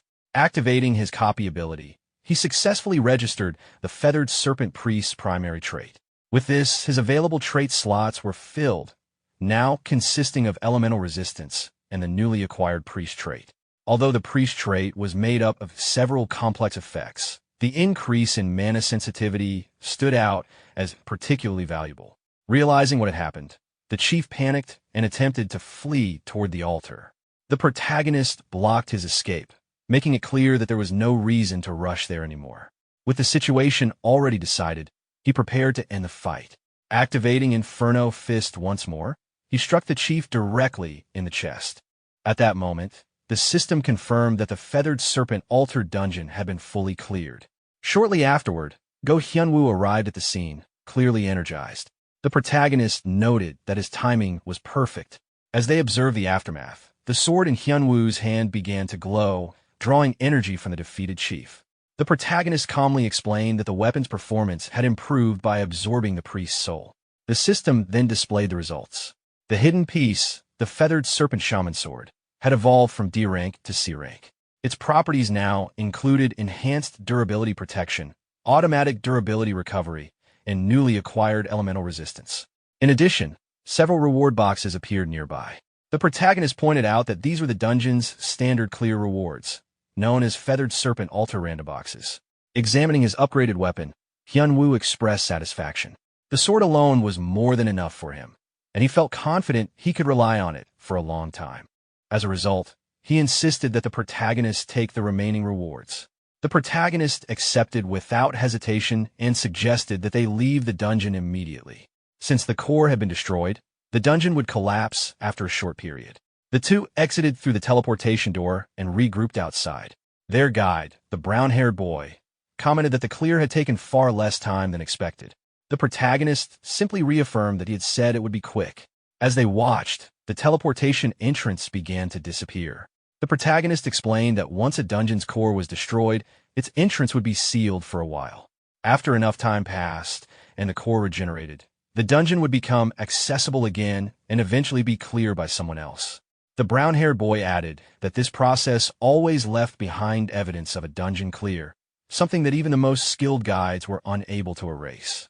Because of that, the protagonist suggested leaving the area before investigators arrived to assess the situation. As they descended the stairs, the guide expressed his exhaustion, commenting on how long the path felt. Hyunwoo laughed it off, pointing out that climbing upward was naturally more tiring than going down.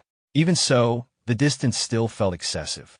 Despite that, the guide admitted relief that they hadn't encountered anyone on the way back. He asked for the return of the anonymous badge and tie pin. Hyunwoo handed his back first, thanking him sincerely for ensuring their safe passage. The protagonist followed, returning his items as well and mentioning that he would be relying on him again in the future. The brown-haired boy brushed it off casually, treating it as part of his job. Just then, two girls approached the group. One of them, with blue hair, greeted them in a familiar manner, remarking that they seemed to run into each other quite often. At that moment, the brown-haired boy stiffened slightly, tension rising as he recognized the situation unfolding. The brown-haired boy confronted the group with visible irritation, questioning why they were in the dungeon district so late at night. In response, he casually brushed it off, stating that raiding dungeons was the only reason anyone would be there. The brown-haired girl remained skeptical, pointing out how hard it was to believe someone could start raiding from the very first day. The brown-haired boy answered lightly, mocking her distrust. He then nudged the protagonist to speak as well. The protagonist immediately realized that the responsibility of handling the situation had been pushed onto him. Wanting to resolve things quickly, he decided to go along with it. He casually asked whether they had also just returned from a raid. When she confirmed it, he followed up by asking about their completion percentage. She refused to share it. The brown-haired boy joked that people usually avoided sharing their scores when they were low. In response, the girl confidently claimed that her completion rate was higher than theirs. Taking advantage of her confidence, the protagonist suggested turning it into a bet to compare completion results. She agreed immediately and proposed the stakes herself, suggesting that the loser would owe a favor or have to answer a question. With both sides agreeing, they decided to reveal their results at the same time. When the countdown ended and the results appeared, the girl was visibly stunned. The protagonist's rage showed a full 100% completion. Observing her reaction, the protagonist noted inwardly that her confidence likely came from a 97% clear rate, and that the result had probably shocked her more than intended. Without lingering, he chose to use the moment to leave, stating that he would keep the favor for later. The scene shifted to the following day. The protagonist was now seated inside a cafe with his companions, relaxing with cold drinks. Hyunwoo commented that it had been a long time since they skipped training during lunch. The protagonist responded calmly, explaining that rest was also part of training, especially after pushing themselves hard the previous day. Hyunwoo then asked why he had been called there. The protagonist explained that he wanted to show them another benefit of clearing dungeons, the experience of opening random reward boxes. Soon after, the Feathered Serpent Dungeon's random boxes appeared on the table. With everything prepared, the protagonist initiated the unboxing.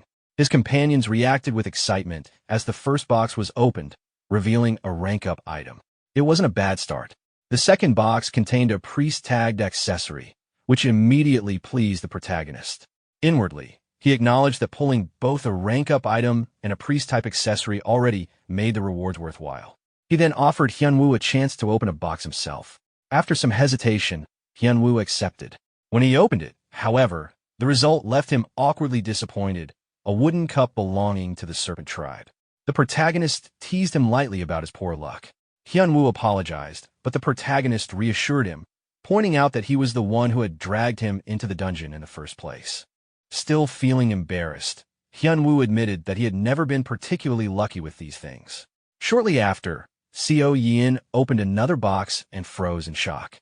Inside was a feather cushion ranked at B class. Both Hyunwoo and the protagonist were stunned. A B-rank item appearing from a D-rank random box was almost unheard of.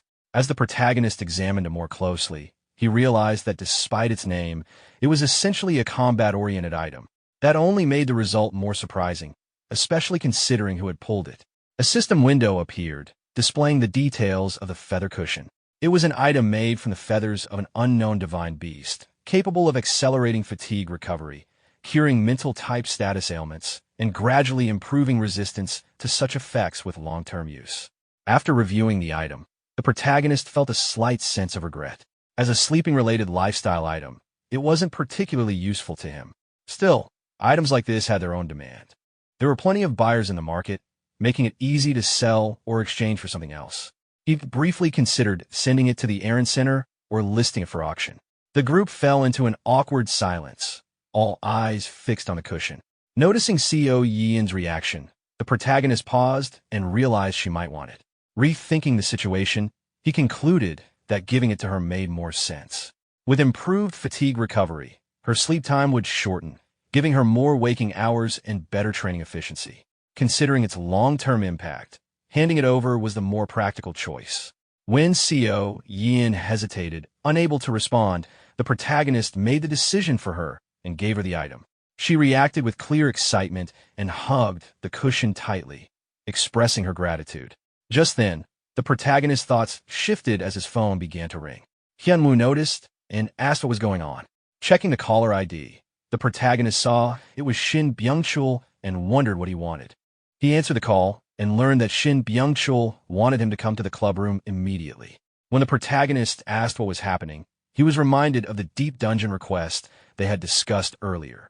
Apparently, the situation had become complicated, and Shin Byung-chul's sister wanted to meet him personally. The scene shifted to the thieves' clubroom. As the protagonist entered, Shin Byung-chul's sister greeted him, noting that they had been waiting. Inside the room were several others.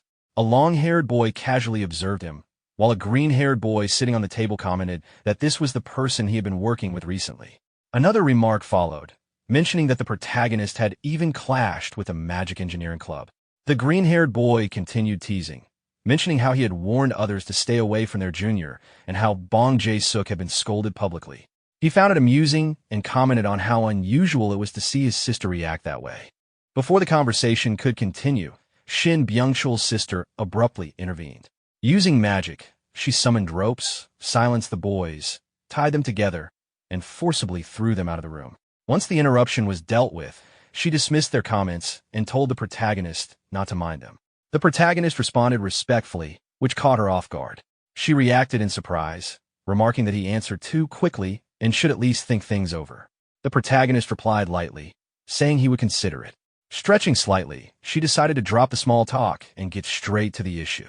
She explained that there was a problem with the Black Serpent dungeon request he had taken. A bid had been placed on it. When the protagonist asked whether it was a regular bid or a priority bid, she clarified that it was the latter. Hearing that, the protagonist immediately understood the complication. He recalled how dungeon access worked. Once a dungeon core was destroyed, the dungeon sealed itself until regeneration. Within each cycle, only a limited number of parties could challenge a dungeon, and those with valuable rewards naturally attracted competition. To manage this, Young Slayer Academy had introduced a bidding system. Normally, access was decided through regular bids, ranking parties based on raid success rates. However, priority bids overrode all such conditions. Each club was given a limited number of priority bid tickets, and using one granted immediate access rights regardless of rank. At present, the Black Serpent dungeon was under a priority bid. Shin Byung-chul's sister continued, explaining that since they planned to enter unofficially, access itself wasn't the issue. The problem was what came afterward. Once the dungeon was cleared, it would close, and the club that placed the priority bid wouldn't simply let it go. With a sharp expression, she revealed the final detail. The club that had placed the priority bid was the Swordsmanship Club, one of the Academy's top 2 clubs. She asked whether he still intended to proceed. The protagonist answered without hesitation. He wanted to push through. Surprised by his decisiveness, she questioned whether he was serious. The protagonist responded calmly, stating that he would handle the consequences and asking her to move forward with the plan. She stood up from her chair, clearly amused. If their junior was that confident, then he must have something in mind.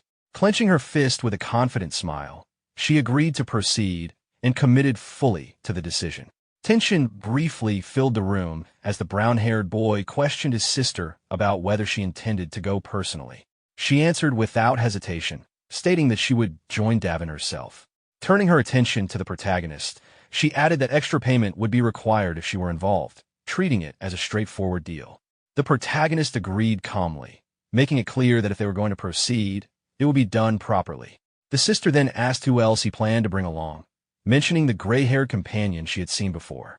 The protagonist corrected her, explaining that he would be going with Go Hyunwoo instead, reminding her that she had likely seen him during the duel with Emerald. This jogged her memory, and she recognized him as the handsome fighter from that incident. Even so, she expressed doubt, pointing out that a B-rank dungeon seemed manageable with just the two of them. Davin, however, questioned how a freshman could handle something at that level. Hearing this, the sister realized why Davin was unaware. She recalled that during the infiltration of the temporary storage facility, the protagonist had been wearing a mask enchanted with perception-disturbing magic, which had concealed his identity at the time. Leaning closer, she quietly asked if she was allowed to mention his true identity. The protagonist responded evenly, giving his permission as long as she did not spread it around carelessly. She then warned Davin to listen carefully and not be shocked. As Davin looked at the protagonist, realization dawned on her, as she internally identified him as Inferno Fist. With introductions effectively concluded, the protagonist placed a stack of documents on the table and asked everyone to review them. The sister picked them up and reacted with visible surprise upon realizing they were a strategy guide for the Black Snake Dungeon. Questioning how he had obtained something so detailed, she shared the contents with the others, pointing out that the plan focused on entering quietly, taking only the valuable targets, and leaving without unnecessary confrontation. The group immediately noticed how closely the approach resembled a thief's operation, which left the protagonist momentarily confused by their synchronized reaction. Laughing, the sister remarked that this only proved he was perfectly suited for their club. Davin, still uncertain, admitted that now that it was mentioned, the protagonist did seem somewhat underhanded in his methods. The protagonist quickly clarified that he had no intention of joining the club.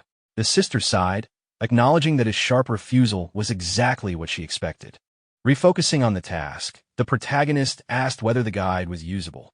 After reviewing it more carefully, the sister confirmed that the plan would significantly reduce combat encounters, noting that Byung-chul's role would simply involve disabling traps. At this point, the brown-haired boy reacted in shock, realizing he was expected to participate as well. His sister immediately reminded him of how confidently he had boasted about becoming a rising star in mechanisms. His confidence faltered, and he admitted that while he had said that before, a B-rank dungeon was a different matter entirely and put his life at risk. After a brief pause, he firmly refused to take part. The protagonist responded evenly, warning him that he would regret backing out. The brown-haired boy replied irritably, stating that no reward was worth dying for. Without raising his voice, the protagonist then mentioned a specific hidden item. The room fell silent as everyone stared at him in disbelief. He calmly explained that it was a hidden piece so valuable that no stealth-type class could resist it, even noting that the assassin Jang Sam had once exposed himself trying to obtain it. He made it clear that this was an offer the Thieves' Club could not reasonably refuse. The sister reacted with shock, admitting she had believed the item was only a rumor. The protagonist confirmed its existence without hesitation. At that, her attitude shifted completely. Trusting that he was not lying, she declared that they could not pass up the opportunity. She noted that since Byung-chul had already backed out, the remaining group would proceed. Suddenly, the brown-haired boy's hesitation vanished. With renewed confidence, he proclaimed that a true man faced danger to achieve his goals and asserted that no one was better suited for handling mechanisms than Shin Byung-chul himself. Watching this turnaround, the protagonist reflected inwardly that if Dang Gyang was this motivated, then Shin Byung-chul was likely dependable after all. He found himself genuinely glad to have him along, even noting to himself that he had expected the boy to run away. As they parted ways, the protagonist told them that he would see them again on Friday night. A few days passed, and Friday evening arrived. Inside the mana training room, the protagonist sat in meditation, quietly organizing his preparations. He knew that before entering a deep-level dungeon, proper groundwork was essential. Although his skills had improved steadily, his D-rank core was starting to fall behind. With the priest trait he had recently obtained, combined with the synergy provided by the priest's black bracelet, he focused on accelerating his mana growth. His goal was to raise his core's rank efficiently. Beyond that, he planned to use the E-rank rank-up item he had acquired from the random box. Since amplification was a core skill that was difficult to level through normal means, he decided to rely on the rank-up item to strengthen it directly. When he finished his meditation and opened his eyes, he confirmed inwardly that all preparations were complete. Leaving the mana training room, he walked through the training center while reviewing everything in his mind. From his perspective, he had prepared everything he could. Given his current state, it should be enough to handle a deep-level dungeon. As he moved forward, Hyunwoo emerged from behind him, surprised to see him there. The protagonist turned toward him, noting that he seemed to be heading out and remarking on the dedication it took to train right before entering a dungeon. Hyunwoo explained that he had been testing a new weapon and felt confident that he had adjusted to it well enough for real combat. Hearing this, the protagonist concluded that they were both ready and suggested that they leave together. The scene shifted to the dungeon district. The protagonist and Hyunwoo arrived together, where the sister was already waiting for them. She confirmed their arrival and told them to move in once they were ready. Hyunwoo hesitated slightly, questioning whether it was truly fine to enter so openly, especially considering the item Shin Byung-chul had provided earlier. The protagonist reassured him calmly, explaining that the item would not be necessary. At that moment, the sister activated her shadow butterfly flight skill. Numerous butterflies formed from her magic and spread out ahead of them. She told them to watch closely, confident that they would soon understand. As the butterflies flew toward the dungeon gates, Hyunwoo realized their purpose and noted that they were being used for scouting. The protagonist confirmed this, explaining that all they needed to do was follow them. He then gave the signal to move, and the group began running forward, keeping pace with the butterflies. While advancing, Davin deployed his equipment, releasing 2 spherical devices into the air. These devices moved rapidly alongside the group, following the butterflies as well. After entering a room deeper inside, the sister stopped everyone and instructed them a halt. After a brief pause, she explained that she and Davin would remain behind to cover the entrance. From that point onward, everything ahead would be left to the others. Standing before the teleportation door leading to the Black Snake Chamber, she issued a final warning. What awaited them inside would be unlike anything they had faced before. She wished them luck and told them to return alive. The protagonist, Hyunwoo, and the brown-haired boy then stepped through the teleportation door and entered the chamber. As soon as they were inside, the protagonist observed the brown-haired boy closely. He had been visibly restless since they arrived. The protagonist wondered if this nervousness stemmed from the pressure of entering such a dangerous dungeon. He knew that if he allowed this unease to continue, even the most solid plan could fall apart. Something had to be done to steady him. Calling his name, the protagonist drew his attention and directly asked whether he was scared. Internally, he noted that challenging someone's pride was often the most effective way to provoke a reaction. The brown-haired boy immediately denied it, insisting he was not afraid. However, the protagonist noticed his legs trembling and pointed it out. The boy awkwardly brushed it off, claiming it was merely a habit and continuing to deny any fear. At that moment, the brown-haired boy looked around the chamber more closely. Realization struck him as he finally took in their surroundings, and he reacted in shock upon recognizing the dungeon as the B-rank Black Snake Chamber. Hyunwoo looked around the area and pointed out that something felt off. Given the number of people usually present, the surroundings should have been filled with activity and residual energy. Instead, the place felt unusually quiet. After observing the environment more carefully, he noted again how unnatural the silence was. The protagonist responded calmly, explaining that incidents have been occurring continuously in this area. While it was unfortunate, those disturbances created an opportunity they could make use of. As long as they followed the guide and focused on collecting the valuable targets, their objective would be met. With that decided, he led them toward their first destination. They entered a restaurant and took their seats. A staff member greeted them and took their order, which the protagonist placed without hesitation. The service was quick, and the food was brought out soon after.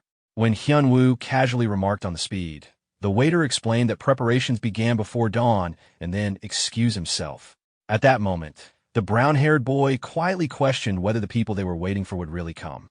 The protagonist confirmed that they would, explaining that young men were taken from this place on a regular basis. He subtly indicated that the waiter was their next target. Not long after, several warriors entered the restaurant. One of them casually spoke to the waiter, asking about business. The waiter, clearly frightened, explained that all required payments had already been made. The warrior clarified that they were there for a different reason and soon revealed their intent. Hyunwoo recognized them immediately, and the protagonist confirmed that they were low-ranking warriors from the Black Snake Chamber. The warriors demanded that the waiter come with them. Overcome with fear, the waiter froze. His father rushed forward, desperately trying to stop them, but was struck down and thrown aside without hesitation. The warriors threatened the waiter, making it clear that resistance would only make things worse. In tears, the waiter was taken away as his father remained on the ground, devastated. The protagonist approached the old man and spoke calmly, assuring him that they would bring his son back. Overwhelmed, the father grasped his hand and promised anything in return. The protagonist accepted the request with a simple condition and then left the restaurant with his companions. Outside, the protagonist observed that the warriors had not gone far and decided to follow closely. Hyunwoo noted that they had turned toward a less traveled area.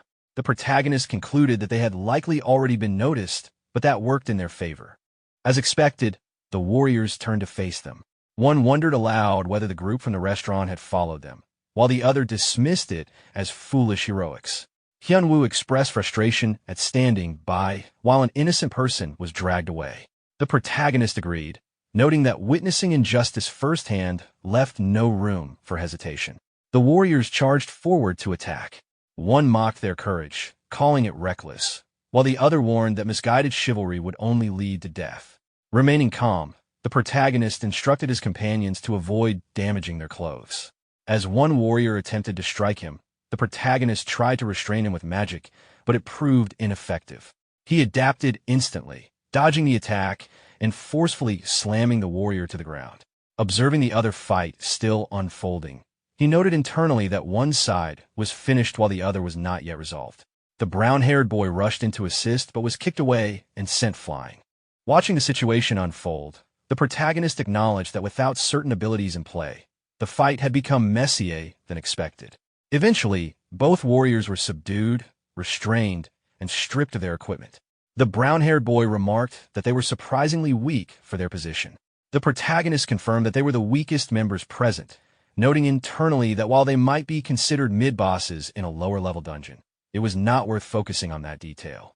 With the situation stabilized, the protagonist suggested returning. Back at the restaurant, the waiter reunited with his father, tears welling in both their eyes. Overcome with relief and gratitude, the father thanked the protagonist repeatedly for saving his son. The protagonist briefly apologized for interrupting the emotional reunion, reminding the old man that there was still the matter of settling the bill. The old man quickly composed himself and asked what they needed. The protagonist pointed toward a nearby statue and indicated that they would take that instead. The old man looked confused at first, noting that it was just a Daruma statue, but then immediately insisted that they take it, even offering as many as they wanted. The protagonist accepted politely and added that they would finish their meal before leaving. The old man smiled and offered to reheat the food right away. As they ate, Hyunwoo examined the statue closely and remarked that it did not seem ordinary. The brown-haired boy, speaking while eating, guessed that it might be related to information techniques. Hyunwoo was confused by that idea, struggling to connect such a simple object to formations. The protagonist clarified that the statue was indeed used in formations, specifically as a key designed to break certain types of formation structures. Hyunwoo continued observing it carefully and pointed out that calling it merely a formation key was an understatement. The protagonist explained that the sculptor's will was embedded inside it. The brown-haired boy suggested keeping it for now, reasoning that there would likely be a place where it could be used. Once they finished eating, the protagonist noted that they were full and said it was time to move on to their real objective. Standing in front of the building, the protagonist reminded his companions that although they had already memorized the strategy guide, he would go over it once more. He explained that, in broad terms, the Black Snake Chamber strategy resembled the Feathered Snake Altar. While he would occupy the main forces, including the Black Snake Lord, the others would secure the target items using a diversion tactic. However, He pointed out a crucial difference. Unlike before, the Black Snake Lord was too powerful to defeat directly. After a brief pause, he explained that they would resolve the situation using alternative means instead. He confirmed that they had brought all the items listed in the guide. The brown-haired boy and Hyunwoo both confirmed that they had prepared everything. The protagonist then distributed emergency escape scrolls and in-ear communicators, instructing them to equip the communicators immediately and keep the scrolls stored safely. Once the communicators were in place, he explained that he would split off from the group at this point. He told them to contact him if anything went wrong, adding that as long as they followed the plan, there should not be any major issues, but caution was still necessary. Hyunwoo wished him luck as they separated. As the protagonist moved ahead alone, a nearby warrior was startled by his sudden appearance and questioned who he was. The protagonist activated his Inferno Fist skill and continued walking forward without responding. The warrior repeated the question more forcefully and drew his sword, threatening violence. As he noticed the protagonist's hand, his expression changed in shock. Before the warrior could react further, the protagonist clenched his fist and struck him squarely in the chest. The blow sent the warrior flying backward, crashing through the glass of a nearby shop and disappearing inside as debris scattered across the floor. The impact of the Inferno wrist punch caused the wooden shop to catch fire almost instantly. Watching the flames spread, the protagonist noted inwardly that would burn easily. Although he was the one who had started the fire, he found himself briefly absorbed in the sight, acknowledging that there was something oddly fascinating about watching it burn. Nearby soldiers quickly noticed the fire and began shouting in confusion, calling out directions and urging each other to extinguish it. Hearing their frantic reactions, the protagonist reflected on how slow their situational awareness was. Even after causing such a disturbance, they still had not located him. Deciding that waiting any longer was pointless, he deliberately fanned the flames, intensifying the fire. As the blaze grew larger, he openly announced the presence of an enemy attack. Moments later, numerous warriors rushed in and surrounded him.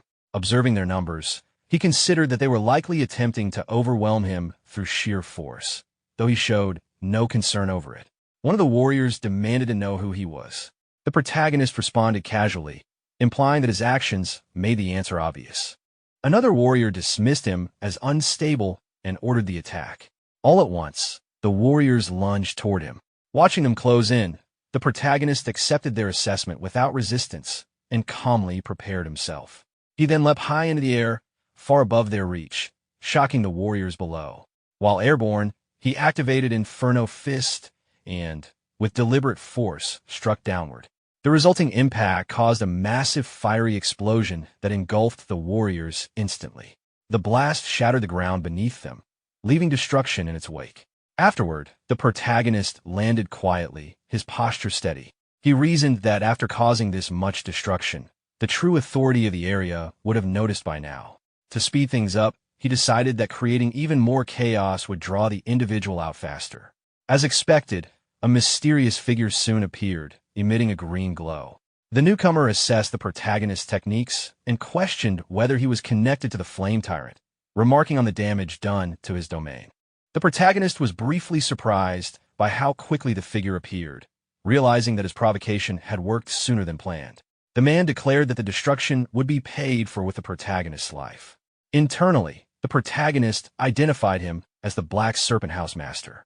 He noted the misunderstanding regarding the Flame Tyrant and Inferno Fist, but decided that allowing the confusion to persist would actually benefit him by keeping the man's attention fully focused. The protagonist dismissed the House Master with open contempt, provoking immediate anger.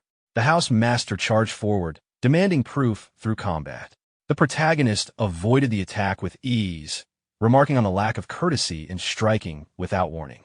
The House Master acknowledged the dodge and pressed the attack again. As he continued evading, the protagonist analyzed the man's martial style, recognizing a lethal mix of claw techniques and poison arts. Even a minor injury from such techniques would be fatal.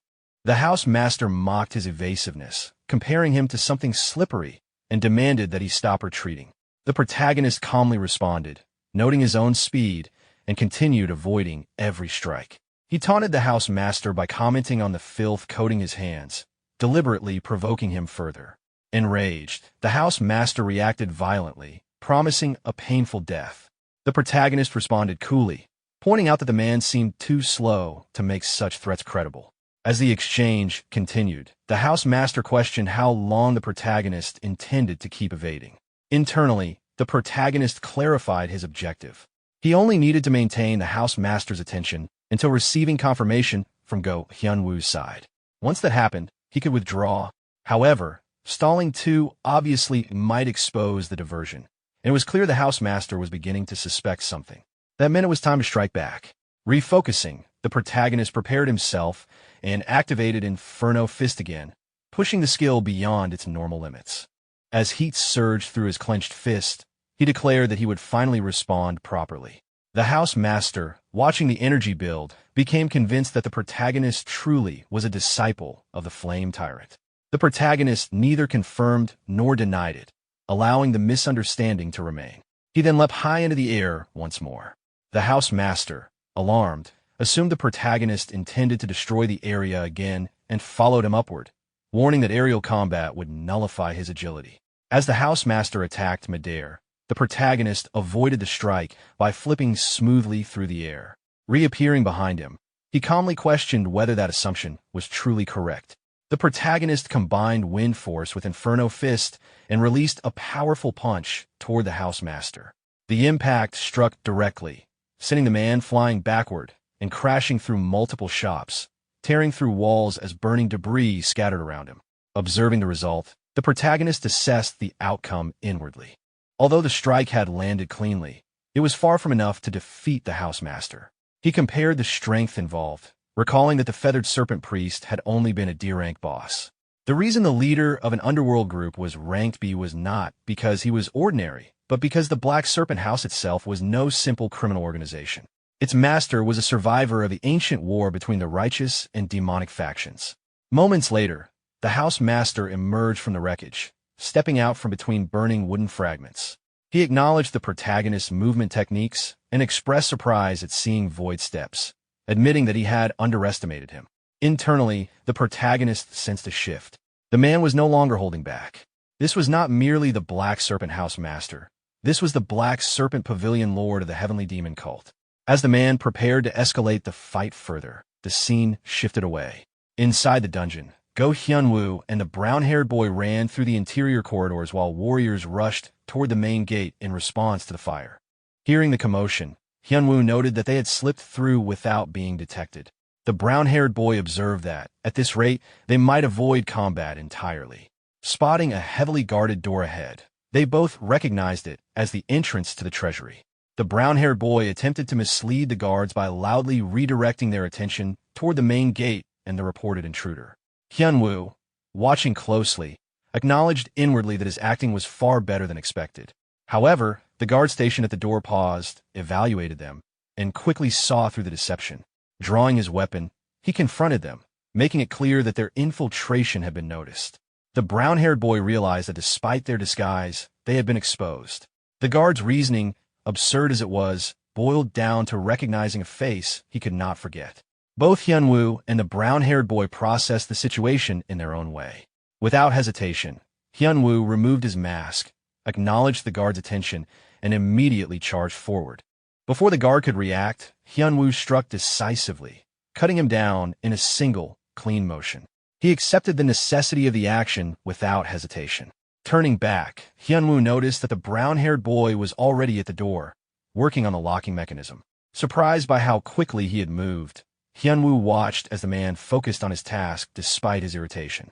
He made it clear through his actions that he had not come to fight, but to do exactly what he was best at.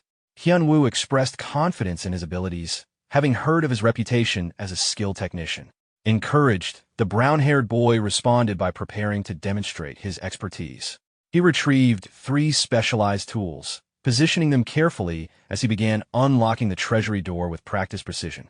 The brown-haired boy moved his hands quickly over the lock, working through the mechanism with practiced ease. Within only a few seconds, the sealed door was fully opened.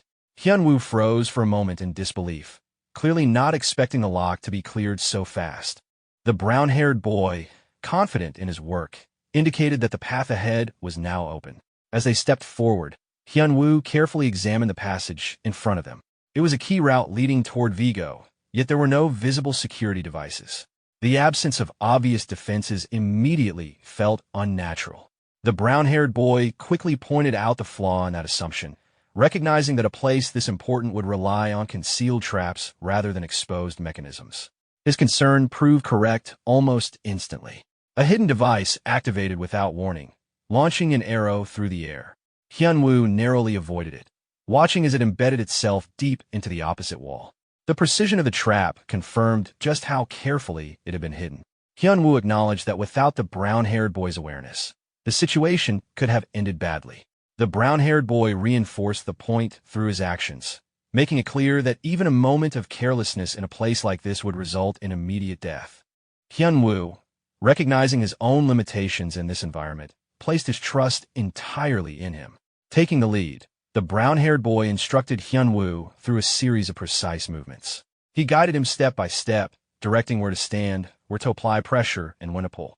At his signal, Hyunwoo pulled the rope exactly as instructed. The mechanism responded correctly, allowing the brown-haired boy to sprint forward and disable the remaining trap. Once finished, he signaled that the path was now safe to cross. Hyunwoo could not hide his admiration. He had heard stories about the man's skill with mechanisms, but seeing it firsthand made the reputation feel entirely justified. The brown-haired boy, clearly pleased, reinforced his belief that understanding and properly using technology was essential for survival. However, Hyunwoo soon noticed that the path ahead appeared to end abruptly at a solid wall. The brown-haired boy explained that the storeroom entrance had been deliberately concealed behind a false wall. His plan was simple. Hyunwoo would break through the outer stone layer, and he would handle the rest. Hyunwoo drew his sword and stepped forward, asking the brown-haired boy to move aside. With a series of forceful strikes, he carved a large opening into the wall. After inspecting the opening, the brown-haired boy confirmed that it was sufficient and took over once again. Before proceeding, he requested the Daruma statue Hyunwoo had obtained earlier. Hyunwoo handed it over without hesitation. As he examined the lock, the brown-haired boy reasoned that if the statue was a key component of the formation, it would also serve a purpose here. He dismantled several internal parts, then carefully inserted the statue into a specific slot within the mechanism. The moment it was placed, the internal system activated. Gears shifted, the structure responded, and a hidden door to the treasure vault slowly opened. Inside the vault, the brown-haired boy opened a chest filled with gold, momentarily calculating its immense value. Hyunwoo, after only a brief glance around, understood that everything stored here was priceless. Despite the temptation, the brown-haired boy remained cautious. He noted that dying in the vault would benefit no one. His attention shifted to a black talisman attached to a nearby box, recognizing it from the guide as a special device linked to the Black Lord Serpent. Even the slightest contact would trigger a deadly poison.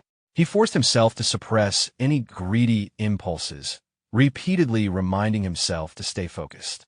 Watching this, Hyunwoo quietly observed that the boy was muttering to himself, finding the habit oddly reassuring rather than concerning.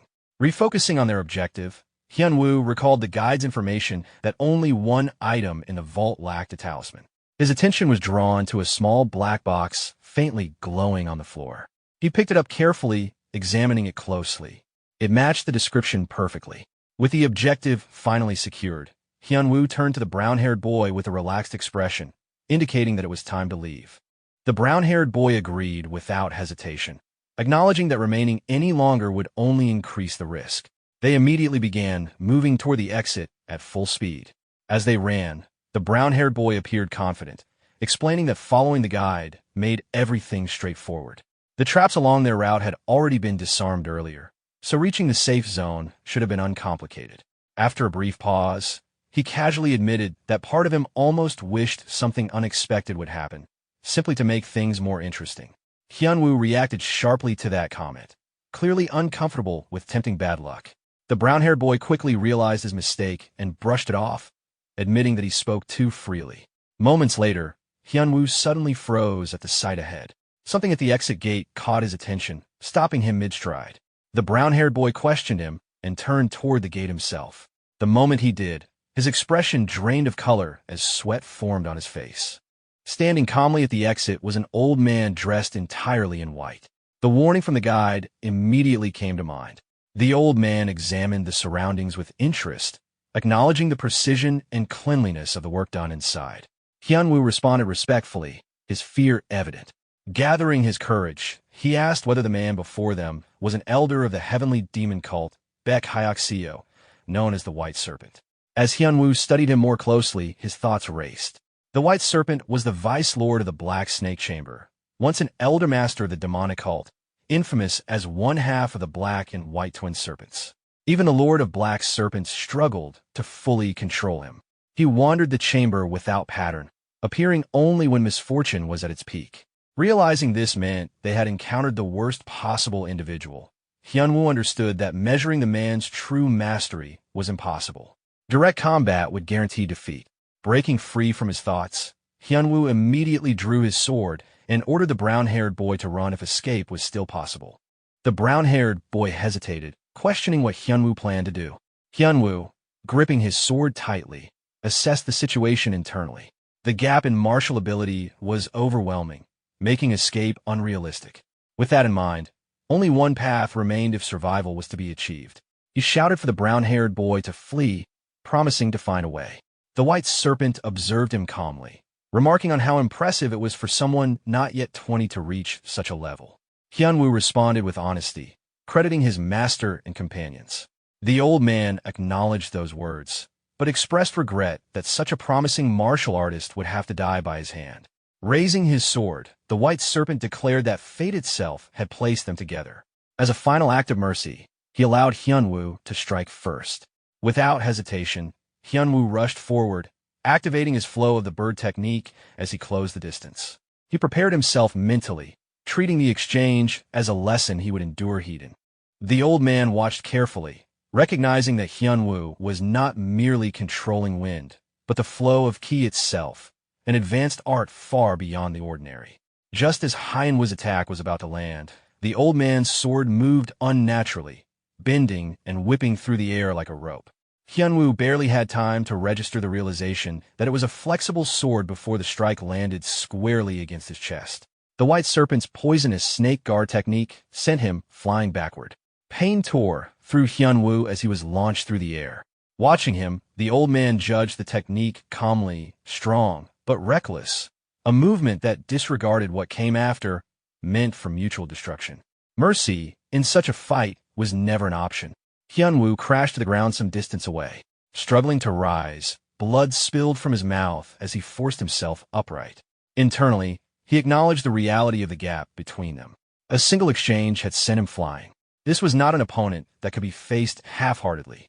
If there was any chance left, he would have to commit everything he had.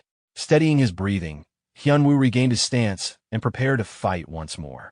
The White Serpent advanced, swinging his sword again with calm confidence, expressing approval of Hyunwoo's effort while making it clear that endurance alone would not be enough. He closed the distance, attacking once more. Standing firm, Hyunwoo focused his thoughts. This was precisely why he could not fail. In that moment, he recognized something familiar. The movement of the sword mirrored the patterns carved into the Daruma statue. One of the engraved lines overlapped perfectly with the sword's path. Understanding finally clicked. Hyunwoo surged forward, narrowly dodging the attack. The White Serpent acknowledged the feat, impressed that someone so young could move with such refinement, encouraging him to take pride in it. As Hyunwoo recovered his balance, he assessed himself honestly. His clear stream technique had been close to flawless, yet it still fell short. The gap remained. The old man concluded that offering mercy now would only be disrespectful. With that, he prepared to reveal even more of his martial art. Hyunwoo faced the old man, feeling an intense presence pressing down on him. His mind raced with the realization that the man before him moved like a massive serpent ready to strike. The techniques the old man wielded belonged to the seasonal arts, and at his current level, Hyunwoo had no chance of outright blocking them. Still, he could not give up, not with the long-cherished wishes of his sect, the will of his master, and the faith of his friends resting on him. Drawing on all his resolve, he shouted and prepared to attack, refusing to collapse. The old man responded immediately, swinging his sword with a declaration that the next strike would be his last. Hyunwoo reacted by blocking the attack and forming a magical shield around himself using his sword, creating a protective barrier. The old man studied him, noting the technique's extreme softness and flexibility used to deflect attacks. He knew it would not be enough to stop the full force of his strike, and warned internally that pity would not save Hyunwoo. He struck again, activating his skill. White silk ascends to heaven. The power of the attack forced Hyunwoo back a significant distance, despite his defensive efforts. Both assessed each other carefully, then charged simultaneously. The old man observed Hyunwoo struggling to stand, realizing that the boy had not even attempted to attack, but had solely defended. The moment their blades interacted, it felt as if something unseen had intervened between them. The sword Hyunwoo wielded was extraordinary, unlike any ordinary weapon. The old man's mind raced. Even as Hyunwoo bled and fought to regain his stance, the elder wondered about the boy and the long sword he carried. Though the duel had been short, it had raised many questions he knew were ultimately meaningless to ask. He withdrew, commanding Hyunwoo that he could leave and would pursue no further. Hyunwoo, recalling the events, understood the old man's intentions. He acknowledged the situation to the brown-haired boy, who was instructed by the elder to take him and leave. The brown-haired boy expressed relief and gratitude, though he whispered to Hyunwoo to remain cautious. Before departing, Hyunwoo promised to return, and the old man confirmed he would be waiting. Once safely outside, the brown-haired boy remarked that they had been fortunate. No one was in pursuit, giving them a chance to recover. He offered Hyunwoo a magical potion from his inventory. Hyunwoo, initially surprised, accepted it and felt his strength quickly restored. He thanked the brown-haired boy, who acknowledged the effect with a smile. Hyunwoo then remarked on the cost of giving up such a rare item, and the brown-haired boy admitted it had been a significant expense, but necessary under the circumstances. Hyunwoo concluded with admiration, noting the boldness and skill of his companion in crucial moments, recognizing that he had learned well from the experience. The brown-haired boy smiled awkwardly, laughing and crying at the same time. He insisted he could step up when it mattered. Then, confused, he asked about Hyunwoo's promise to visit again. Hyunwoo confirmed he would, and the boy explained that the old man would not remember him next time. The dungeon had already been claimed by the Swordsmanship Club, and once it reset, all memories would be wiped. Hyunwoo, gripping his sword, said it didn't matter whether the old man remembered him. What mattered was that their duel was not finished. Looking at his sword, he realized the reason the elder had spared them was pride, a desire to face him again when he had grown stronger. In other words, the duel had been postponed, not ended. Someday, he would return to settle it properly as true warriors. Meanwhile, the scene shifted to the ongoing battle with the Black Serpent. Observing the protagonist's movements, the Black Serpent commented aggressively on his footwork and accused him of dishonoring the Flame Tyrant's name. The protagonist dodged and clarified that he was not the Flame Tyrant's disciple. A message arrived through the brown-haired boy's earbud. The mission was complete, and it was time to reach the safe zone. Hyunwoo acknowledged it and prepared to wrap things up. Smiling, he told the Black Serpent he was leaving. The Black Serpent attempted to intercept, but the protagonist dodged easily, teasing that he couldn't be caught. The Black Serpent, growing furious, activated the Celestial Net to trap him. The protagonist stopped, combined his Inferno Fist with Wind Force, and struck the Black Serpent with a powerful punch. The blow sent him crashing into a building, shattering it and setting ablaze. Observing his burnt hands, the protagonist noted the expected damage from amplifying his Inferno Fist, recognizing that while it had bought time, it would not defeat the Black Serpent entirely. The Black Serpent groaned from within the wreckage, signaling he was recovering. Understanding the situation, the protagonist began fleeing, planning to leave the dungeon before the situation escalated. He identified a nearby abandoned house as the likely safe zone, wondering if Hyunwoo and Shin Byung-chul had arrived ahead of him. Opening the door slowly, he found his friends inside. He greeted them, noting Hyunwoo's pale appearance and asking if he had struggled against the guards. Hyunwoo admitted he had, smiling at the recollection. The protagonist then took out the escape scroll and commended them for their efforts. He combined the two pieces of the scroll, acknowledging that they had spent longer in the dungeon than expected and that those waiting outside must have been worried.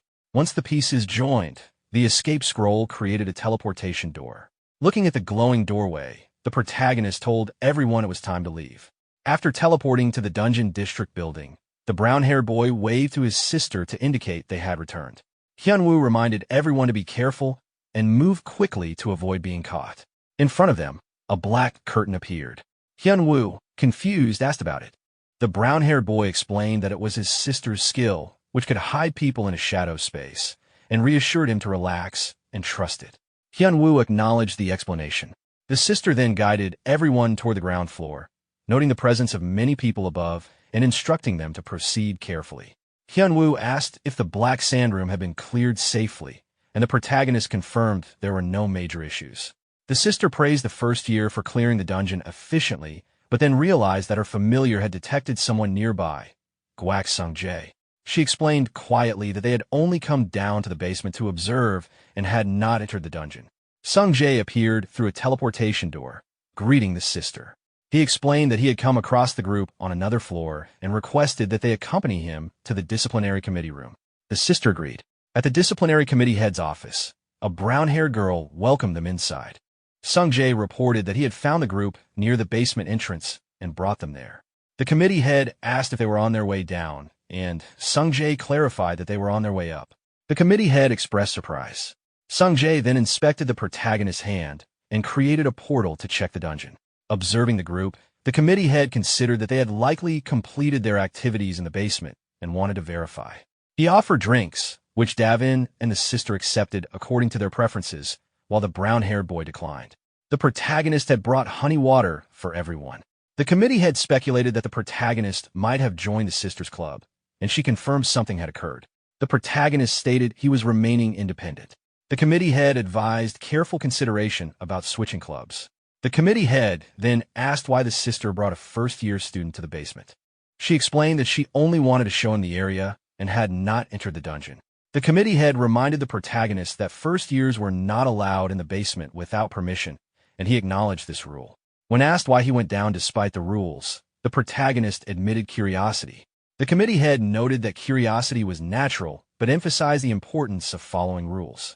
He then began to recall that Sung-jae had previously inspected the basement and wanted to confirm the situation. The committee head informed the group that Sung-jae had called to confirm that no unauthorized dungeon clears had been recorded that night. The protagonist realized that because they had used an emergency escape scroll without actually clearing the dungeon, the disciplinary committee could not prove anything and could only rely on suspicion, which meant they were no longer at risk. The committee head noted that the first years had gone to the basement and the others had accompanied them. He decided to issue 1 demerit point each as a warning and allowed them to leave. The sister expressed relief at avoiding further trouble, and Sung-jae asked the brown-haired girl for her assessment of the situation. She explained that the combination of people involved suggested a dungeon was the objective and noted Go Hyun-woo's condition, indicating possible internal injuries. Sung-jae agreed, estimating the dungeon's difficulty based on the evidence and observing a burn mark on the protagonist's right hand, which suggested a recent encounter. He concluded that any future attempt to enter that dungeon would be closely monitored. The sister then dismissed everyone for rest, while the brown-haired boy waved goodbye. She asked to speak privately with the protagonist. During their walk, she apologized for boasting and being caught, acknowledging Sung-jae's strategic intervention. The protagonist reassured her that a single demerit point was not a problem. She examined his hand and noticed signs of heavy use of Inferno Fist, noting that it might be a concern if the Black Sand Room replay remained visible. The protagonist requested her help in keeping the replay private, and she agreed, mentioning that their service had been lacking and emphasizing the importance of avoiding exposure. She also questioned why he consistently took reckless actions. Internally, the protagonist reflected that in just a month he had repeatedly broken rules and confronted various factions, understanding her concern. He explained that his repeated experience at the Dragon-Slaying Academy had exposed him to both successes and failures, including serious dangers. He reaffirmed his decision to protect what was his, whether objects or people, and acknowledged that achieving this required becoming stronger until such challenges were manageable. The sister appreciated his resolve, encouraged him to rest, and told him she would see him on Monday. When he questioned why Monday, she replied playfully that she wouldn't say. A few days later, Hyun-woo greeted the protagonist energetically, noting that he had spent the weekend recovering and felt much better. The protagonist acknowledged his improvement and asked how he had managed to survive the encounter with a white snake. Hyun-woo admitted that he had used his sex sacred treasure because he could not have blocked the attack with his own abilities. The protagonist reflected internally on the power of the treasure and the pride Hyun-woo must have sacrificed to use it. They discussed the importance of regaining the prestige of his sect, and the protagonist encouraged him, confident in his potential. They then headed to class, noting that Co Yin was already there. The familiar smell in the classroom suggested she had been baking, and both Hyunwoo and the protagonist reacted to the cookies she had prepared. There was a brief, awkward moment as they clarified the type of cookies and enjoyed them, appreciating her effort. Before anyone else arrived, the protagonist suggested opening the rewards from a dungeon. They opened Ark's black chest, finding the fixed items as well as 2 B-rank random boxes, which contained materials useful for crafting high-grade weapons. The protagonist noticed the potential of Yin's luck when she drew a rare item, the 10,000-year-cold iron ingot, from the ingot box. They also received a decent elixir, which they divided between them. Internally, the protagonist considered the implications of Yin's luck and realized he needed to process the ingot quickly. He planned to stop by the blacksmith's workshop immediately after class to handle it. The scene shifted to the blacksmith's workshop during lunchtime. The protagonist arrived to request the production of a custom item, but the blacksmith explained that the queue for the semester was already full. The protagonist insisted, asking to see the club president, and presented a VIP production ticket. The blacksmith, surprised to see a first year with such a ticket, still tried to refuse, but another craftsman arrived to see what the request was. The protagonist showed the blueprint he had prepared in advance, revealing it was for a piece of magic equipment. The craftsman noted the uniqueness and complexity of the design and agreed to make an exception, asking about the materials. The protagonist provided a 10,000-year-cold iron ingot as the main material and a black mithril bracelet as a submaterial. The craftsman considered the combination and, despite never working with these materials together before, confirmed it would be possible and estimated about a week to complete. The protagonist internally anticipated that, in practice, the craftsman would likely contact him sooner. The scene then shifted to the arena entrance. The protagonist walked there, relieved that he wouldn't be late. Inside the classroom, the teacher reminded the students that mentoring sessions would begin this week and instructed those participating in the first session to move to the arena. The protagonist reflected on how quickly time had passed. As he moved, he noticed familiar faces. Han Somi and Song Chunhai were also participating, and a blue-haired student recognized him as a caster-type all-rounder. The students discussed potential pairings for the mentoring session. The brown-haired girl acted impatiently, prompting a brief exchange, after which the blue-haired student excused herself to join the opposite group. The protagonist then realized he would be placed in the same group as the brown-haired girl. He also noticed Kwok Ji-cheol, another all-rounder caster, and Hong Yunhua from the Ruby Magic Tower among the participants. The presence of familiar faces made him wonder who their mentor would be. Finally, the sister appeared, revealing herself confidently as their mentor, Dang Gyung, the vice president of the thieving club. The protagonist connected this with her earlier comment about seeing him on Monday, understanding the timing of the mentoring session.